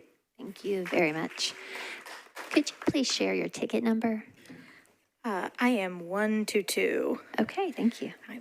My name is Meg Krozik, and I live in Council District 2 up in Metro Center. And I'm here in support of legislation BL 2026-1391, because I believe allowing AI data centers to expand, build, and develop without any kind of regulations or protections for the communities around them is not only a danger to the people and animals' health in the near vicinity, but is also enabling a business that is actively devaluing and exploiting artists here that live in Nashville. And those are the people who make Music City, Music City. 21 million copyrighted songs have been scraped by companies to train their AI to mimic the hard work of these artists. Many of these artists are here tonight as well. These artists work, play, record, sing, and write in this city, bringing business to bars and arenas alike from all around the world to experience this wonderful, beautiful city that we have. But if we let outside influencers devalue our music, our artists, our community to the point where we can no longer hear them due to the dissonant baseline of processing servers next to a zoo or a college, can we really even call ourselves Music City? Data centers don't belong on college campuses next to zoos in Davidson County or Tennessee. Thank you for your time. Thank you. Go ahead, you're recognized. Hey y'all, I'm Jesse Baker. I live in District 16 and I support this legislation. I appreciate y'all's patience and your endurance tonight. For the people behind me, I appreciate it even more. I know that y'all have worked and raised your kids and come here and stood here and waited to say your piece as well, so I appreciate it. For too long, Nashville has prioritized growth and profit over community and sustainability. Nashvillians are exhausted. We're tired of our neighborhoods and our voices being treated as afterthought to tourism, corporate kickbacks, and billionaire pet projects, and cynical opportunists who prioritize their profits above all else, no matter the human or environmental cost. Long after artificial intelligence has poisoned its last well and displaced its last human employee, when the data centers of today stand as obsolete, abandoned monoliths, we will continue to reap the consequences of what is sown here by this council. As a proud Nashvilleian who's lived here since the 1900s, I humbly ask that your vote for this bill is an act of goodwill towards the people who are at the heartbeat of this city. The musicians, the students, the teachers, the servers, the bartenders, the cooks, the tradespeople, the rideshare drivers, the hospitality workers, and future city council members, depending on your vote. Those that stand to profit from data centers do not care about the people or the soul of Nashville. They weren't here to clean up after the storm in '94, the flood in 2010, or the tornado in 2020, probably not even for Fern in 2026. They won't be here to clean up the mess that they leave in the wake of their short-sighted technological gold rush. It's no mistake that they don't plan to build these data centers, or it is no mistake that they plan to build these data centers in working-class, culturally diverse neighborhoods and not their own backyards. They don't want to live near one either. And they don't expect working-class Nashvillians to fight back. As you can see here tonight, they're wrong. Please vote for this bill. Thank you. Go ahead, you're recognized. Rachel Benner of District 16. I am so proud of him. I'm very proud of all the people who have come before me and the people who stand behind me. And I really want to be proud of you all too. We can't afford to get this right or get this wrong. BL 2026-1391 is very important. Make the right decision. Thank you. Go ahead. You're recognized. And could you please share your ticket number? Yeah, I am 126. Okay, thanks. My name is Melody Cornwell, and I am a preschool teacher, and I am a resident of District 20. The kids I work with are 2-year-olds, and being outside is the best part of their day. And they couldn't go outside all last week because of the heat wave, but we were very excited to get back outside on Monday. And I just worry for their future, being able to go outside as they grow up, especially with data centers. So that's why I support this bill, and I would support any bill with stronger regulations for AI data centers. Thank you. Thank you. Go ahead and come on forward. Hello, my name is Ainsley Golden. I'm a resident of District 20, and I'm in support of BL 2026-1391. I would prefer no data centers anywhere ever, but I will take what I can get. Thank you. Thank you. Go ahead, you're recognized. Hi, my name is Katie Hahn, and I'm here with my daughter, Celestine, who did not want to go home until she'd had a turn to speak. We live in District 6, along with my husband and my other daughter in East Nashville, and we're here to support the legislation BL 2026-1391. We are volunteers at the Nashville Zoo, and we've had a family membership for a long time. Our daughters have taken classes there for years. And my husband and I were actually married at the Knoxville Zoo in 2004. So you could say that the zoo has always been a special place for our family.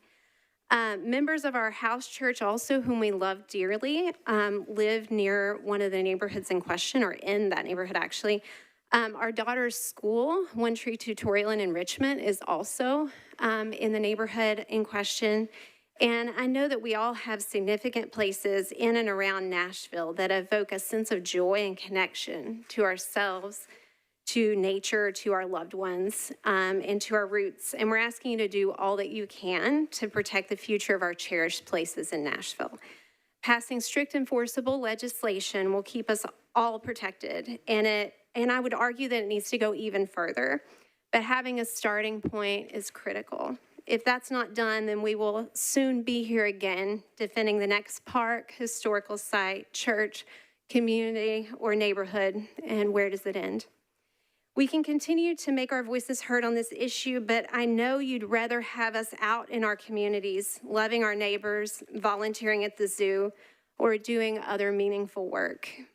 Please, thank you for listening to us, and we appreciate you doing the right thing. And also thank you for the number of sponsors on this bill. Thank you both for coming out. Oh, are we going to hear from you too? Yay. Okay. I know your first question is why is a child speaking, but I'm old enough to use my voice. Not at and all. I will. You welcome your voice. It's great. Thank you. Hello, my name is Celestine Hahn, and I live in District 6, and I support this legislation, BL 2026-1391. Because all voices deserve to be heard, and because I love the zoo. My school is in that area, and people I love and care about live in that area, all thrown aside just for a data center. Please protect our zoos, neighborhoods, parks, and schools. Thank you. Thank you.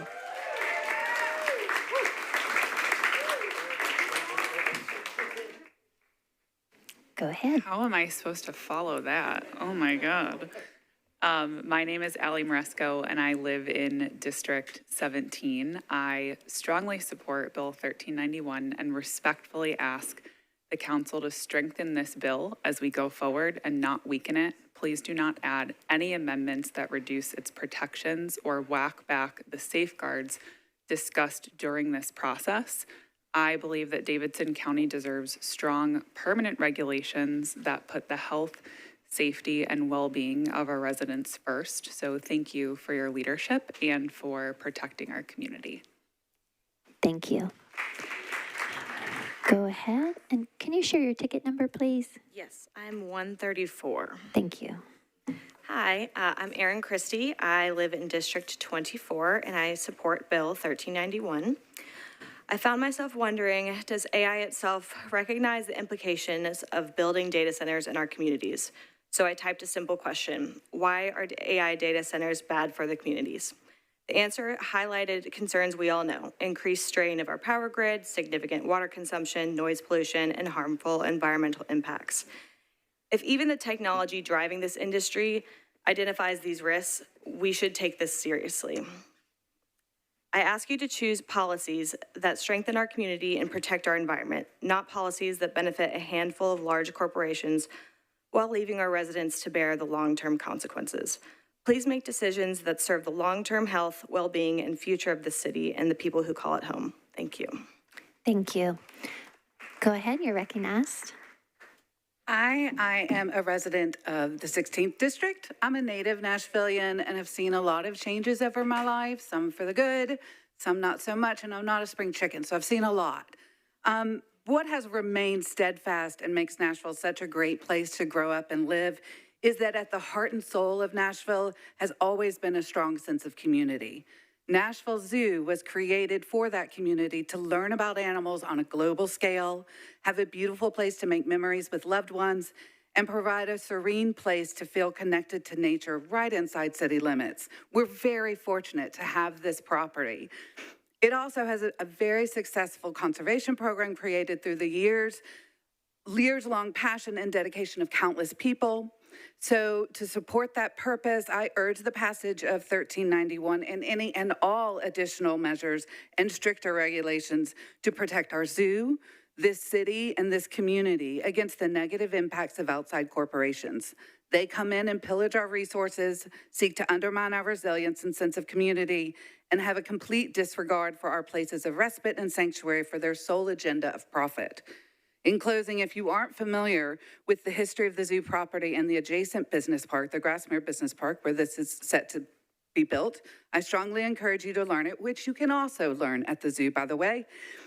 And it is the best evidence of the benefits of choosing conservation over profit. And I ask of each of you to honor the legacy of the family that gave this land and the legacy of this city by choosing this community and your constituents over corporations. Thank you very much. Thank you. Go ahead, you're recognized. Hi, my name is Lauren Lott, and I live in District 12. I'm a former zookeeper from Nashville Zoo, and today I work in development. I am not anti-development and pays my bills. However, I left my career legacy in my work at the Nashville Zoo. I can speak to the idea that this data center proposed would be absolutely detrimental to the lives of the animals. I've seen with my eyes the stormwater issues. I've personally measured decibel levels reaching inside overnight buildings to protect the kangaroos' hearing from environmental impacts. I have seen firsthand how the environment around the zoo can stand in the way of the world-changing work they do.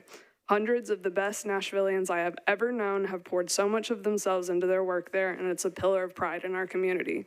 I'm begging our council members to protect our people and animals. I have sat in these hearings and observed people from every walk of life and political background, but we can all agree we are extremely uncomfortable with data centers of this scale coming to our city because of what we are hearing from around the country where these centers have been built.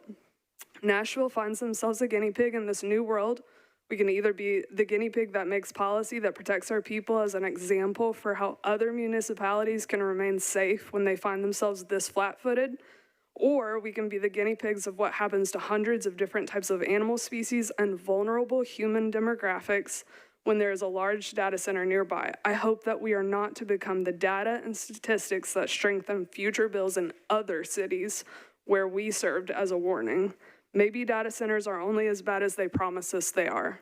Maybe in a few years they will get better. Maybe eventually this won't be an issue. But for now, I would love to see you pass BL 2026-1391 today and amend and strengthen it tomorrow. I know how developers work. They find a way. I am still afraid there is room for large, harmful data centers to build in phases and clusters to skirt these regulations that we adopt today. I also believe setback distances should be increased. Thanks. Thank you. Go ahead, you're recognized. Hi, my name is JC Banks. I live in Council District 4, and I want to remind all of you that it is your responsibility to protect us, and it's your responsibility to listen to us. And I hope that you're listening and not thinking about what time it is, because we've all been here for a really long time, and we all don't really want to be here right now, but this is really, really important to all of us. And I hope that you'll remember that those are your responsibilities when you are voting on this bill, because this is just the first step in protecting the people that you are supposed to be protecting. Thank you. Thank you. Go ahead, you're recognized. Good evening. My name is Olivia Jimenez. I live in Council District 9. I am in favor of Bill 2026-1391, and I want to strongly encourage you all to use your natural intelligence and human creativity to find even stricter legislation to protect our community. I am an artist, I am an educator, and I'm a somatic therapist. So obviously I share the concerns of my neighbors about the negative impacts of artificial intelligence and its infrastructure.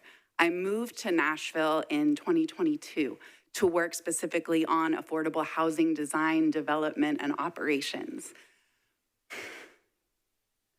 As evidenced by the many bills that came before this one, it is incredibly difficult to construct housing for real people in Nashville. So why are we allowing imaginary people like Claude and Alexa to build their big, loud, dirty, ugly ass houses in our city with no repercussions and no oversight?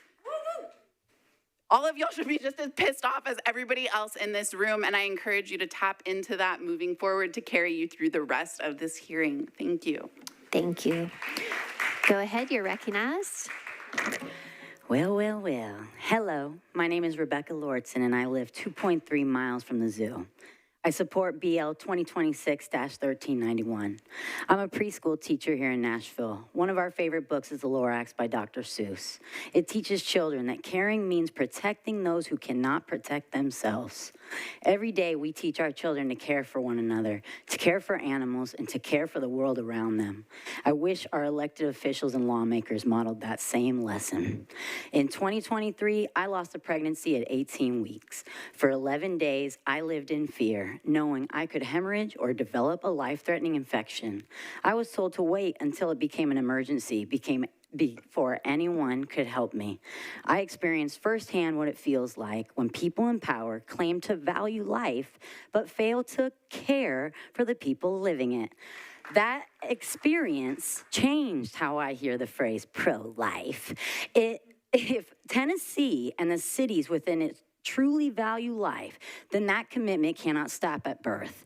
It has to include protecting children in their classrooms. It has to include listening to families and making meaningful changes after tragedies like Covenant school shooting.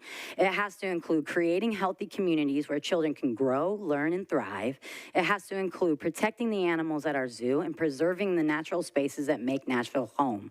Instead, we are considering placing massive industrial data centers at Fisk University and near the zoo. Whether it's children, neighbors, families, or wildlife, the message feels the same. Our voices and our well-being come second. As a teacher, as a woman who has experienced pregnancy loss, and as someone who loves this city, I'm asking you to be consistent. If you say you value life, then prove it. Protect the lives already here. Protect our children. Protect our communities. Protect the future they deserve. And like Mr. Lorax said, unless someone like you cares a whole awful lot, nothing is going to get better. It's not. Thank you. Could you share your ticket number, please? I am number 148. Okay, we are 2.5 hours in and at ticket number 148. Thank you. Go ahead. All right. Hello, everyone. My name is Stephanie Alley. I live in Council District 26, represented by Courtney Johnston. I'm also a teacher in District 5, and like so many before me, I'm here to speak in favor of 1391. Now, honestly, I would prefer no new data centers, but I'm thrilled that we are looking to pass data center regulations, and I want to urge the council to follow Stand Up Nashville's data center recommendations. That would include prohibiting all large-scale data centers, requiring a 90-day public notice for all data center regulations or developments, a required monthly reporting on water, electricity, noise, and any change in consumer rate costs broken down by council district, a ban on NDAs between any Metro Council member and any data center affiliated parties. And while the proposal for this data center near the zoo is what catapulted this conversation, there are already several data centers in Nashville and a proposed one at Fisk. If data centers aren't good for animals, they are not good for people. And it is important to oh my gosh, my screen time just kicked on. And it's important to pass this legislation to continue to protect those of us who actually live in this community, rather than allowing large corporations like Market Street to prioritize profit over us. Because how do Davidson County residents benefit from large-scale data centers? We don't. So please pass 1391. Thank you for your time, and God bless. Thank you. Go ahead, you're recognized. Hello, my name is Wyatt Parks, and I live in District 30 in South Nashville, about 5 minutes from the zoo. A beautiful, beautiful, diverse part of Nashville, and I'm a Tennessee native. I'm a musician and songwriter, and I came here to express my vehement opposition to any new data centers in our city and my support for this legislation to regulate data centers in the city. As public consciousness about these centers has grown, we know now that they are extremely destructive to our communities. They provide no tangible public benefit, and in fact only take from our communities our energy, our water, and our peace of mind. Their primary purpose is to continue propping up an increasingly speculative and destructive industry which parasitically profits from the work of real human artists and which only benefits a tiny handful of tech companies and their shareholders while sucking the life and resources out of our communities. I plan to make Nashville my home for many years to come, and as such, I ask for your support for both pieces of AI legislation being discussed tonight, as well as your continued future support continued future opposition, to new data centers, as stopping the development of these centers is one of the most critical things you can do to protect our beautiful city. Thank you. Thank you very much. Go ahead, you're recognized. Would you share your ticket number as well? I'm 150. Thank you. Of course. Hi, my name is Liz Bailey. I'm from District 7, and I'm here in favor of 2026-1391. I don't pretend to be well-versed in tech. I'm not an engineer, but as a lifelong Tennessean, I feel well-versed in the needs of my neighbors. The growth that Nashville's population faces already leaves us drastically in need of resources, public transportation, and better infrastructure. Yet while taking on these data center development and tunnel deals with billionaires, we continue to allocate our resources to out-of-state one-percenters. I feel as a Nashvillian and as an American, I've lost all autonomy and representation to a technocracy that preys on the downfall of our agriculture, working class, our children's education, and our right to privacy. I ask you to vote in favor of Tennesseans and meet their needs rather than participating in the creation of an industry that employs no one but the elites who invented it, forced it on us, and demand more still. I ask that you go beyond this bill and continue to protect Nashvillians with rigorous environmental evaluations, lower noise thresholds, a ban on NDAs, require renewable energy sources, and say no to the surveillance state. Thank you. Thank you. Go ahead, come on forward, you're recognized. Hi, my name is Claire Green. I live in District 16, and I am here in support of BL 2026-1391. And if anybody sitting in front of me is not for that, I implore you to tell the 150 people behind me and 100 more that they don't deserve clean drinking water, clean air, time outside with their families. So please do what you're here for. Thank you. Thank you. And just to clarify, there are now 100 people behind you. So thank you so much. You're recognized. Hi, I'm Carly Maffa. I live in District 16. I heard the representative from DC Block say that, quote, the zoo isn't surrounded by some farm or pastoral setting, that it's in the middle of an industrial park. I personally live less than a mile from the zoo, And myself and my neighbors live in brick homes, modest brick homes, not industrial buildings. And there are actually so many families and children who live in our neighborhoods directly across the street from the zoo that those of us who live around the zoo avoid Elijah Fields Road when it's bus drop-off and pickup time because those buses stop on every corner. I'm not an expert in zoning. I'm really nervous to be up here, or real estate, but I know how to Google and I know how to read. And my disappointment actually lies more with this city than the company that is trying to build here. Because it is this very city who had the ability to protect the land and the communities and yet did not. Just over a year ago, my council member, Ginny Welsh, was so focused on passing a blanket upzoning in my neighborhood, the same neighborhood that is less than a mile from the zoo, that hundreds of us had to leave work early and attend planning meetings to fight our own council member to not pass restrictions that would literally determine what plants I could put in my yard. My council member focused on passing stringent rules and regulations on residents who are now fighting not to live near a data center, regulations with a UDO, including a set of rules and regulations that, yes, dictated what plants I could put in my yard, yet they can build an entire data center less than a mile from my house. That's a problem. We should be less focused on my driveway and porch size and more focused on protecting children, because had you been slightly more focused, I'm sorry, I'm a little angry, protecting the families in the land rather than restricting what plants I could put in my yard and passing a UDO that resembled an HOA that I didn't sign up for when I bought my house. Maybe we wouldn't be in this situation. Thank you, Courtney, for asking for a pause, because this is not a strong enough restrictions in here and we need it. All right, go ahead and come on forward, please. You're recognized.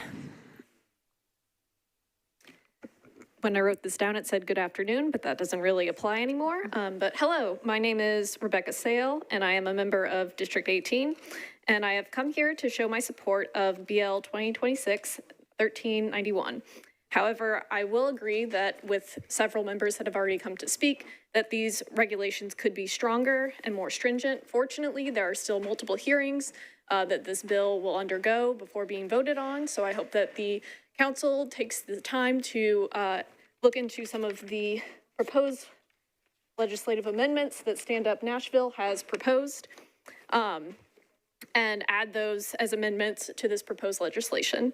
However, there's one more point that I would like to make as a concerned citizen of Nashville, and that is, if these data centers do end up being built, I think that we also need to have additional legislation to plan for that possibility. And I think that one of the issues that arises with these data centers is that they could be built and they could say that, hey, we're not going to cause air pollution, we're not going to cause water pollution, but then they go ahead and do those things. And no amount of fining will hold these data center companies accountable. And so we need to consider additional legislation that will hold these data center companies accountable, that if they do not meet these quality control standards, that they will be shut down. Thank you very much for your time, and please support this bill. Thank you. Thank you.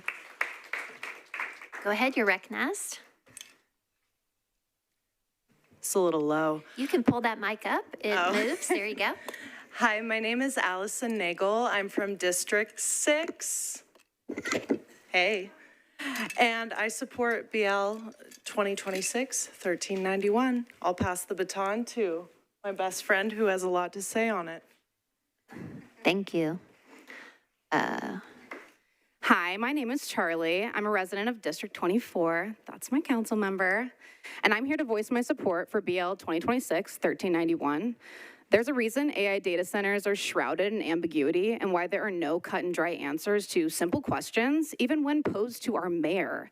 This type of infrastructure is contingent upon developers overcomplicating it. Otherwise, they know the public would be vehement in their opposition and their investment would be at risk. On paper, we already know the enormous environmental strain an AI data center puts on the water supply. We know it pollutes the air. We know it makes people sick. We also know these data centers disproportionately impact Black and marginalized communities, the most disenfranchised group in history. And still, the only reason we have any kind of clarity is because of a grassroots movement started by a Nashville resident. Whether we're being patronized by Dr. Clark, Fisk University's own president, about what a data center is and why it alone can save Fisk University from falling further into disrepair, or we're being given the runaround by our mayor, who is desperate to please everybody, but did nothing when he first heard and February about the data center proposed for a plot of land next to the Nashville Zoo. One thing is clear, the citizens of Davidson County want regulatory framework as the nation drags us, kicking and screaming, into an era of unchecked, preemptive growth, so a few major corporations can be in a race to destroy as much of the planet as possible for a potential payout. And as a reminder to everyone here, the mayor, our king of contradictions, who sent a clerk today in his place, maintains his support for Fisk's Quantum Leap initiative. In the coming weeks, he will seek to weaken this legislation in order to make accommodation for Fisk's proposed data center. Please stay vigilant, and please continue to show up for our community in 37208. Thank you. Thank you. Could you please share your ticket number? My ticket number is 156. Thank you. Good evening, y'all. My name is Sean Grimes. I'm a fourth-generation immigrant. I was born and raised in Nashville, and let's just be honest, the data center is not good. It'll decrease our water quality. The water pressure will go down. It'll increase our utility bills. We're gonna be footing the bill for the data centers, and it's just that simple. It disrupts animal breeding habits. It disrupts cow production. The animals have, they're giving birth to stillborn offspring, and I don't trust Doug Sloan. Doug Sloan has lied. He said that the property is vested and that the permits are already approved. I don't know why he would lie about that, because when people lie, they either think you're stupid or they think you're not smart enough to know the truth. And concerning Doug Sloan, it's probably both. And to everyone who's watching at home right now, just know that the people of Nashville, they don't care about you. They never did. You're just an obstacle to be overcome. You're a nuisance to be gotten rid of. You're just someone to foot the bill. Their money will always come first, and you will always come second. Thank you for listening to me. Thank you. Go ahead, you're recognized. Hello, my name is Christopher Hopkins. Hi, Olivia. Let's dive right in. Let's talk about AI. It's what lazy people use when they don't have enough talent to create art, music, or they're too lazy to do research. We have allowed corporations for decades, my entire life, to run this country. No more. We're done. They have bought and sold politicians like trading cards. It ends. There are record companies, there are music streaming services that all use artificial intelligence to steal ideas. Why? For profit? The point being, we don't need this. We never have. What we need is to get away from it. It's not just data centers, it's all of it. AI is not our future. And fun fact, we are 2.5 years away from the setting of Terminator 2. Let that sink in for a second. The price we pay for our freedom is vigilance, and we will be vigilant. No politician in any party is safe. A vote for AI is political suicide.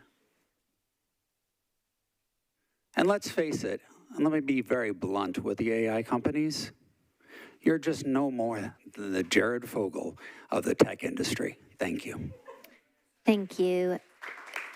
Go ahead, you're recognized. Hi, I'm Deidre Kelly. I live in District 6. I'm here not only to voice my support of 2026-1391 and the moratorium, and to add my voice to the several people who have spoken before me who have astutely observed that this legislation does not go at all far enough in giving people salient protections against this particular type of capitalist exploitation of our communities. I would like to argue that the sheer number of people here advocating for regulation in response to an attack upon our communities should give us pause, because there is going to be another exploiter. All of these, AI is another iteration of, excuse me, I should have prepared notes. I had 2.5 hours to do it. AI is another in a line of several sort of new technological paradigms, disruptions, backed by astounding amounts of money, whose practical applications, in the case of AI in particular, are most demonstrable in police and ICE surveillance, and, I'm surprised it hasn't been brought up already, the killing of 150 schoolgirls in Minab, Iran. Maven AI was directly implicated in that. Its error killed all of those girls. And I believe that is directly relevant because that is what this technology serves, and because the imperative to kill people in foreign countries for profit is going to remain and is going to continue to affect our cities. We need proactive legislation which prevents these kinds of predatory corporations from beginning this. We cannot react. Thank you. Thank you. Go ahead, you're recognized.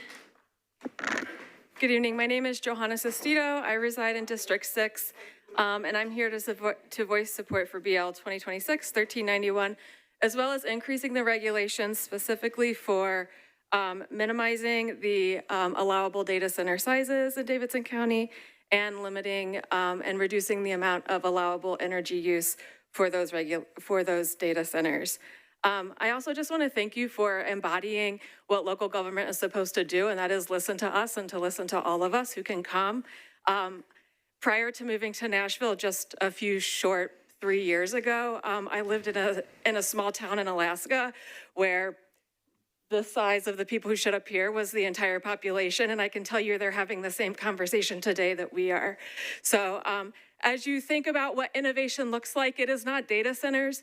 Innovation is not dehumanizing our neighbors and our communities in order to be faster with mediocre information. Innovation is what you have the opportunity to do tonight and tomorrow and for the rest of the time that you're here in Nashville's leadership. So thank you for supporting a thriving city, and thank you for helping us protect what we love with policy and a lot of care. Thank you. Go ahead, you're recognized. Could you share your ticket number, please? Sure, I'm number 162. Yeah. Thank you. Hi, my name is Miriam Spire. I live in District 6. Thank you for listening to all of us tonight. This is so interesting. I've never done this, and I'm winging it. There's been so much said tonight. It's been so brilliant and inspiring just to hear the intelligence and heart of all these people from all over Nashville.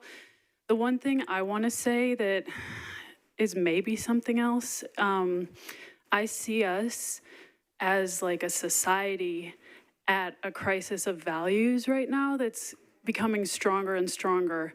And whether or not this is the issue that pushes us even further towards that crisis, are we going to value human life or are we going to value profit?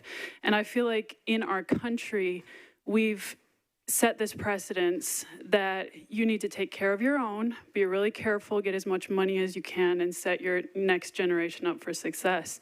But if that's done so at the detriment of the environment or other communities or other ecological systems that need to thrive in order for us to thrive as humanity, that's when I start to really become baffled by that mentality.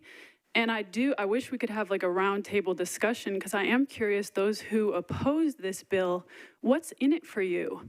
Like, what is truly in it for you? Maybe some money. I don't even know how that works, to be honest. I don't know how these people bribe you, because it is bribery. We call it lobbying in this country, but everywhere else it's called bribery. So I'm truly confused as a critically thinking member of your council district, and I would implore you to really think about what you value going forward in this life. Thank you. Thank you. Go ahead, you're recognized. Hello, my name is Elisa Sun, and I'm a resident of Nashville Council District 35. The construction of a new data center in Nashville would cause inevitable harm to communities already struggling to survive. The quality of life will lower further while keeping the rich safe and in power. creating unsafe and unhealthy conditions for vulnerable populations of both humans and animals. I strongly support BL 2026-1391 and urge this council to support even stronger restrictions on data centers because, as you can clearly see by the 250 people here who have spoken passionately before me and waited several hours to have our voices heard, we simply want to live in a world where everyone is valued and taken care of, a world where we can breathe freely, pay our bills on time, go to sleep with a roof over our head and food on our table. Unfortunately, many of us aren't even able to do that in this moment, and the construction of a gargantuan data center would cause irreparable damage to our city and the folks living in it. Thank you. Thank you very much. Go ahead, you're recognized. Hi, my name is Beth Ann Musiker, and I live in Council District number 26. Hello, Courtney, and thank you so much to Courtney and the other council people who have sponsored these bills. I speak in support of Bill 2026, 1391, 1392, 1448, and everything and anything you can do to make all of these people that have signed petitions, waited here all night to speak without leaving, without giving up, while you also have been so attentive. I have watched so many of you listen because, like myself, I imagine you feel inspired by the community, by the wisdom, by the pleas to maintain some integrity in our city. I am so lucky to have a council person who advocates for us on a regular basis. I wish that for every citizen of every part of this country, but particularly in our city, where it sometimes feels like we are under siege. I live in a beautiful part of this town that's right between Radnor Lake, the Ellington Ag Center, and just a couple miles from the zoo. It's hard to think of a prettier part of town. But it's also a part of town that has now been beleaguered by change in flight plans. And the sound of the airplanes alone, day to day, has caused friends of mine to put their houses up for sale because they simply can't take it. When I magnify that and multiply it, it's the accumulation of all the ways in which we are being attacked that is problematic. Does it feel like attack to everyone? Maybe not. But when you've lived in a very peaceful environment and all of a sudden all you get is noise, in the quiet of the night, I can hear the train from my house. I can hear the people racing on Edmondson Pike, even though I don't live on Edmondson Pike. Thank you. Thank you. All right, you're recognized. Go ahead. Hi, my name is Sissy Dinkle, and I have lived in various places around Nashville for the last 11 years, and I consider Nashville, Davidson County, and Tennessee to be my home. I am one of the many full-time musicians that make up the thriving music community in Nashville, and we've all seen and heard the effects that AI has had on the creative professional communities around the world, really. And I am concerned about the impact that these data centers will have on the city.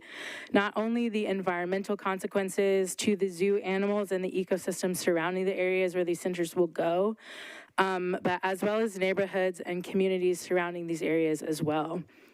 I don't think that it is a coincidence that these proposed data centers that are largely being discussed at this meeting are at the zoo, which is located in one of the most racially diverse areas of Nashville, and also at Fisk University, one of our cherished HBCUs and the home of the Fisk Jubilee Singers, which is the reason why we're called Music City in the first place.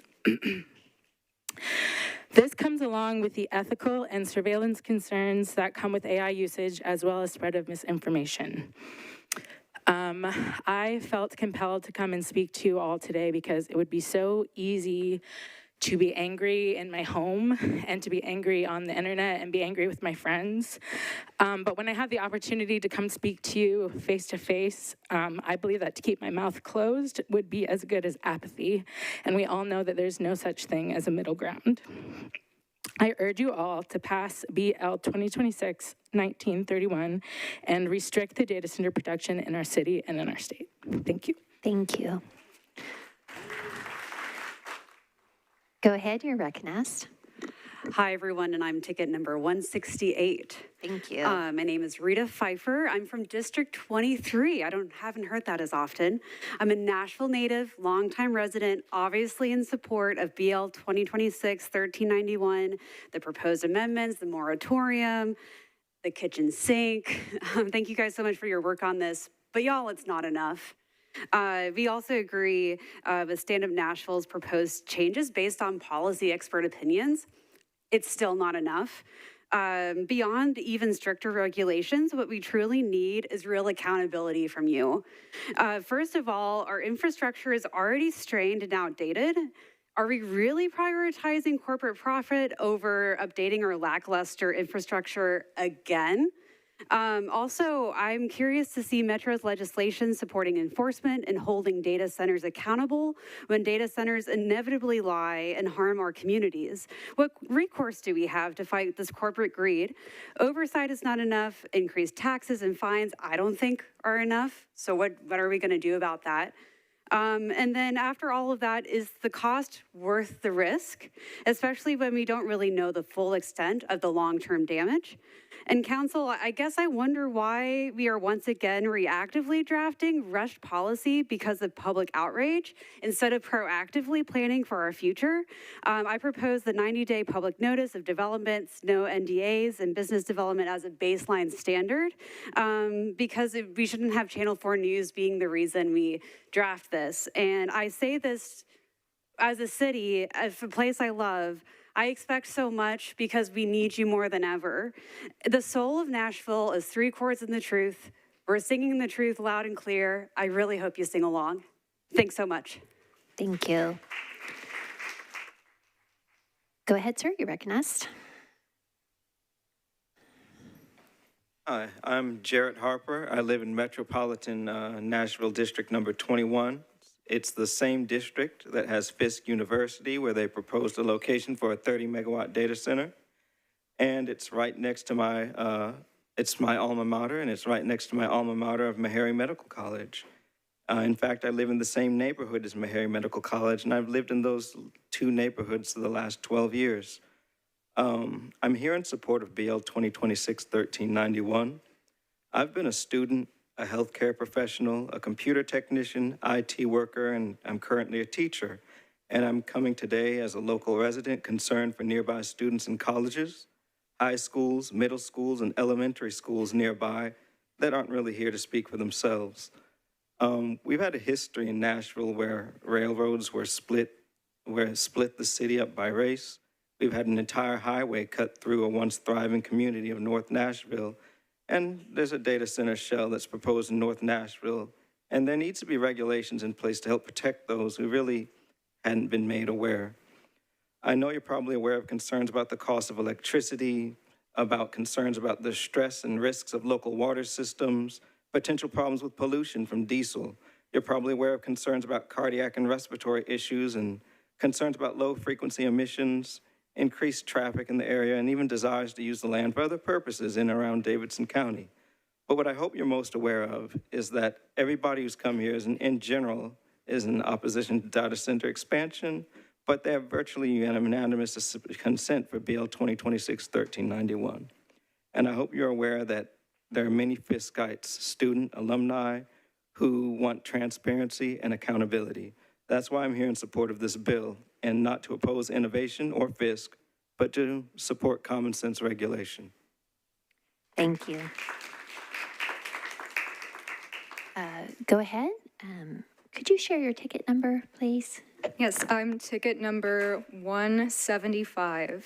Okay, we're on ticket number 175 at 11:37-ish. We are 3 hours into our public hearing. Again, it's ticket 175. Go ahead, please. Good evening, council members.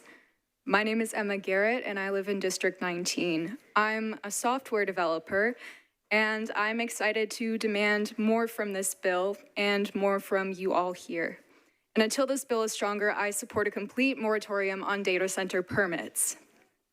The first thing I can tell you is that AI companies do not care about this city. OpenAI lost over $38 billion last year and is scrambling for capital. That's why there's a race to get these data centers built. They need more cash to deliver a return to their investors. Tech oligarchs don't care who gets sacrificed in the process, so I'd like to make some suggestions. First, let's upgrade to a full ban on large data centers, facilities larger than 20 megawatts. A medium data center is the size of a 7 to 8 floor residential building. Why would we want anything larger than that? The proposed Fisk data center is 30 megawatts and the zoos would be 50. You've heard tonight that no one wants either of these, so the fix is simple. Ban large data centers completely. We need penalties for companies who flout electricity and water use restrictions. Let's hit them with everything we have. That means fines, that means getting the water utility to turn off the tap if they take too much water. We should also be deprioritizing data centers' electricity during heat waves to make sure that we're never supporting big tech over an elder's AC or refrigerated insulin. More importantly, Nashville needs more time to decide if we want data centers at all. How about we extend that moratorium to a full year? AI is not inevitable. We can't take Silicon Valley's promise of prosperity at face value. When I think of prosperity, I think of the Nashvillians in this room who braved the rain and sacrificed sleep to be here, to look you in the eye and demand more. I urge you to listen. Thank you.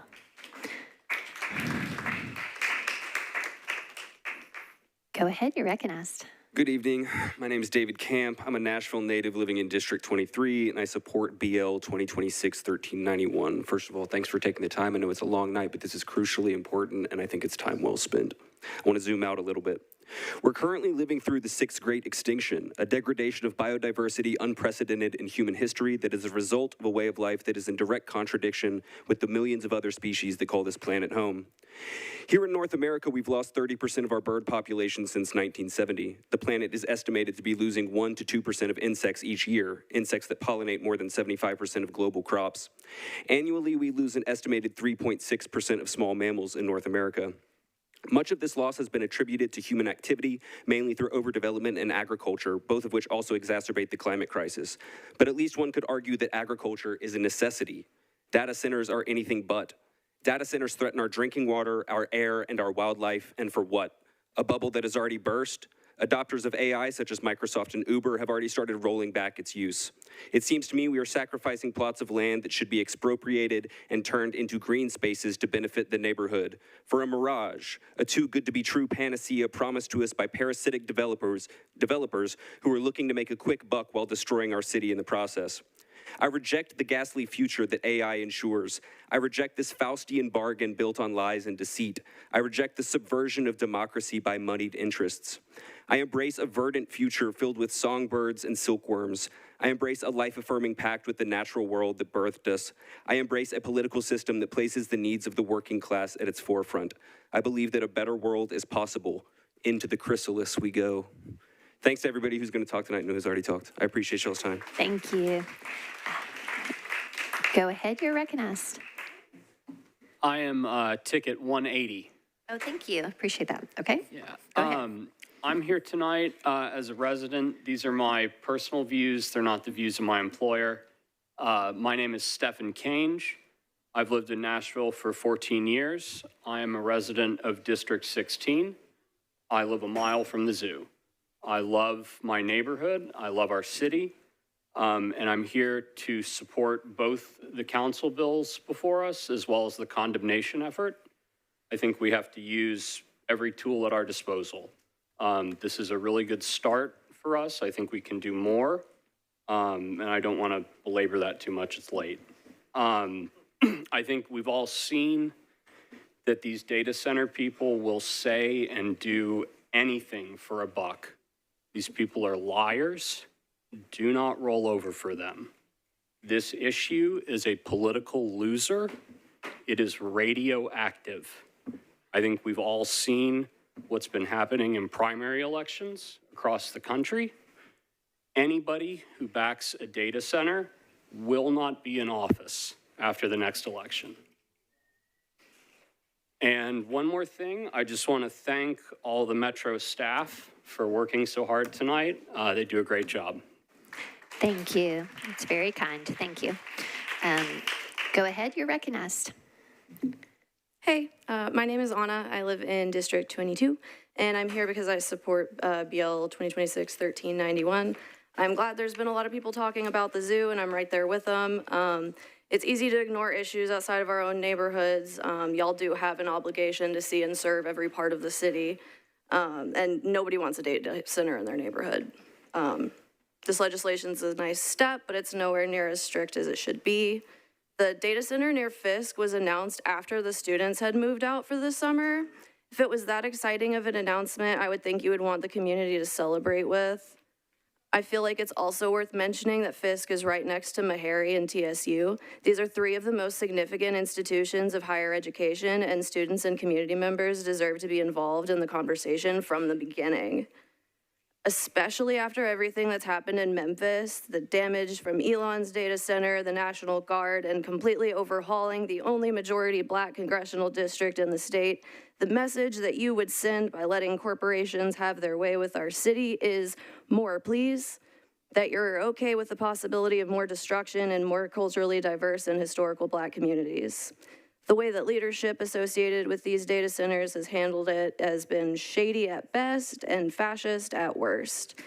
We like to think we're better than this, so prove it. Thanks. Thank you.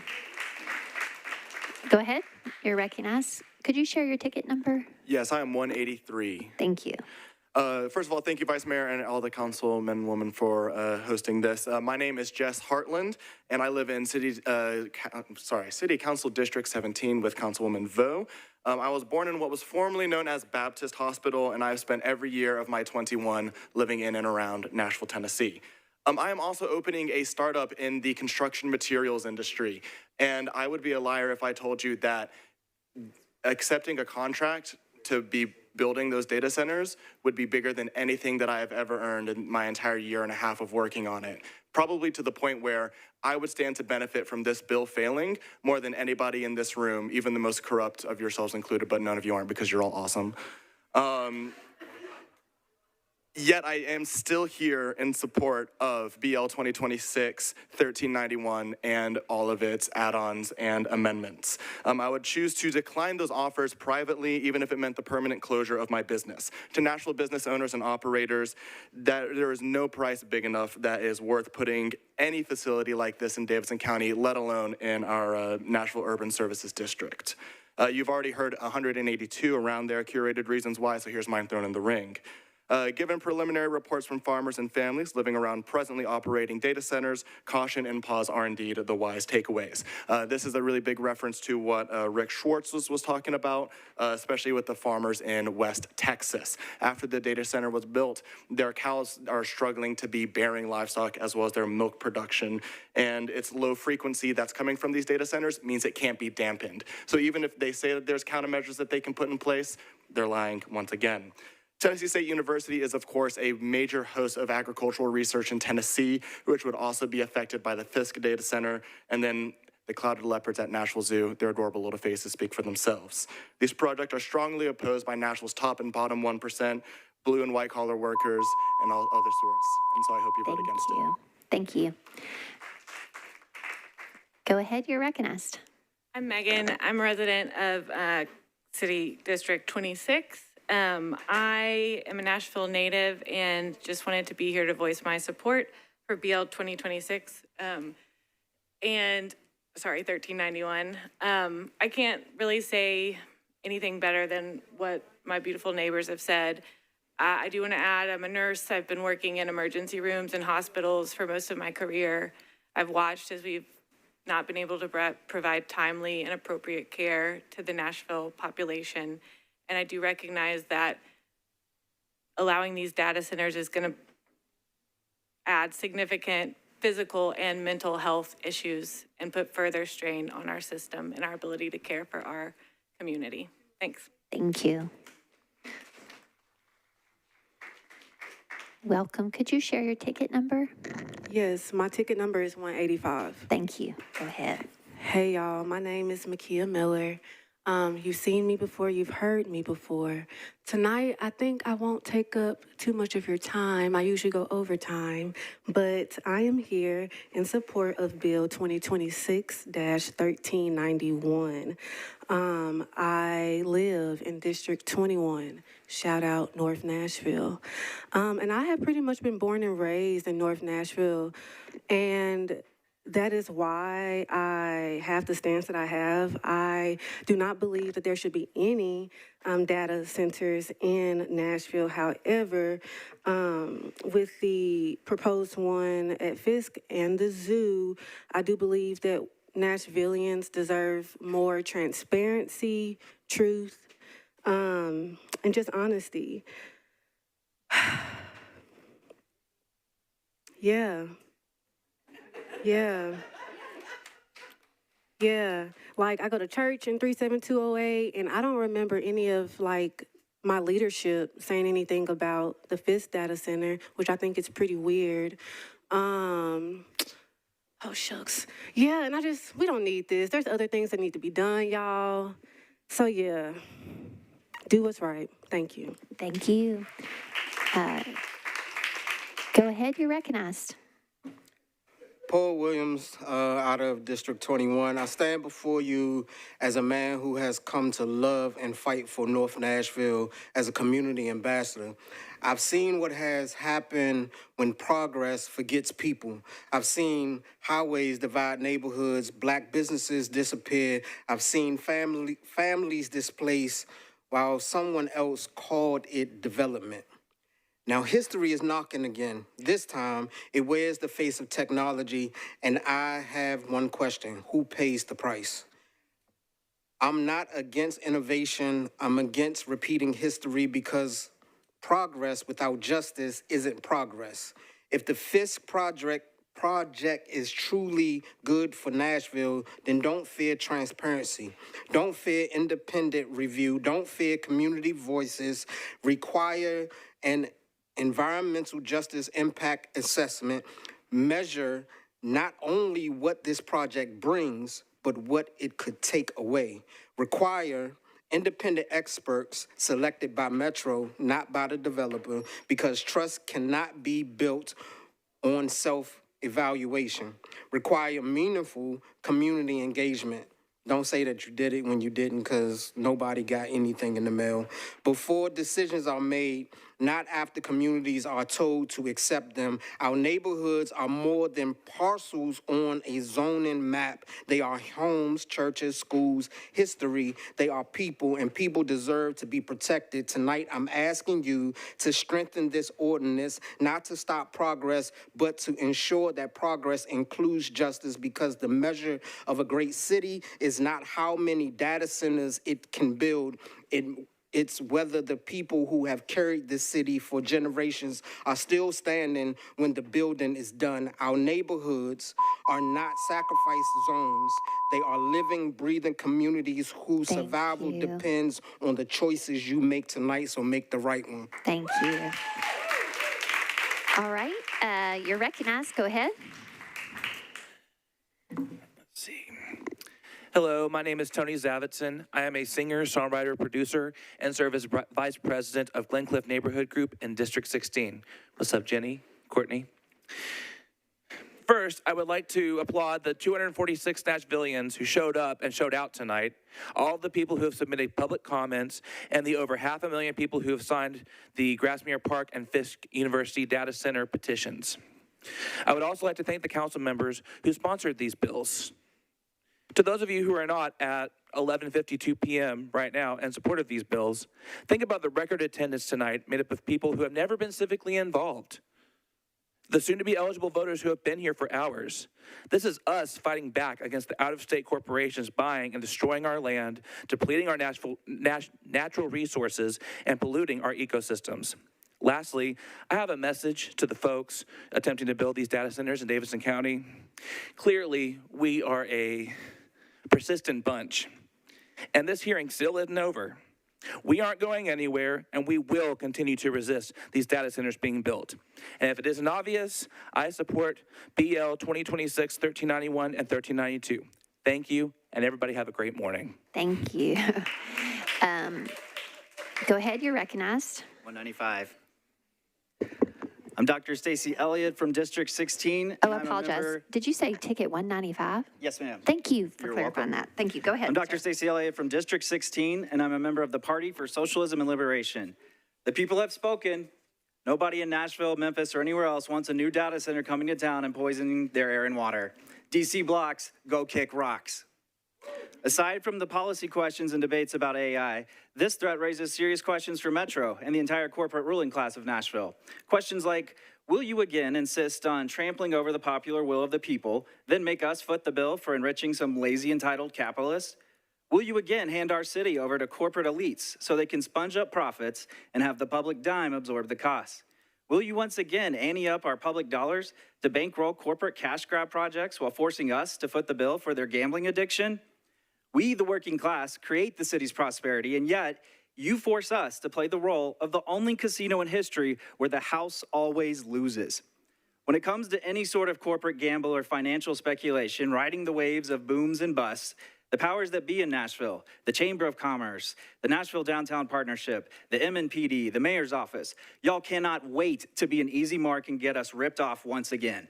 Despite all public opposition and evidence against them, you fell for scams like license plate readers and flock surveillance that have never made anyone safer, but do make it possible for cops to spy on their ex-wives and other targets. Instead of listening to workers and the unions that helped many of you get into office, you keep funneling our public dollars to consulting firms to do whatever it is that consultants supposedly do. You refuse to grant workers a COLA that actually keeps pace with inflation. You made us the city that has only one fewer NFL stadium than it has NFL regular season wins. And you made us taxpayers subsidize that sort of billionaire vanity project. We're tired of Metro leadership bowing down to the whims of capitalist elites instead of serving the people. We say no to data centers and no to any other extractive scams. Free Palestine. All right. Next, go ahead. You're recognized. Hi, my name is Seth Campbell. I live in District 9, and I'm here to support this legislation. This is my first time attending any sort of hearing like this. I've been a Tennessee resident my entire life and a Nashville resident for 6 years, and I plan to be in the city for a long time because I love the people and the spirit of this community. Time and time again, the people of Nashville and of Tennessee show their resilience, and when confronted with adversity on nights like tonight, this city, I think it's at its best.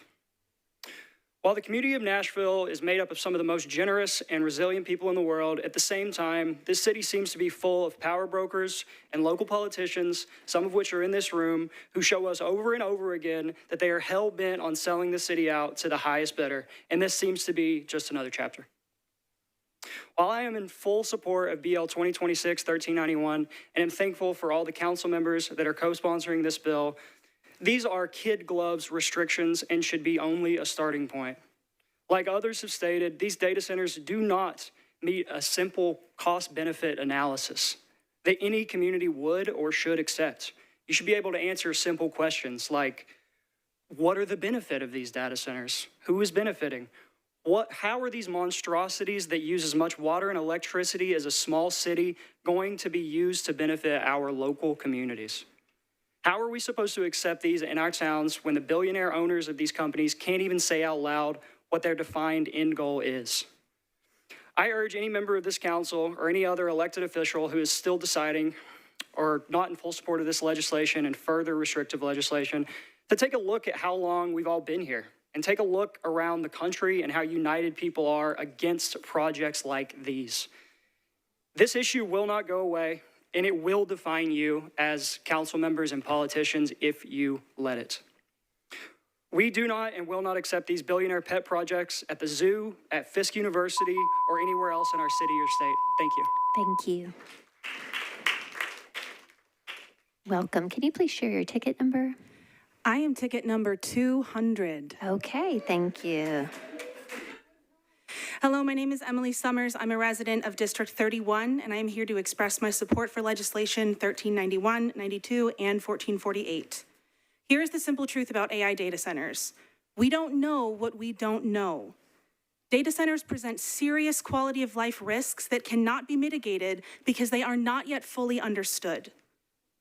DC Blocks and those who stand to benefit from these projects are hoping that we will turn a blind eye as they use college students, families, and even endangered animals as the canaries in their coal mines.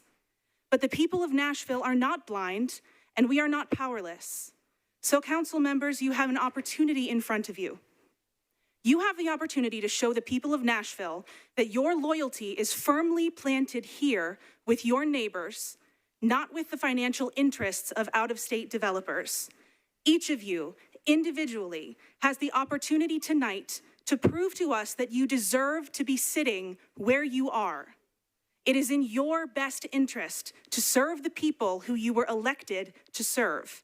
Because if you haven't noticed, my ticket number is 200. The people are showing up, and we are paying attention to you. Thank you for your time. Thank you. Go ahead, you're recognized. Hi. My name is Hayden Exley. I am from Murfreesboro, Tennessee. I support the bill 2026-1391, and I support even stronger regulation here and across our beloved state. In Wendell Berry's poem, Manifesto, the Mad Farmer Liberation Front, he says things I hope you consider in light of the question before us. It begins, love the quick profit, the annual raise, vacation with pay, want more of everything ready-made, be afraid to know your neighbors and to die, and you will have a window in your head. Not even your own future will be a mystery to you anymore. Your mind will be punched in a card and shut away in a little drawer.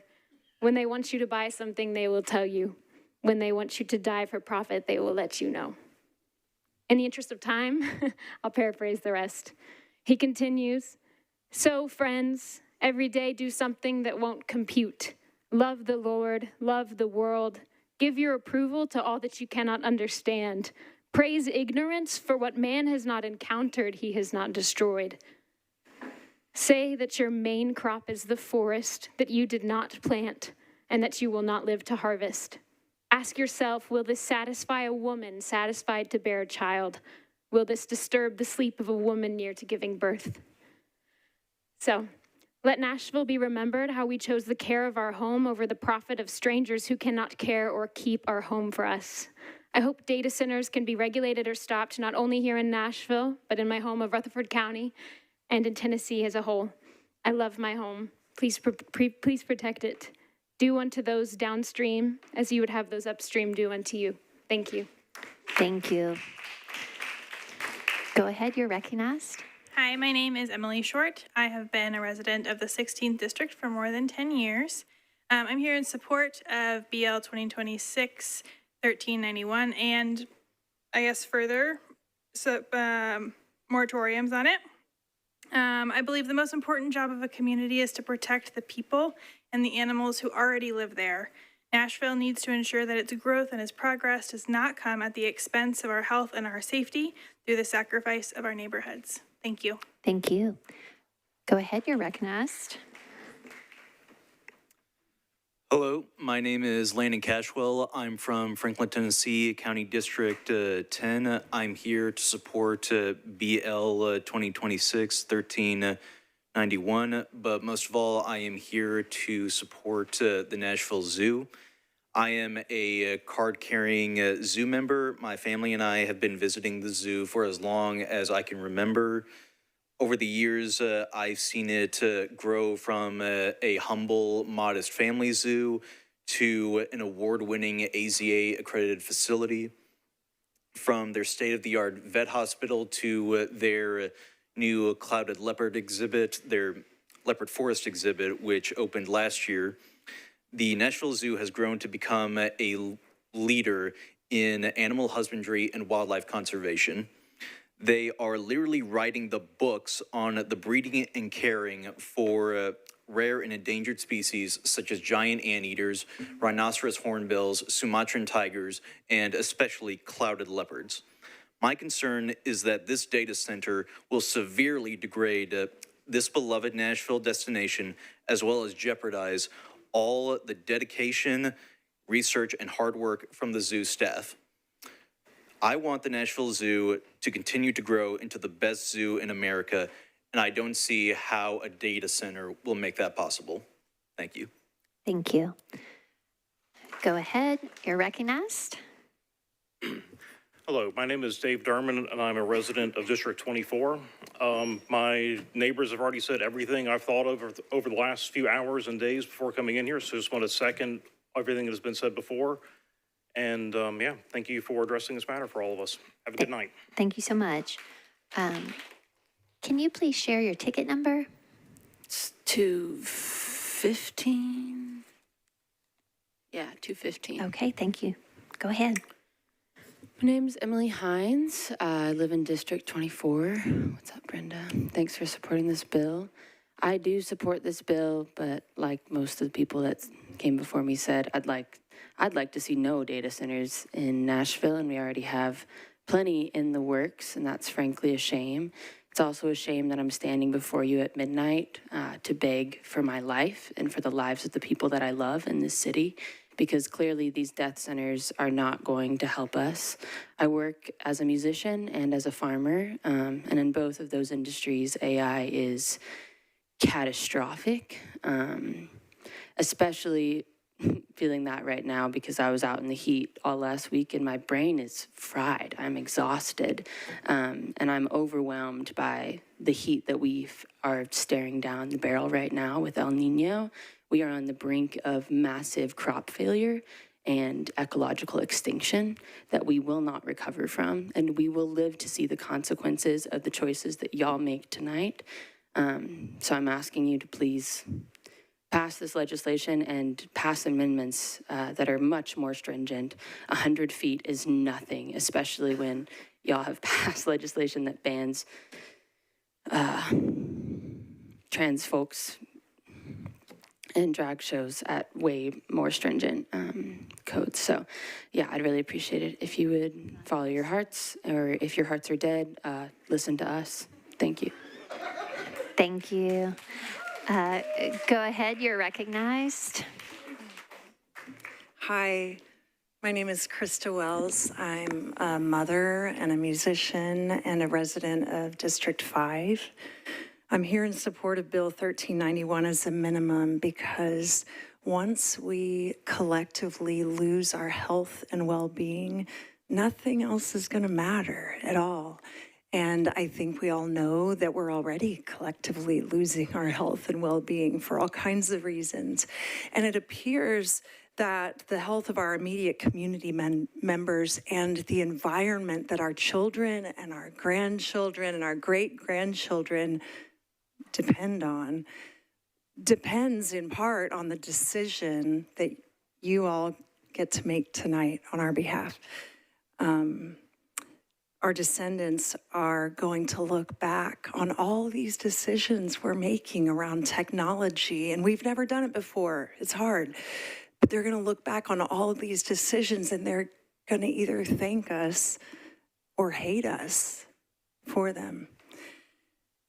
Putting strong safeguards in place before a stranger comes into the house with your kids, it's not a big ask. It's wisdom. And wisdom is what we count on you guys to exercise. So I want to thank you in advance because I am choosing to believe that you are here to uphold the duties of your office. I trust you will prioritize the needs and reflect the expressed desires of your people, which is Nashville people. So thank you so much for your time. Thank you. As you step to the podium, I just want to share it's 12:07, so we are 3.5 hours into our hearing, and for purposes of just kind of every half hour where we are, could you please share your ticket number? 217. Thank you so much. Go ahead. My name is Madeline Byer. I am from Council District 3. I struggle to feel like I deserve to be up here speaking to you all, but I believe that I do. I sincerely hope that each and every one of you believe that you deserve to be in these seats. And if you don't, you should spend some time with that. There is a long list of evidence that these data centers negatively impact and are already negatively impacting communities of real people vulnerable, under-resourced, and targeted groups, environments and ecosystems, et cetera, et cetera. Properly functioning data centers should not need this amount of resource at this insane and unsustainable scale, especially not at the expense of people getting their most basic needs met. I do not care what companies are doing to minimize the use of these resources, because under these circumstances, it does not matter and it should not matter. This is, in my opinion, absolutely stupid and violence against humanity. I am here today in support of Bill 2026-1391, but want to reiterate, as so many before me have said, that it needs changes to restrictions and protections that actually legitimately protect the land, the animals, and the people. Thank you. Thank you. Go ahead, you're recognized. Thank you. Hold on one moment, please. My name is Catherine Rickmeyer. I am a District 20 resident, and I'm here this evening to support my council member's bill, Councilmember Ron Horton's bill, BL 2026-1391. A lot of people are here tonight because of the zoo or Fisk, but this bill is bigger than either of those projects. It's about protecting all of Davidson County from the dangers of data centers. Every corner of Davidson County deserves to be protected. Unlike other data center related bills, this bill was not born under public pressure or for PR. It's not about a single project. It's the only proactive piece of legislation. Rollins saw the devastation that data centers have inflicted on other communities and has worked for months on this bill, long before the zoo or Fisk were announced. But the best part about this bill isn't that it's Rollins' bill. He's made it our bill, the community's bills. He's worked with us and taken feedbacks on it for amendments and implemented them in real time. Please do not let poison pill amendments over the next 2 weeks be added on to this bill. We heard representatives on our Metro Planning Commission asking for flexibility and trying to weaken BL 2026-1391. I urge council to not delay, but to pass BL 2026-1391 in its strongest form, because as Councilmember Horton says, we shouldn't be in a race to become a leader in AI, but to become a leader in health and safety for our people. Thank you. Thank you. Go ahead, you're recognized.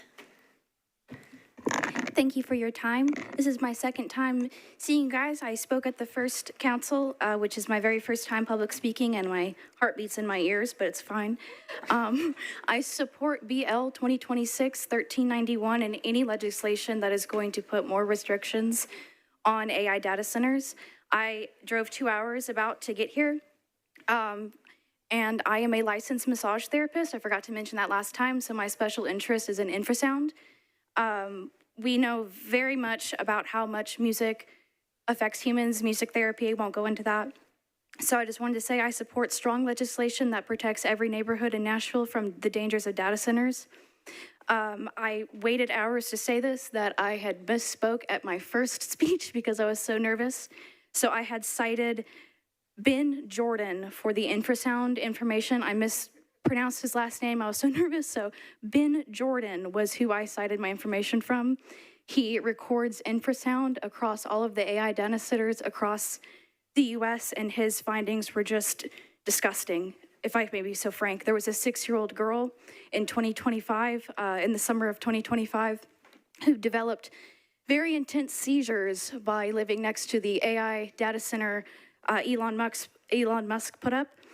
After the family took out just another mortgage for their house and walked away and moved so their daughter could have better opportunity to be away from the AI data center they thought was causing the seizures, all of her symptoms immediately stopped upon leaving. So I just wanted to say that the movie, Good Luck, Have Fun, Don't Die, I feel like maybe has the vibes of what's going on, why everyone cares so much, and if it's bad for animals, it is bad for humans. Please understand that. I know that y'all are in for a long time, and lobbyists I don't have the money for that, but I brought y'all a bag of candy to lobby for you guys to be sweet and do the right thing. Councilmember Benedict is coming. All righty, next speaker, please. Next speaker.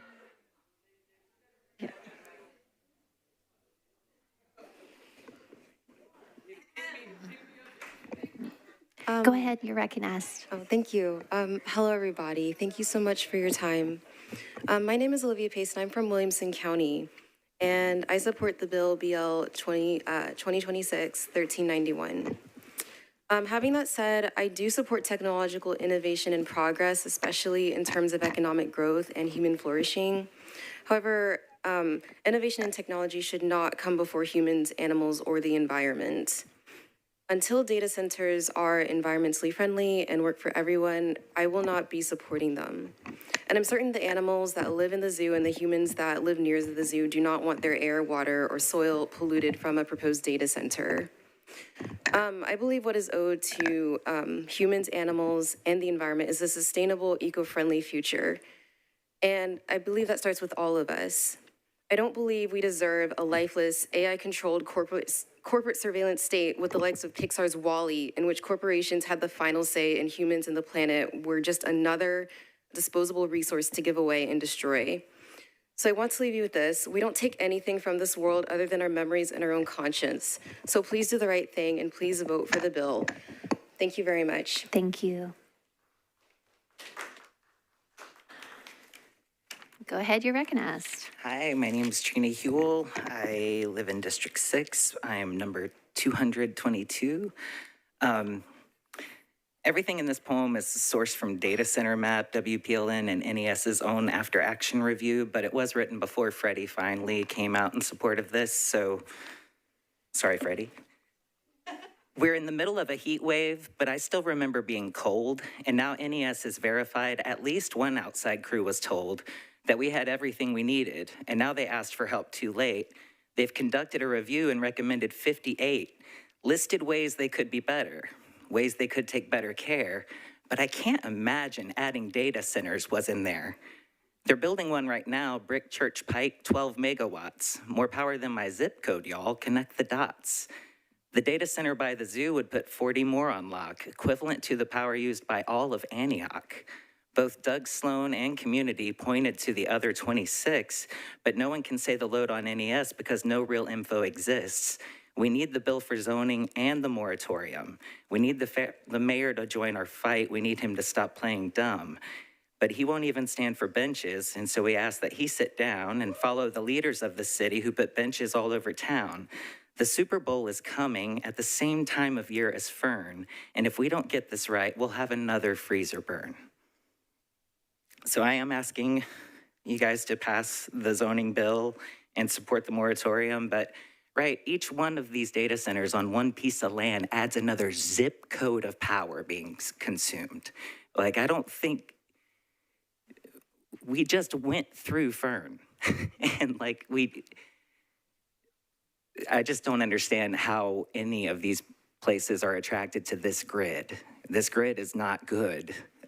So right, we need to shore up what we've got here and reject these outsiders. Thank you.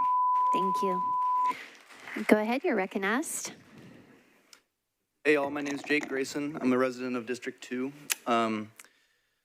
I don't think I can say really anything that's not already been said tonight, especially not as creatively or eloquently, but perhaps I'll add that I'm a PhD student at Vanderbilt, and in my role as a teacher, I've seen how the technologies that these data centers fuel have really poisoned the critical thinking and work ethic of ostensibly some of our brightest students. And so I just wanted to voice my support for BL 2026-1391 and any stricter further legislation that would prohibit corporations from, wreaking havoc on our communities. I think at this point you guys know the right thing to do. It's just a question of, whether you are willing to prioritize your fellow Nashvillians and your own, I think, moral character and dignity above whatever kickbacks you may stand to gain. So thank you. Have a good night. Okay, you're recognized. Hi, my name is Matt Day. I'm number 225, so. Thank you. Pretty close to the end here. So I'm speaking my private capacity as a resident of District 18 in support of Bill 2026-1391 and proposed amendments with some suggestions. While the Planning Committee's map showed that proposed setbacks would preclude the construction of most data center projects in Davidson County as a whole, I would request stronger setback requirements and anti-clustering language in the final reading of this bill. Besides that, I only have two small things to add to the 224 people who preceded me. First, if you look at the DC Block's website, the front page is plastered with news about identical projects across the nation. Their own marketing material makes it clear that they do not care about Nashville and the communities into which they parachute. This is a special place, and I know that the council and my fellow residents feel that in their own way. I therefore hope that y'all would just support this bill. Second, there has been no public good articulated by any major official or executive as to the purpose of not just the DC Blocks data center near the zoo, but data center infrastructure writ large. Their transparent interest is to use our community, its power grid, and its people without much return. I therefore think that this bill and subsequent amendments are a simple start to protecting the special place. Thank you. Thank you. Go ahead, you're recognized. Hi, my name is Susan Lamoureux. I'm a resident of District 18, and I wanted to voice my support for the bill 2026-1391. I also support stricter legislation around this issue, no clustering, a more permanent moratorium. And I just wanted to mention, one thing that hasn't really been brought up tonight is the heat island effect that data centers also bring, in addition to the myriad other pollution and, effects that they have on the local environment. Were these two data centers to be built in downtown Nashville, that heat island effect would also impact the area of the city that I live in, which is not really that close to the proposed locations. It would affect the entirety of downtown. I think, that is reason in and of itself, given the heat waves we've been seeing just in this past week alone, to not allow further warming of this city. Recently, a lot of companies have begun scaling back AI applications. Other people have mentioned this tonight. AI is more expensive than human workers. It is not more efficient or more effective, and it's certainly not more creative. So as an artist myself and recently moved to Nashville, I would encourage you to support this legislation and strengthen it furthermore going forward into the future. We do not need or want these data centers here or anywhere, as has been mentioned over and over tonight. Thank you for your time. Thank you. Go ahead, you're recognized. Hello, my name is Ginger Rose Kruick. I live in the Watkins Park neighborhood, District 21, just a short walk from Fisk University and 1 block from MLK High School, where I have an 11th grade student. I support BL 2026-1391. I have lived in Nashville for 20 years, and I lead a local environmental nonprofit that is working to save a collapsing urban forest at Two Rivers Regional Park in Donaldson. I have spent countless hours over the last decade in the trenches of sustainable land management, while inviting others to come into an active living relationship with our local ecosystem and wildlife. Both are under immense pressure from rapid urban development. I know from firsthand experience that when it comes to our relationship with the earth, human activity can lead to ruin or recovery. It is our responsibility to consider the impacts of our actions on the next 7 generations. I'm here to encourage the council to choose people and planet over profit. The people have not asked for data centers next to our zoo, on our educational campuses, or in any of our neighborhoods. The planet cannot withstand our continual overconsumption of resources. We are Nashville, and we are all here to witness you in fulfilling your duty to protect the land that we all share. Thank you. Thank you. Go ahead, you're recognized. Could you share your ticket number, please? I am ticket number 231. Thank you. Go ahead. My name is Janesta Riley Kurek. I've lived here my whole life. Most of what I wanted to say has already been said, so all I have left to say is that the reason I am still here past midnight is I am afraid that if I am not here, this bill won't happen. and I'm very nervous, I'm sorry. I love my home, and I have a lot of personal stake in this. Thanks for coming out. Thank you. All right. Next, go ahead. You're recognized. What up, guys? Good morning.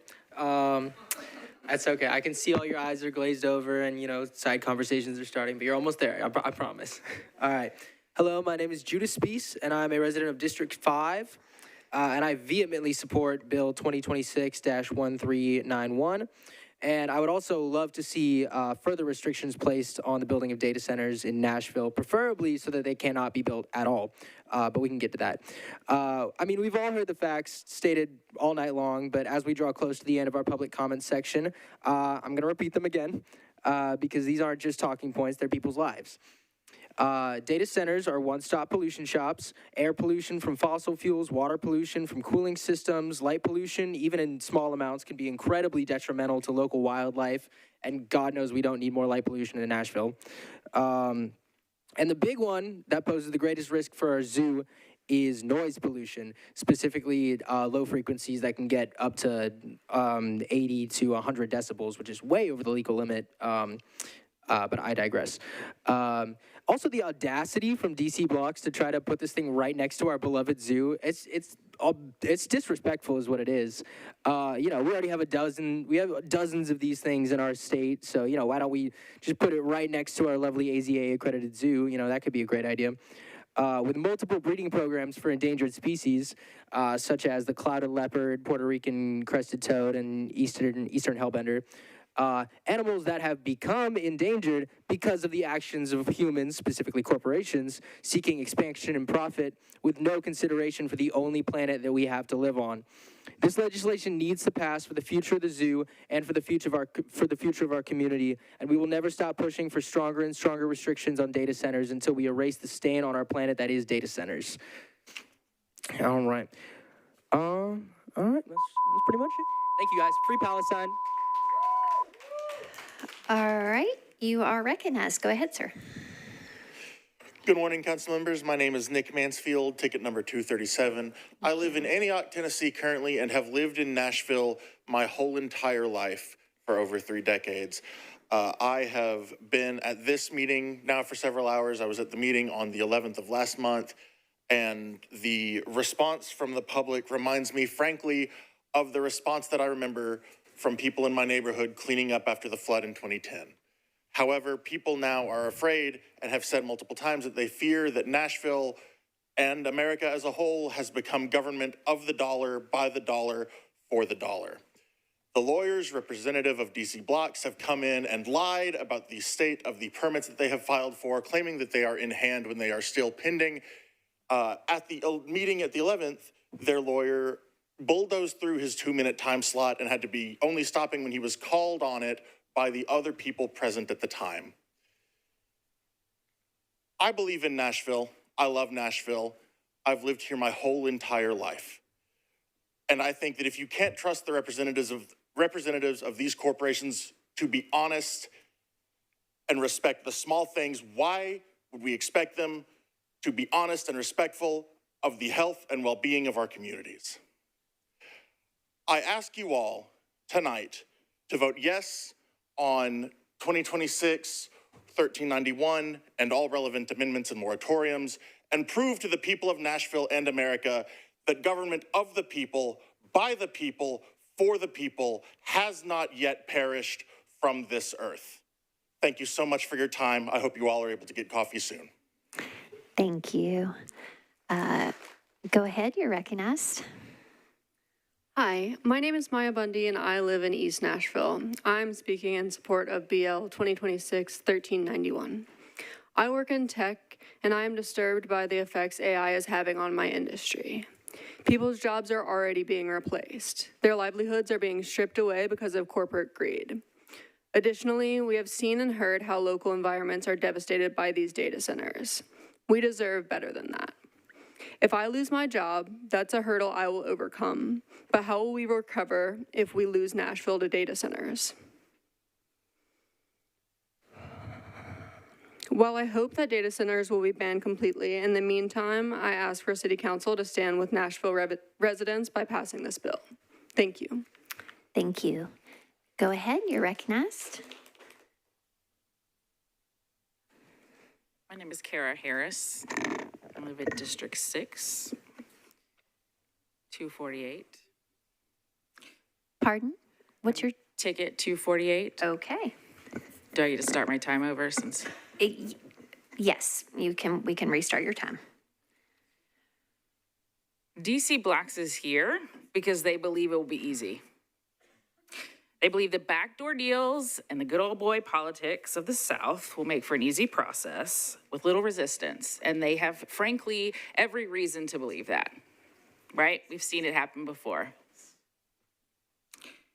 We are here, right? All of us, because we refuse to let that be the case. We're tired of seeing big money do whatever they want in our city with no regard for us. You, all of you, have the power to change that narrative. Let's do more than just create some broad regulations. Let's create strong ones that truly protect our land and our people. The distance, as you've heard, needs to increase. It's not enough. Regular checks need to be established. This is an ongoing, evolving thing. And if we don't build that in, we're setting ourselves up for failure over and over, right? And then we need to establish actual consequences for failure to comply. This is something we haven't done well at all in this city. Fines are not going to do it. They need to be clear, and they need to be real and actionable. Consider whether you want to be part of the status quo or if you want to be part of the change. Establish Nashville as different and be an example for other southern cities. Make Nashville history for a reason that you can actually be proud of. Thank you. Go ahead, you're recognized. Thank you. It's 249. I'm Ross Binford. I live in District 19. I support Bill 2026-1391. I'll keep it simple because everyone in front of me and so many other members of the community have laid out the numerous negative effects and lack of really any positive effects that these data centers have. The community has shown up and demanded no data centers at Fisk or the zoo, and we've also demanded stronger regulations than this bill provides as well. No one wants this, and we will remember how you vote on this bill. We will be furious if there's a data center built by Fisk, the zoo, or anywhere else in the city. The community, as well as over 520,000 petition signers, people who came here tonight, and so many others across the city, have all made it clear that they do not want this. Again, we will remember how this goes, and your seats are not safe. Thank you. Thank you. Go ahead, you're recognized. Good Wednesday morning, council members. I'm Natalie Montalvo, a local realtor in the greater Nashville area. I've resided in Tennessee in District 2 for 45 years. And Bill 1391 is something, but I think it's a Band-Aid for what we really need to happen. I prefer to not have data centers near our communities. I realize we are evolving into a new era, the same as we did with computers and the internet. But my major concern with data centers is the vast amount of land use and resources that is required. I was on a call with Allie Finn, who is the co-owner of AI Now, who spoke to realtors on the importance of advocating for our communities. She stated that even a 5-megawatt data center uses the equivalent energy of 300 households. Even with the implementation of this loop cooling method, which utilizes less water but uses more energy. I ask you to give strong consideration to homeowners and residents because we have a right to clean living without worrying about pollution, increased asthma cases, and other health concerns. We have a right to advocate to adequate resources without competing for energy and water, not just from the massive data centers, but also the backup diesel generators that come along with it. These generators also cause more pollution and are very loud. As homeowners, we have a right to the quiet enjoyment of our properties. I ask you to give consideration to the data center's impending impact on rising electricity. Thank you. Your time is concluded. Okay, Thank you. All right, this looks to be our last speaker. Go ahead, please. We did it. Okay, Ms. Glapion, I guess you're standing up to speak. Go ahead, ma'am. I apologize. Please go ahead. Yes, my name is Stina Chamberlain. I am in favor of BL 2026-1391 and the moratorium. When I was a little girl, I longed with all of my heart for Nashville to have a zoo one day. And Grassmere started up and they had 2 turtles and an emu. And I thought, well, that is so different from Memphis. So jealous of Memphis. But through the years, I've watched them just very slowly, with great care and intentionality, build up the zoo with so much research and so much thought put into it. And in the same way, the communities have been raising their families with great care and great intentionality. Fragile animals, fragile communities. And in this day and age, I see so much has been happening, especially in the past 10 years, that has not been done with a lot of thought behind it. And some of the consequences have been really rough. So I want to thank you all today for just really being here, and so many of you have listened so attentively to all of us, and I want to thank you for that and ask that moving forward you'll consider this with deep care and intentionality. Thank you so much. Thank you. All right, go ahead. You're recognized. Sorry, y'all, my number was 121, but here I am. And I thank you for, y'all do look rather engaged tonight, so I just want to commend you there. You heard from the community. I mean, everybody gave their feelings on everything, right? As many sponsors, co-sponsors that are on the bill, I feel confident that it'll pass. But I want to talk about, is it enough? And that's a determination that I need you all to look into, do some research on. Is this enough? Why do they want to build so many data centers in this city? What is the need for them? What is the innovation that we are looking for? AI, are we looking to take Metro jobs? What is Metro's push for innovation, right? And I know there is a need for innovation. I'm not anti-innovation. I believe in community housing. I think that's very innovative. So I want the innovation, but I want innovation for the people. I need innovation for the people. That's what we need, right? So we need to make sure that we are putting restrictive measures on to ensure that the right things are being built in our community. Data centers are not them. Everybody has told y'all that. Y'all don't feel comfortable banning them. Okay, how can we get stricter with our bill? It's a good bill. I do want to say it's a good bill. It can be better. So do the work. Let's figure out how we can make it as impactful as possible. I believe in you all. And then I'm gonna let the other ones go so y'all can get out of here. All right. Go ahead. This will be our final speaker. Good morning. Well, no, apologize. You've got the moratorium ticket there. Go ahead. Not you, I apologize. The woman behind you who's a little confused. I apologize. Go ahead. I was also confused. Hi. Good morning. I bet y'all are longing for the days when it was mostly just me threatening your seats. We have a whole host of new people threatening seats now. In the 6-ish years I've been coming to council, this is the first piece of legislation I have ever been in favor of. And while I'm in favor of it, I think that's a big deal.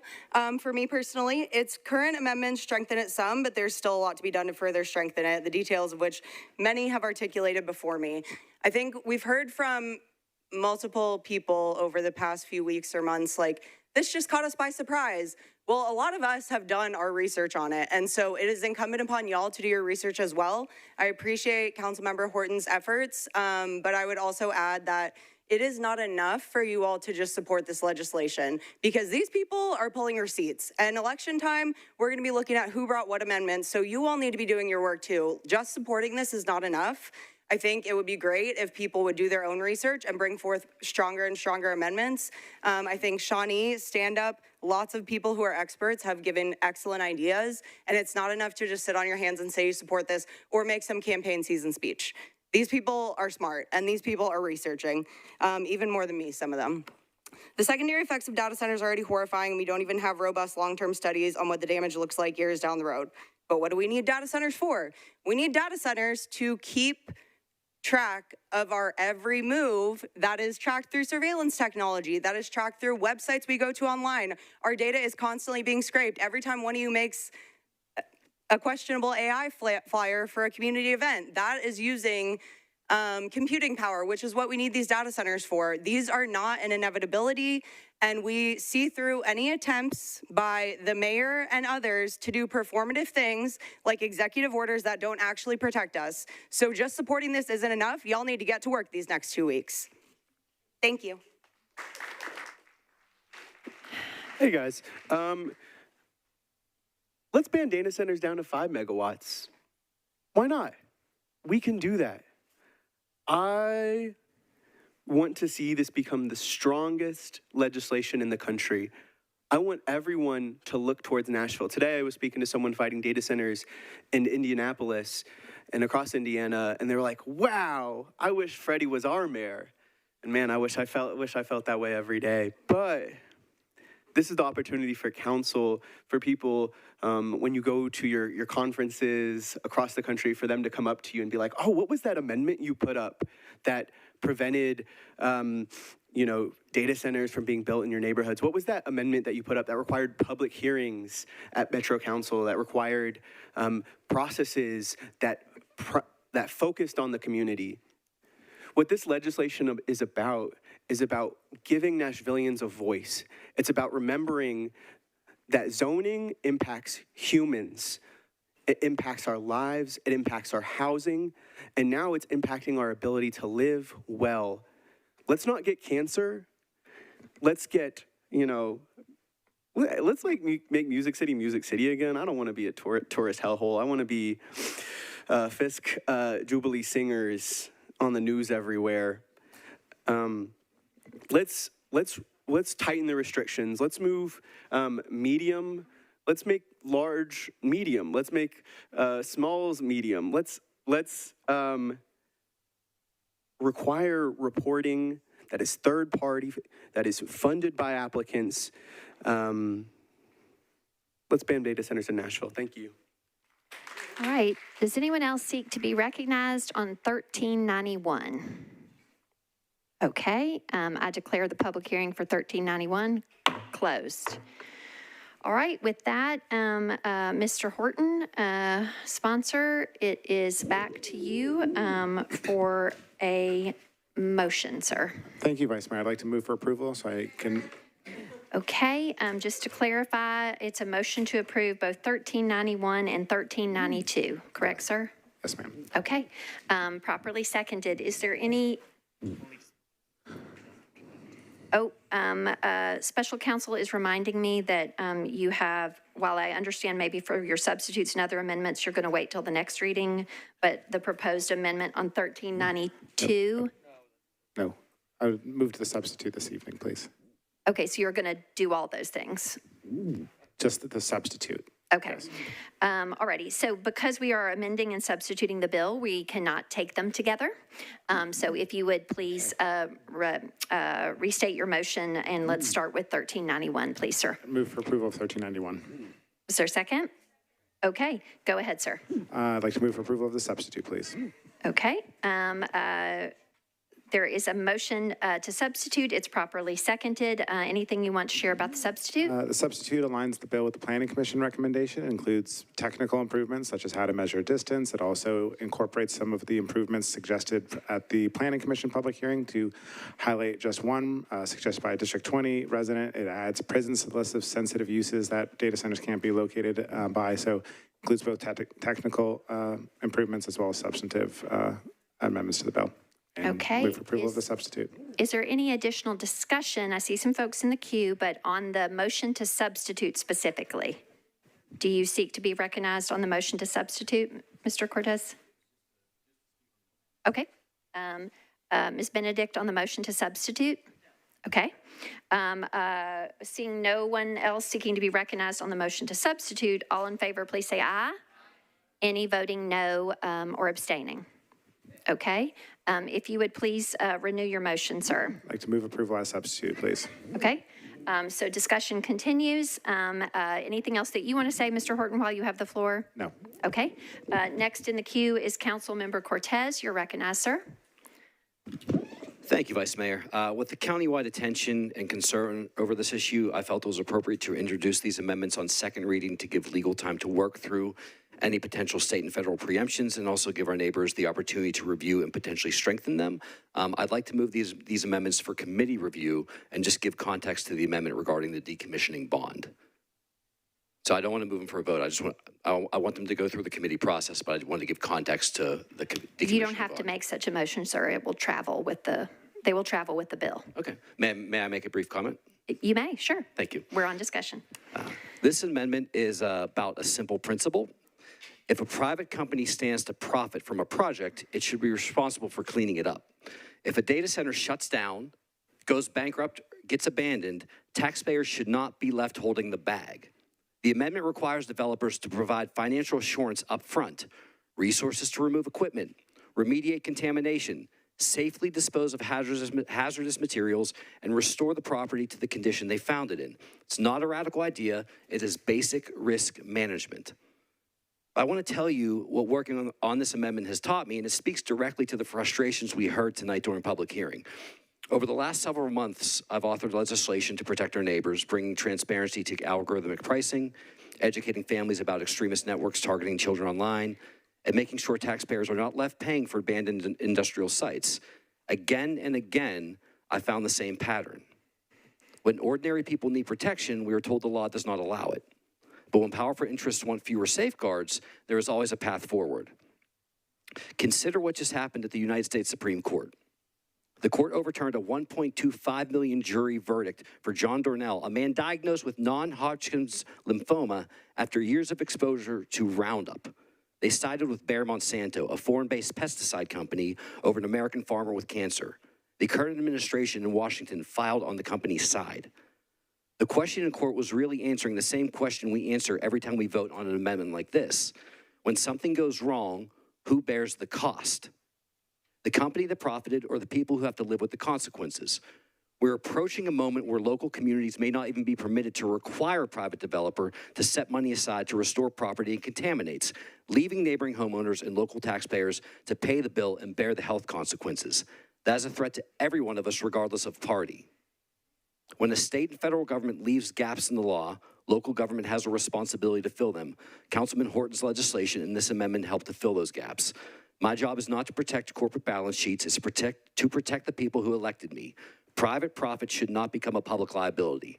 After committee deliberations, I hope my colleagues will support this amendment and send a clear message. Nashville believes the company should stand behind the projects they believe and keep the promises they make. Thank you. All right, Ms. Benedict, we are on a motion to approve as substituted. Go ahead, ma'am. Okay. There's only one more person in the queue, but you want to? Yep, previous question. Okay. Okay. Okay, we're gonna call the previous question. It requires a second. We have that. It's not debatable. It requires 2/3 of those voting. We can do it by voice. All those in favor of the previous question, which means you want to end debate, please say aye. Any voting against the previous question? Okay, the ayes have it. The question is called, and we will move to the vote on 1391 on its second reading, a motion to approve as substituted. I guess we can also do this by voice. Mr. Prepty, do you seek to be recognized? Okay. All in favor, please say aye. Any voting no? Any abstaining? All right, this has passed its second reading as substituted. Next is 13, point of order, sir, go ahead. Thank you, Madam Vice Mayor. We've been at it for about 6 hours now. And though members have been able to leave the room, I know staff and members of the public may not have been able to. So just to provide an opportunity for a bio break for everybody at this juncture, I'm going to make a motion for and I know we've got a lot to get through, I'm going to make a motion for a brief 10-minute recess. Are we on the verge of losing quorum here or something? Are we? I mean, if anyone needs to use the restroom, they are very welcome to go if we can maintain quorum. Respectfully, Mr. Prepty, can we just keep rolling? And I mean, anybody wants to use the restroom can use the restroom. Can we just keep moving? Understandable, Madam Vice Mayor. I just also wanted to provide an opportunity for staff to be able to use the restroom as well. But oh, okay, I appreciate that. Staff is very welcome to do so as well. Please, everyone, feel free to use the restroom. Okay, motion withdrawn. Okay, thank you, sir. All right, I appreciate your consideration of your colleagues and our staff. Genuinely, I do, but I would like us to keep proceeding, and obviously anyone is welcome to use the restroom whenever they need, or a bio break, as you so eloquently put it. Okay, where were we? We were on 1392, right? Okay, 1392 has already been read into the record ahead of the hearing. So it's back to you, Mr. Horton, for a motion to get 1392 in front of us, please, sir. Move for approval. Okay. All right. We're on to discussion. You still have the floor. Would you like to make a motion to amend? No? No.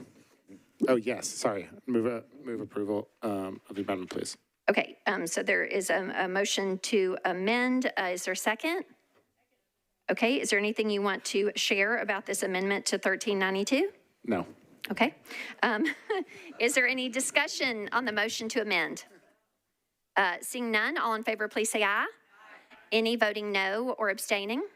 Okay, that's on the motion to amend. I presume you want to renew your motion to approve as amended? You yes. Can just, okay. Any discussion on that? Seeing none, all in favor, please say aye. Any voting no or abstaining? Okay, so this has also passed its second of 3 readings as amended. Okay, so agenda item 46 is our last matter on public hearing. It's Ordinance BL 2026-1448. Sponsors Johnston, Bradford, Coupon, Wiener, Evans, Huffman, Stiles, Spain, Cortez, Ellis, Nash, Hill, Druffel, and Rutherford. This is an ordinance declaring a temporary moratorium upon the acceptance, processing, approval, and issuance of zoning, building, or grading permits for data center developments on property within Nashville and Davidson County. This matter requires a public hearing.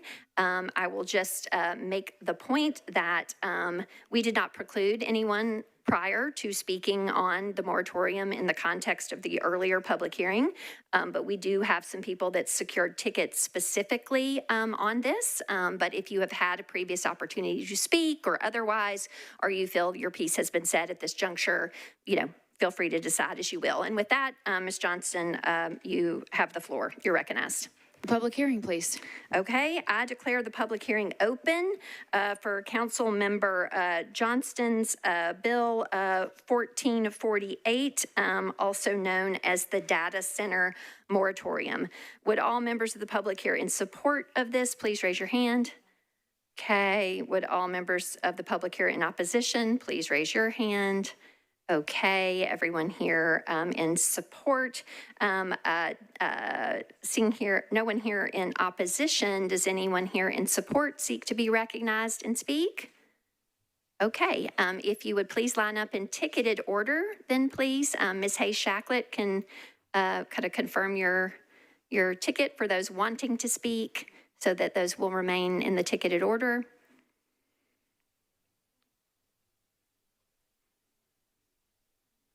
Ms. Hayes-Shacklet, who is our first person among these folks?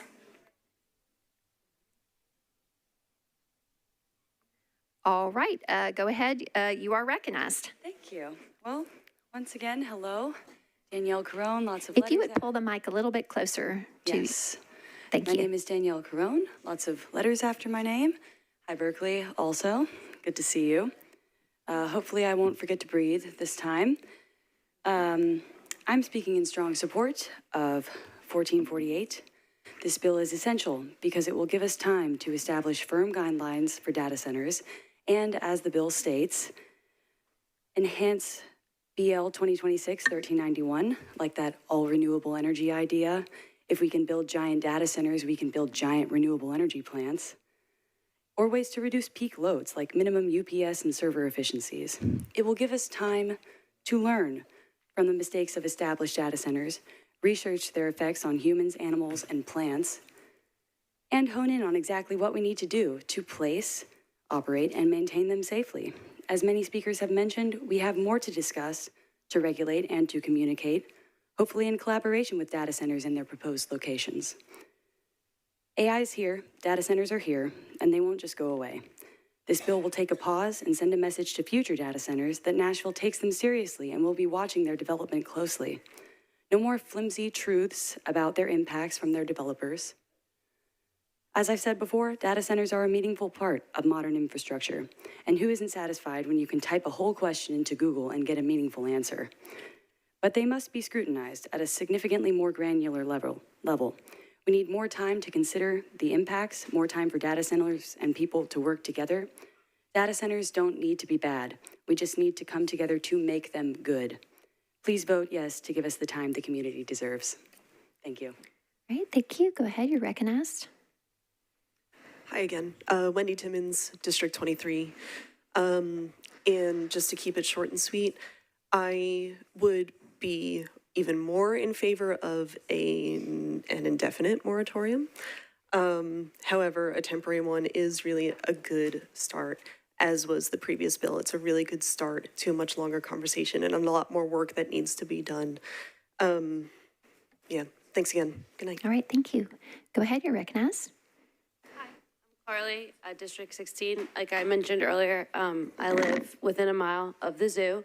And when I bought my home, I bought it in my 20s, single, within my means. So that meant there were mice, there were holes in the wall, holes in the ceiling.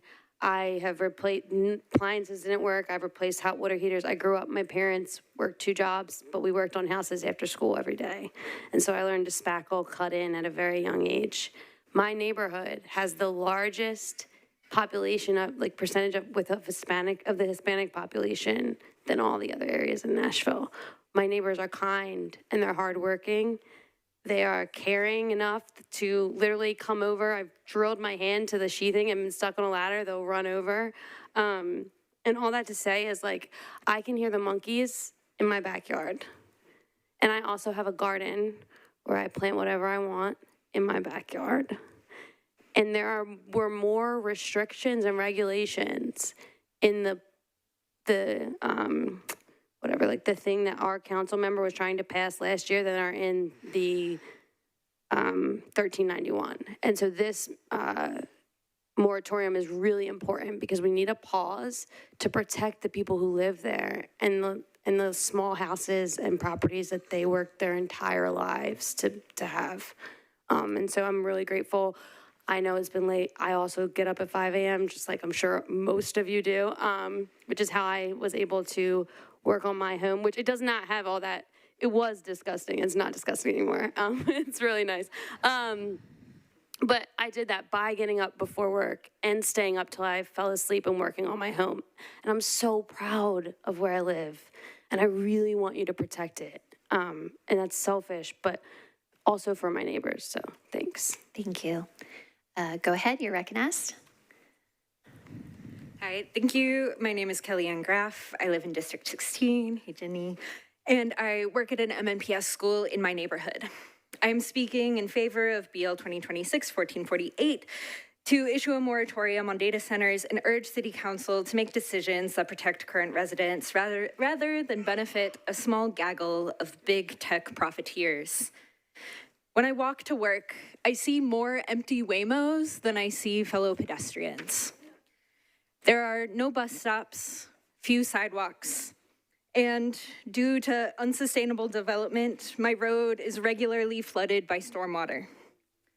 I've worked as an educator in Nashville for 8 years and have seen how big tech has increased surveillance in our classrooms as out-of-state corporations feed videos of our students into their AI programs, while local teachers' jobs are being deprofessionalized by the very same programs. I want a Nashville where my students can look forward to dignified careers where they can think for themselves. I've used the songs of threatened and endangered birds of Tennessee to teach hundreds of students about sound waves and start conversations about habitat loss. I want a Nashville where my students can hear these bird calls, where my students are not overstimulated by noise pollution when they step outside their homes. A data center in Washington County, Tennessee, had to be shut down by court order due to noise. It had a max energy draw of 25 megawatts. This is less than both proposed data centers. Also, studies show that noise pollution influences bird behavior drastically. Over 75% of birds, species that were studied, the birds that migrate through Tennessee migrate across our country and into Venezuela. Protect us, protect our birds, protect our kids. Thank you. Thank you. Does anyone else seek to be recognized specifically on the moratorium, Bill 1448? Seeing none, I will declare the public hearing closed, and it's back to you, Ms. Johnston, for a motion on your bill. Thank you. I'd like to move the substitute, please. If you could please just move the bill and get it before us first. Yep. Move for approval, please. Okay. All right. Now you can move the substitute. Move the substitute, please. Is there a second? All right. Anything you want to share about the substitute? So the substitute just adds some clarification about removing small, like computer rooms and ancillary things that's not subject to this moratorium. That's not what we're worried about here. And I did want to say that I filed this moratorium in order to give us the time that we may need in order to get this bill right. It's incredibly important that we get it right, not just get it done. I did vet it. There's been some talk about possible litigation because of this moratorium. I vetted this before I filed it, which is what I do with all of my legislation. There are two criteria that the state of Tennessee requires for moratoriums. We meet that criteria. It's also extremely temporary in nature. By the time someone would file a lawsuit, the moratorium would be over. It is just until BL 2026-1391 passes or November the 1st, 3 months, whatever comes first. It's extremely temporary. And so we may not need it at all, but if we do need it, I would like to have it and not need it than to need it and not have it. And so that was the purpose of this moratorium, and I hope to have your support and not a whole lot of discussion. Okay, so we're on a motion to substitute. Is anyone in the queue specifically seeking to speak on the substitute, or is everybody in the queue wanting to speak on the bill as substituted afterwards? If you want to speak on the substitute specifically, raise your hand. Anyone? No. All in favor of the motion to substitute, please say aye. Any voting no or abstaining? Okay. And Ms. Johnston, do you seek to renew your motion to approve as substituted? Yes, renew my, yes. All right. Okay. So now we're on to discussion on that. And first in the queue is Councilmember Stiles. You're recognized, ma'am. Thank you. I just wanted to thank the sponsor for putting this bill forth. I think a moratorium makes sense so that we have a moment collectively to make sure that we can create a bill that we can all be proud of, that doesn't have pieces here and there that we're trying to cobble together or putting the cart before the horse. I think this allows for that opportunity, and I hope that we will all approve this so we can have that time. Thank you. Thank you. Next in the queue is Councilmember Benedict. You're recognized. Previous question. Oh, Ms. Benedict, you keep doing this when there's only one more person in the queue. That's a non-debatable motion, Vice Mayor. I got it. Hey, I'm not debating. Okay, there's a second. It requires 2/3 of those voting. We can do it by voice. All in favor of the previous question, meaning you want to end the debate, please say aye. Those against the previous question, you want to keep talking, please say no. The ayes have it. We will move to the vote of approval of 1448 on its second of 3 readings as substituted. All in favor, please say aye. Any voting no? Any abstaining? Okay, Ms. Porterfield is an abstention. So this has passed its second reading as substituted. All right. Hang in, everybody. We're going to go real fast now as we move into our consolidated consent agenda, Section K of our agenda. And thank you again to everyone who came out for our public hearings this evening. We appreciate you and we thank you. Okay. All resolutions and second and third reading ordinances on this agenda are included on the consent agenda if recommended for approval unanimously by all committees to which the item was referred. Items on the consent agenda will be voted on at a single time. The item number along with the resolution and ordinance number of the items on the consent agenda will be read by me. Members of the council may remove any item from the consent agenda by request before the consent agenda vote is taken. All right, first item proposed for the consolidated consent agenda is agenda item 47. Resolution 2026-2071. Council members, hang on, colleagues, are we at risk of losing quorum?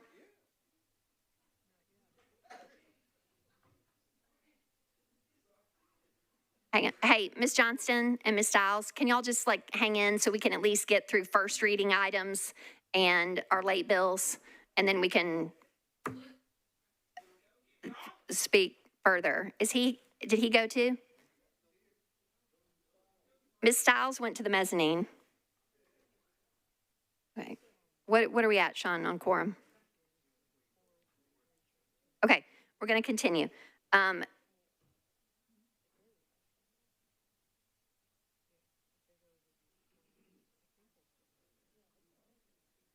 Okay, agenda item 48, resolution 2026-2072. Agenda item 49, resolution 2026-2073. Agenda item 50, resolution 2026-2074. Agenda item 51, resolution 2026-2075. Agenda item 52, resolution 2026-2076. Agenda item 60, resolution 2026-2084. Agenda item 61, resolution 2026-2085.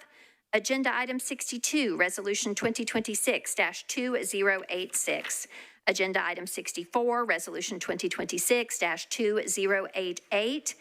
Agenda item 66, resolution 2026-2090.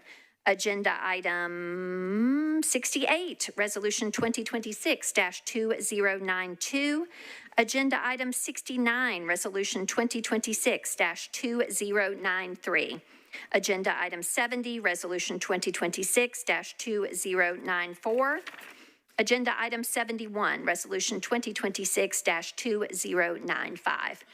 Agenda item 72, resolution 2026-2096. Agenda item 73, resolution 2026-2095, or rather 97. Agenda item 74, resolution 2026-2098.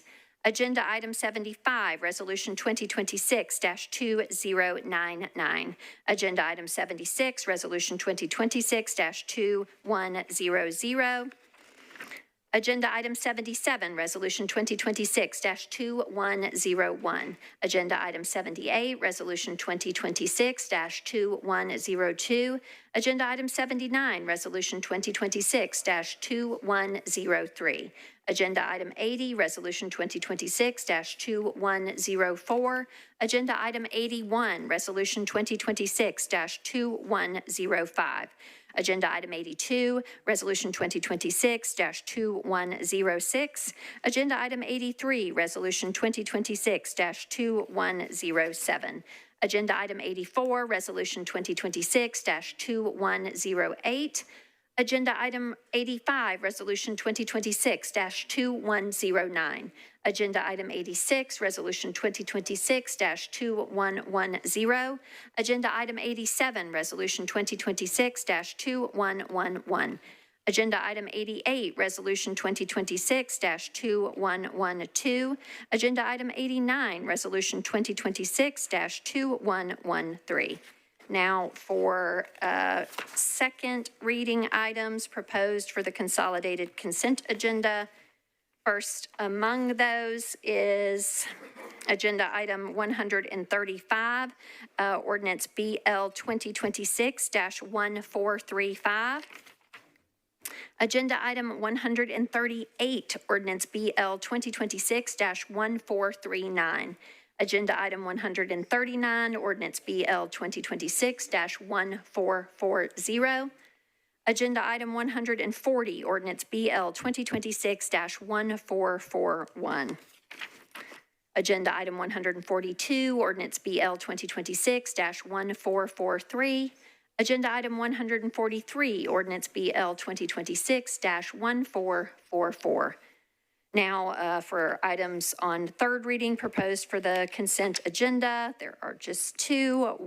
Agenda item 144, ordinance BL 2026-1393, and agenda item 145, ordinance BL 2026-1394.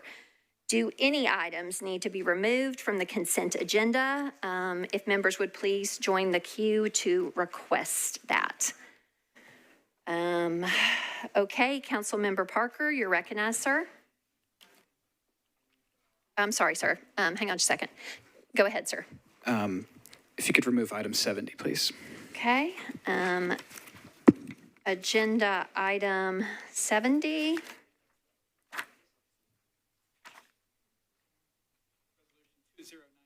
Yep, resolution 2094 will be removed from consent. Is that it for you, Mr. Parker? Okay. Councilmember Porterfield, Madam Pro Tem, you're recognized. Thank you, Vice Mayor. Can you remove item 73, RS 2026-2097? Okay. Agenda item 73, RS Resolution 2097 will be removed. Councilmember Gadd, you're recognized. I'm sorry, ma'am. Go ahead. Thank you. If you could remove item number 67, 2026-2091 for the purpose of an abstention. It is already not on consent. Well, then I removed that emotion. No, all good. Our motion, not emotion. You're good. We got emotions and motions and all the things. Councilmember Kimbrough, you are recognized, ma'am. She already did it. Okay, thank you. Councilmember Gregg, you're recognized, sir. I'm sorry, sir. Go ahead. Thank you, Vice Mayor. Item number 88, RS 2026-2112. Okay, agenda item 88, resolution 2112 will be removed from consent. All right. Do any other items need to be removed from consent? Seeing none. Mr. Clerk, are all committee reports in for the items on the consent agenda? Yes, all committee reports are in. Okay, thank you, Mr. Clerk. Members, is there a motion for approval of the consent agenda? Okay, all in favor say aye. Council has passed all items on the consent agenda. All right, going to go back into our resolutions, quite a few of which will be deferred, so fear not. In fact, we're going to have 7 of them. We're going to just defer in a big tranche, right, Ms. Toombs? And I think those are coming up first. Okay. Agenda items 53, 54, 55, 56, 57, 58, and 59 can be taken up together, Ms. Toombs, for purposes of a one-meeting deferral, as they are all related. Special counsel, do I need to read these into the record? Okay, I do need to read them into the record. So again, this is agenda item 53, resolution 2026-2077. Sponsors Toombs, Horton, and Allen. This is a resolution authorizing the Metropolitan Mayor to submit the 2026-2027 annual update to the 2023 to 2028 Consolidated Plan for Housing and Community Development to the U.S. Department of Housing and Urban Development. Agenda item 54 is Resolution 2026-2078. Sponsors Vo, Coupin, Toombs, Horton, Allen, and Swara. This is a resolution approving the activities and improvements eligible for tax increment financing in the Arts Center redevelopment plan. Agenda item 55, Resolution 2026-2079. Sponsors Toombs, Horton, Allen, and Swara. This is a resolution approving the activities and improvements eligible for tax increment financing in the Bordeaux redevelopment plan. Next is agenda item 56, resolution 2026-2080, sponsors Bradford, Toombs, Horton, Allen, and Swara. A resolution approving the activities and improvements eligible for tax increment financing in the Central State Redevelopment Plan. Next is agenda item 57, resolution 2026-2081, sponsors Coupin, Toombs, Horton, Allen, and Swara. A resolution approving the activities and improvements eligible for tax increment financing in the Phillips-Jackson Redevelopment Plan. Agenda item 58, resolution 2026-2082, sponsors Coupin, Toombs, Horton, Allen, and Swara. A resolution approving the activities and improvements eligible for tax increment financing in the Rutledge Hill redevelopment plan. And then lastly, agenda item 59, resolution 2026-2083, sponsors Toombs, Horton, Allen, and Swara. A resolution approving the activities and improvements eligible for tax increment financing in the Skyline redevelopment plan. Without objection, recognizing that there are multiple different sponsors, but all these bills are going to be deferred one meeting, and they are all pertaining to MDHA. Thus, that's why we are taking them together relative to these redevelopment plans. Without objection, I will acknowledge Madam Toombs so that she can make a consolidated motion on all 7 of these bills. Is there any objection to that? Seeing none, Ms. Toombs, you're recognized on Bill 53, 54, 55, 56, 57, 58, and 59. Go ahead, ma'am. Thank you, Madam Vice Mayor. Committee report. Budget and Finance voted to recommend a one-meeting deferral for items 53 through 59. 9 in favor, 0 against, 0 not voting. Special counsel? Yep, right, okay. And for the report of the Planning and Zoning Committee on all these bills, Vice Chair Harrell, do you have Mr. Horton's committee report? Oh, you are still there, sir. Yay, they brought you back. So this is on 53, 54, 55, 56, 57, 58, and 59. If you could please give a consolidated Planning and Zoning Committee report, please, sir. I'm sorry. Thank you, Vice Mayor. We recommended approval, 10 in favor, 0 against, 0 not voting. And that was true for all those bills? Yes, ma'am. Okay, all righty. So it's back to you, Ms. Toombs. Thank you. For items 53 through 59, move for a one-meeting deferral. Oh, I'm sorry, it's a deferral. I apologize. It's Rule 8.1. It is a deferral by rule, having gotten in all the committee reports. Okay, thank you. Okay, so all those items are deferred by Rule 8.1. That is a one-meeting deferral. And all those committee reports are now in. Okay, next is agenda item 63, resolution 2026-2087, sponsors Toombs, Horton, Gadd, Welsh, Gamble, and Ewing.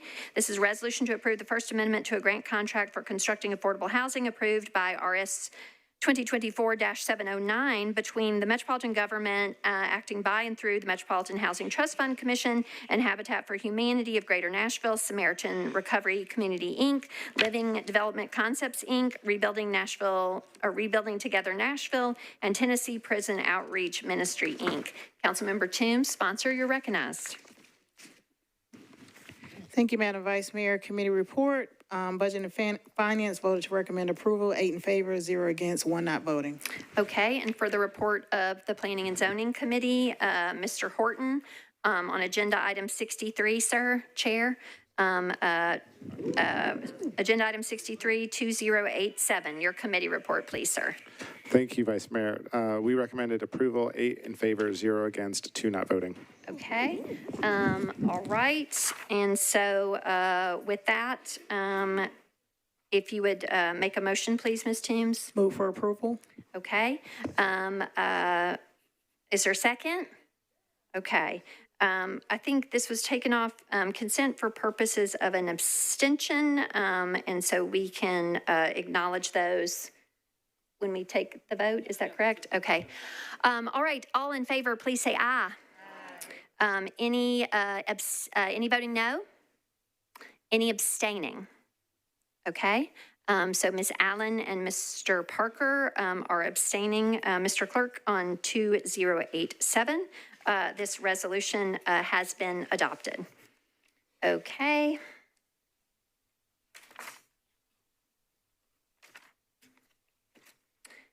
Next is agenda item 65, resolution 2026-2089, sponsors Toombs, Huffman, Gadd, Gamble, Coopin, and Weiner.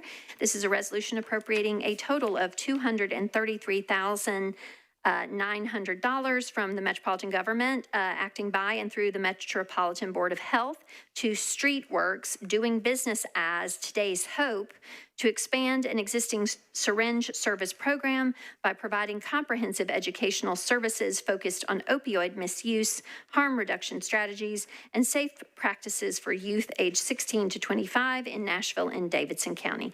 Councilmember Toombs, you're recognized. Thank you, Madam Vice Mayor. Committee report. Budget and Finance voted to recommend approval, 9 in favor, 0 against, 0 not voting. All right, and Chair Huffman for the report of the Public Health and Safety Committee, sir. Thank you, Vice Mayor. Public Health and Safety recommended approval, 6 in favor, 0 against, 1 not voting. Okay, all right, and with those reports in, a motion, please, Ms. Toombs. Move for approval. All right, there's a motion to approve. It's properly seconded. Is there any discussion? Seeing none, all in favor, please say aye. Any voting no? Any abstaining? Okay, Mr. Nash, you'll be recorded as an abstention. All right, council has adopted that resolution. Next is agenda item 67, resolution 2026-2091, sponsors Gadd, Toombs, Vaux, Allen, Welsh, Hill, and Ewing. This is a resolution accepting a grant from the Nashville Parks Foundation to the Metro government, acting by and through the Metro Board of Parks and Recreation to fund improvements at the Elmington Park Playground. Ms. Gadd, you are recognized. Yeah, I'll move for committee reports. Okay. Ms. Vaux, for the report of the Arts, Parks, and Libraries Committee. I'm sorry, Ms. Vaux. Go ahead, ma'am. Thank you, Vice Mayor. The Arts, Parks, Libraries, and Entertainment Committee voted 6 in favor, 0 against, 1 not voting. Okay. And Ms. Toombs, for the report of the Budget and Finance Committee. Mr. Chair, thank you. Budget and Finance voted to recommend approval, 8 in favor, 0 against, 0 not voting. Okay, and so it's back to you, Ms. Gadd, for a motion on this resolution. Thank you. I will move this with a brief comment. Thank you. Okay, go ahead. Okay. So I am completely supportive of this, but I will be, just want to make a note that I will need to abstain because I sit on the Nashville Parks Foundation on its advisory board. It's a non-voting member of that board, but wanted to make sure I'm not in conflict, so. Okay, appreciate that. Thank you, ma'am. So there is a motion to approve. It is properly seconded. Is there any discussion on this resolution? Seeing none, all in favor, please say aye. Any voting no, and any abstaining. And Ms. Gadd, you'll be recorded as an abstention. Council has adopted this resolution. Next is agenda item 70, resolution 2026-2094, sponsors Toombs, Vo, Allen, Gadd, Welsh, Hill, Gamble, and Ewing. This is a resolution accepting a grant from Habitat for Humanity of Greater Nashville to the Metro government, acting by and through the Metropolitan Board of Parks and Recreation to fund the construction phase of Trinity Hills Park. Ms. Toombs, you're recognized, ma'am. Thank you, Madam Vice Mayor. Committee report. Budget and Finance voted to recommend approval, 8 in favor, 0 against, 0 not voting. All right, and for the report of the Arts, Parks, Libraries, and Entertainment Committee, Chair Vo. This is on 2094. It's agenda item 70, a Habitat grant to parks. Okay, thank you. Sorry about that. No worries. Arts, Parks, Library, and Entertainment Committee voted 6 in favor, 0 against, 1 not voting. Okay. All right. And with that, Ms. Toombs, it's back to you for a motion. Move for approval. Okay. There's a motion to approve. It's properly seconded. Is there any discussion? Seeing none, all in favor, please say aye. Any voting no? Any abstaining? Who's our abstention? Oh, no worries. That's all good. Mr. Clerk, if you would record, please, an abstention for Mr. Parker. Council has adopted this resolution. Next, agenda item 73, resolution 2026-2097, sponsors Toombs, Evans, Siegel, Huffman Hill, Ewing, Spain, and Wiener. This is a resolution approving a memorandum of understanding entered into by and between the Metropolitan Nashville Police Department, the Metropolitan Transit Authority, and the Regional Transportation Authority to formalize the operations of dedicated law enforcement services within the public transit system. Councilmember Toombs, you are recognized, ma'am. Thank you, Madam Vice Mayor. Committee report. Budget and Finance voted to recommend approval, 9 in favor, 0 against, 0 not voting. Okay, and for the report of the Transportation Infrastructure Committee, Vice Chair Ewing, you're recognized. Transportation Infrastructure Committee voted 8 in favor, 0 against, 0 not voting. All right, and for the report of the Public Health and Safety Committee, Chair Huffman, you're recognized. Thank you, Vice Mayor. Public Health and Safety recommended approval, 7 in favor, 0 against, 0 not voting. Okay. All right, so it's back to you, Ms. Toombs, for a motion to get the bill before us. Move for approval. Okay. And we're on to discussion. First in the queue is Councilmember Porterfield. You are recognized. Thank you, Vice Mayor. Move for 1 meeting deferral. Okay. There is a motion to defer 1 meeting. It is properly seconded. Is there any discussion on the 1 meeting deferral motion? Can I say why I want a deferral? Oh, I would like to discuss. Oh, sure. Yeah, go ahead, ma'am. Yeah. Thank you, Vice Mayor. Really briefly, it is 1:25 in the morning. There's some discussion that needs to be had around this legislation. I do think that it is not in our best interest to have that discussion at this hour, with many of us wanting to be the best versions of ourselves and the sharpest version of ourselves to be able to have this conversation. I do have several questions for both the administration, MTA, as well as MMPD, and I would like the opportunity to have some of those conversations. So I would appreciate if my colleagues support that 1 meeting deferral in order to have some additional conversation. Thank you. I appreciate that. Okay, we are on a 1 meeting deferral motion. Mr. Huffman, do you seek to be recognized on the deferral? Go ahead, sir. Thank you, and I'll keep my comments extremely short. It is late.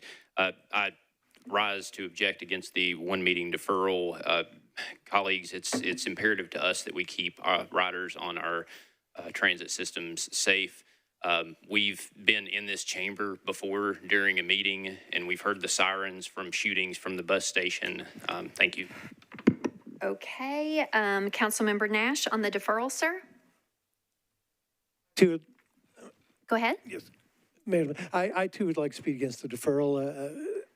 We've had lots of opportunity to speak to at committee to the administration and to Chief Gilder.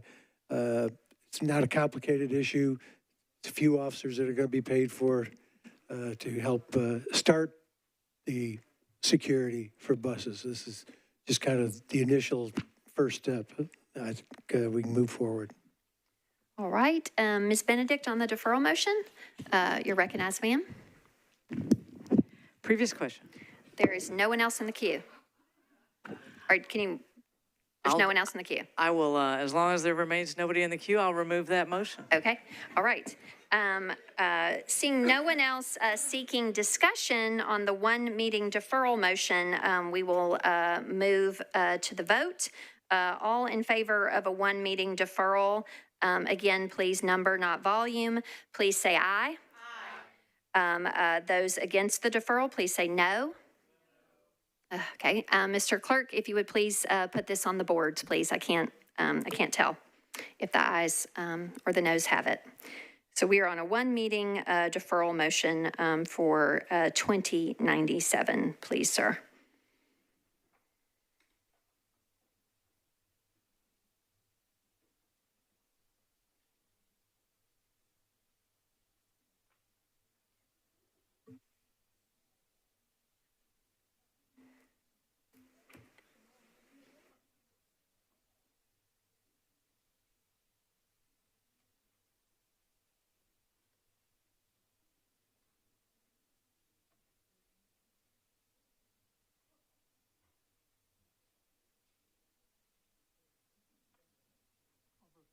All votes in. Mr. Clerk, please show the vote. Okay, the deferral motion has failed with 14 votes in favor, 17 against, 0 abstentions. Okay, so we continue with discussion. Is there any further discussion on this resolution at this time?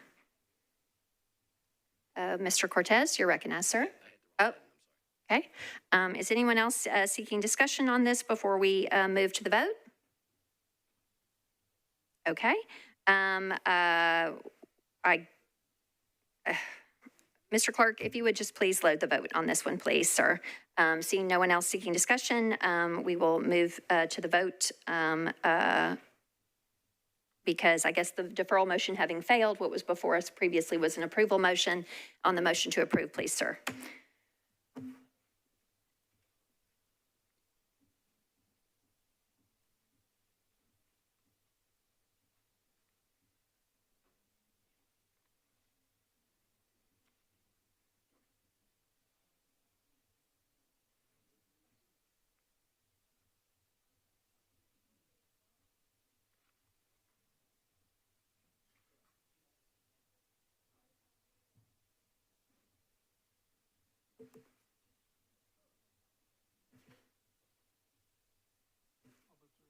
All votes in. Mr. Clerk, please show the vote.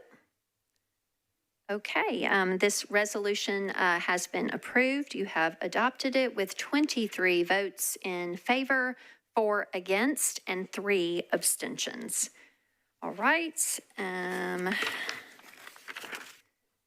Last among resolutions is agenda item 88, resolution 2026-2112. Sponsors Gregg, Johnston, Spain, Welsh, Nash, Huffman, Weiner, Evans, Siegel, Stiles, Swara, Ellis, Vo, Cap, Eastlick, Druffel, Rutherford, Coupin, and Allen. This is a resolution honoring the life and legacy of Grand Ole Opry announcer Bill Cody. Councilmember Gregg, you're recognized. Thank you, Vice Mayor. Committee reports, please. Councilmember Cash, Mr. Chair, for the report of the Rules, Confirmations, and Public Elections Committee, sir. We voted to approve, 5 in favor, 0 against, 0 not voting. Okay, back to you, Mr. Gregg, for a motion. Thank you. I'd like to move for approval with a brief comment. Okay, go ahead, sir. I know it's late, colleagues, and we're all tired, but I want to take just a moment to honor the life of Bill Cody. For more than 30 years, Bill welcomed listeners on WSM and welcomed artists and audiences to the Grand Ole Opry. Bill made everyone feel like they belonged, from country music legends to first-time Opry performers and every person in the audience. Bill was more than a broadcaster. He was an historian, a storyteller, a mentor, and an ambassador for Nashville and country music. His passing is not only a loss to the Grand Ole Opry and WSM, but to Nashville. So tonight, with this resolution, we simply say thank you to Bill. Thank you, Bill Cody, for your voice, your kindness, and your unwavering love for Nashville and country music. And your legacy will live on every time the Opry curtain rises. With that, I renew my motion to approve. Thank you, Mr. Gregg. Is there any further discussion on this resolution? Seeing none, all in favor, please say aye. Any voting no or abstaining? All right, council has adopted this resolution. Next, agenda section M, bills on introduction and first reading. By rule, all items on first reading shall be voted on at the same time unless requested otherwise by a primary sponsor or by two other members. Do any items need to be removed from the collective first reading vote? Mr. Parker, do you seek to be recognized, sir? No, okay. No worries, I get it. Is there a motion seeing none, is there a motion for approval of all items on first consideration? Okay. Properly seconded without objection. You have approved all items on first reading. Okay. Now we're in agenda section N, late bills. First among them is N1.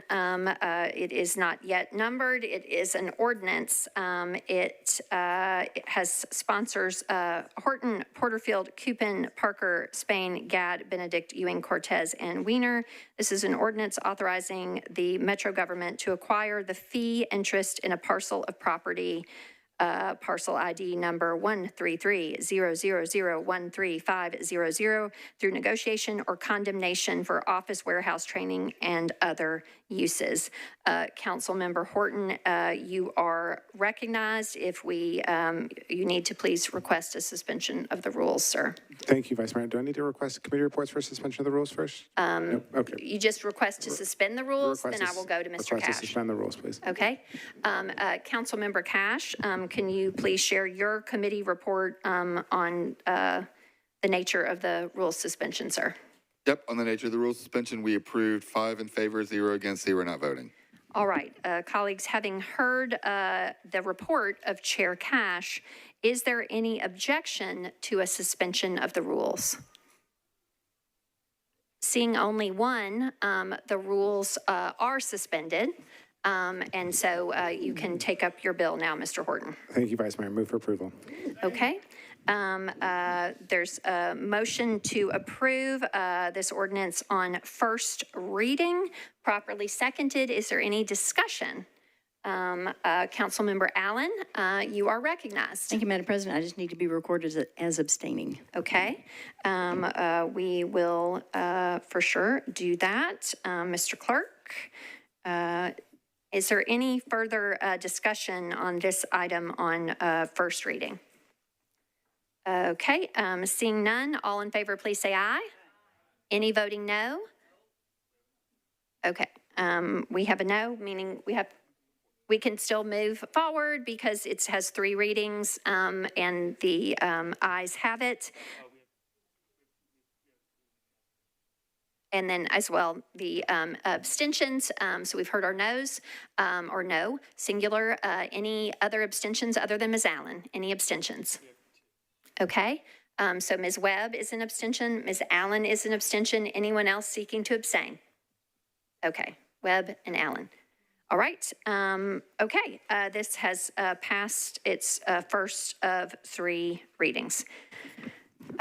Next is agenda item N2, another ordinance as of yet unnumbered, sponsor Parker, an ordinance amending chapter 6.75 of the Metro Code of Laws relative to pedicabs and pedal carriages. Mr. Parker, you need to request to suspend the rules, please, sir.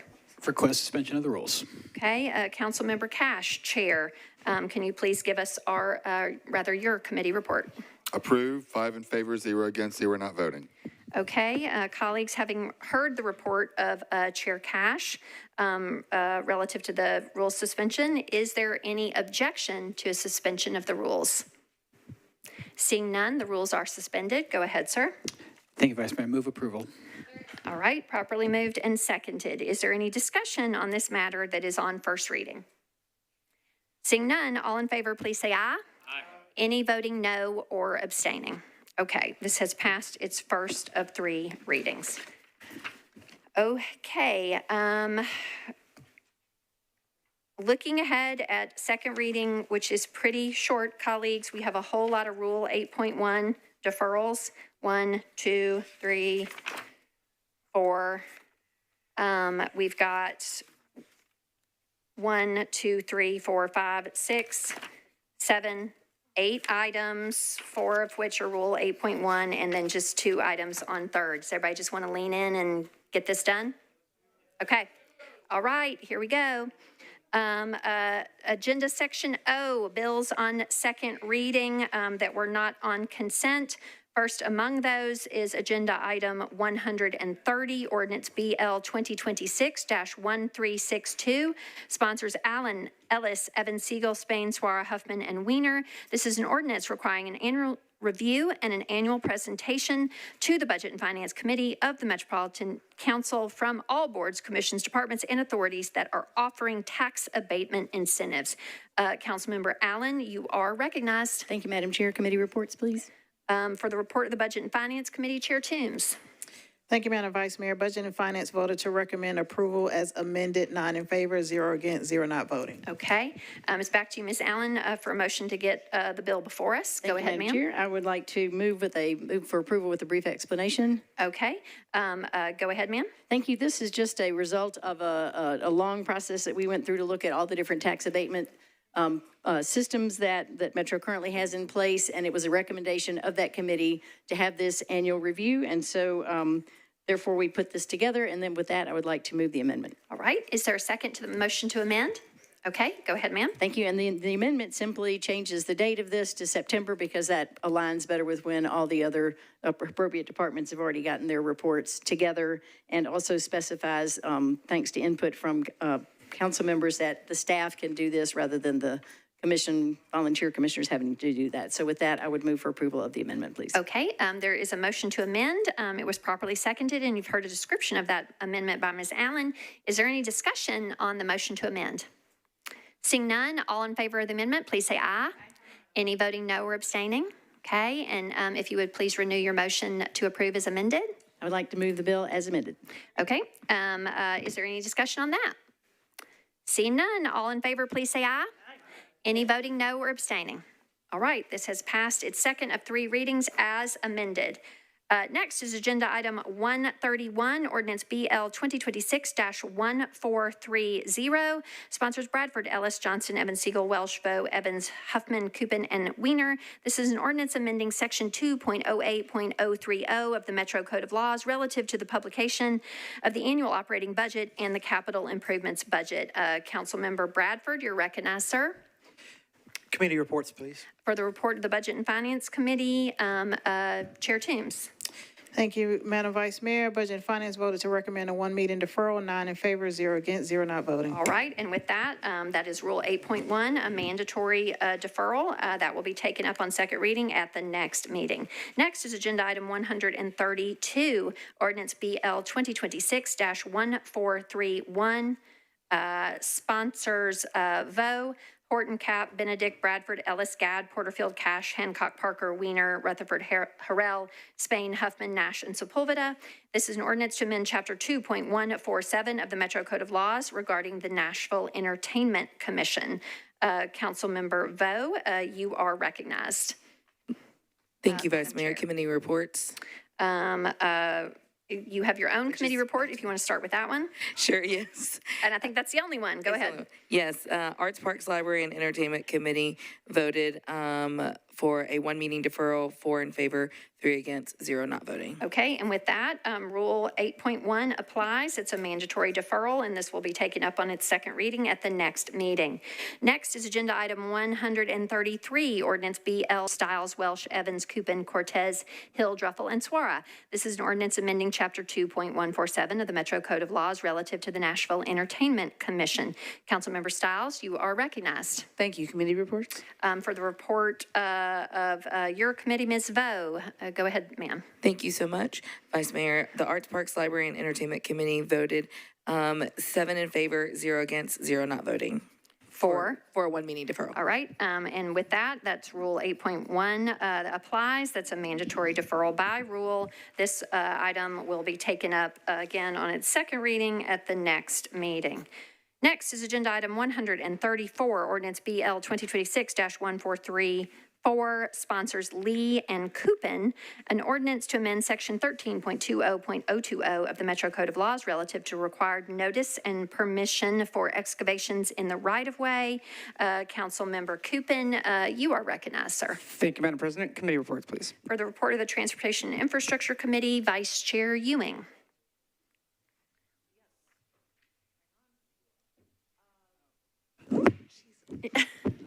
It's late and I'm tired.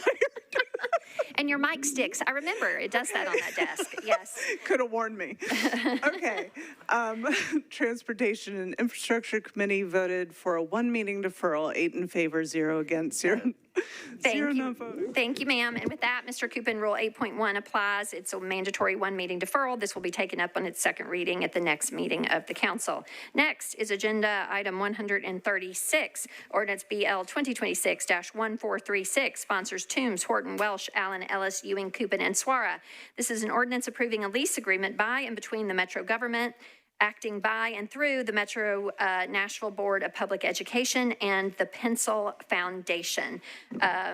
Councilmember Toombs, you are recognized. Thank you, Madam Vice Mayor. Committee report. Budget and Finance voted to recommend approval, 8 in favor, 0 against, 1 not voting. And for the report of the Planning and Zoning Committee, Chair Horton. Thank you, Vice Mayor. We recommended approval, 10 in favor, 0 against, 0 not voting. Okay. Let's see, any others? Okay, it's back to you, Ms. Toombs, for a motion. Move for approval with a brief comment. Okay, is there a second? Go ahead, ma'am. Thank you. I know that everyone is familiar with the excellent work that the Pencil Foundation does. They are a welcome partner in the Bordeaux community at the Robert Lillard School. I know there was some concern in committee about the length of the lease agreement.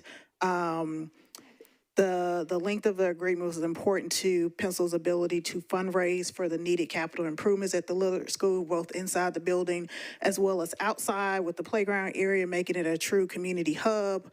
Funders don't want to invest millions of dollars when they don't believe that the organization is going to be in the space for a long time. So the length of the lease is important to their funding capabilities. I am a strong supporter of this agreement and welcome them to the Bordeaux community. The CEO, Ms. Christian Bugs Fraser, is a daughter of North Nashville and Bordeaux, so I know her commitment to that community, and so ask for my colleagues to support this, and I renew my motion for approval. All righty.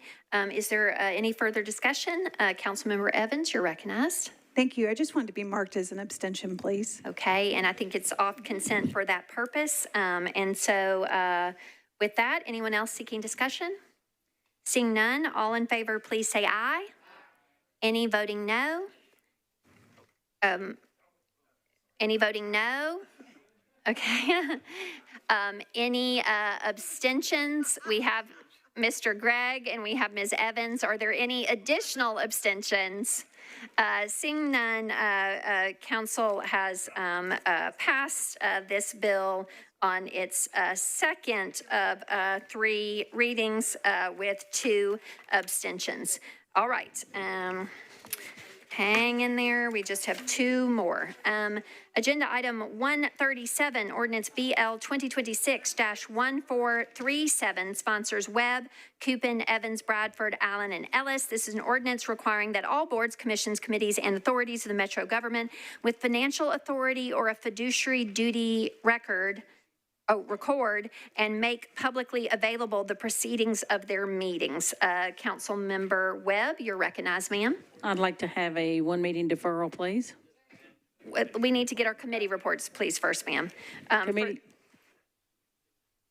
reports, please. For the report of the Budget and Finance Committee, Chair Toombs. Budget and Finance voted to recommend a 1 meeting deferral, 9 in favor, 0 against, 0 not voting. Okay, and for the report of the Government Operations and Regulations Committee, Chair Hill. We recommend a 1 meeting deferral, 6 in favor, 0 against, 0 not voting. Okay, and with that, that is a mandatory deferral by rule, Ms. Webb. That will be taken up at the next meeting.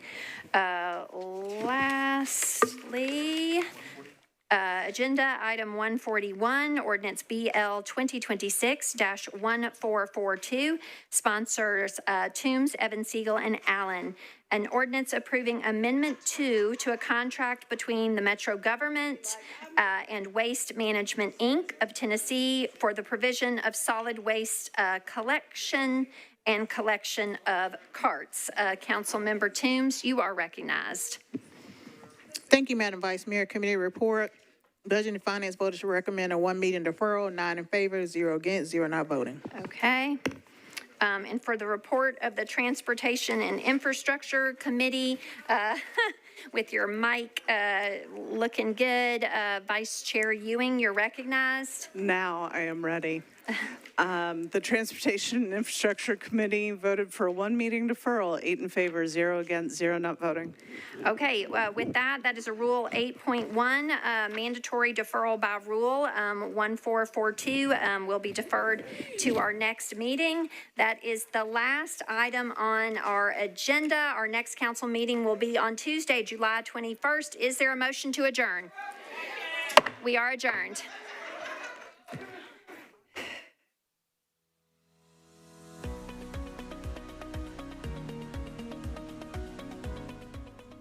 This has been a service of the Metro Nashville Network. If you would like to see this presentation again, or for more information on this and other programs, visit nashville.gov.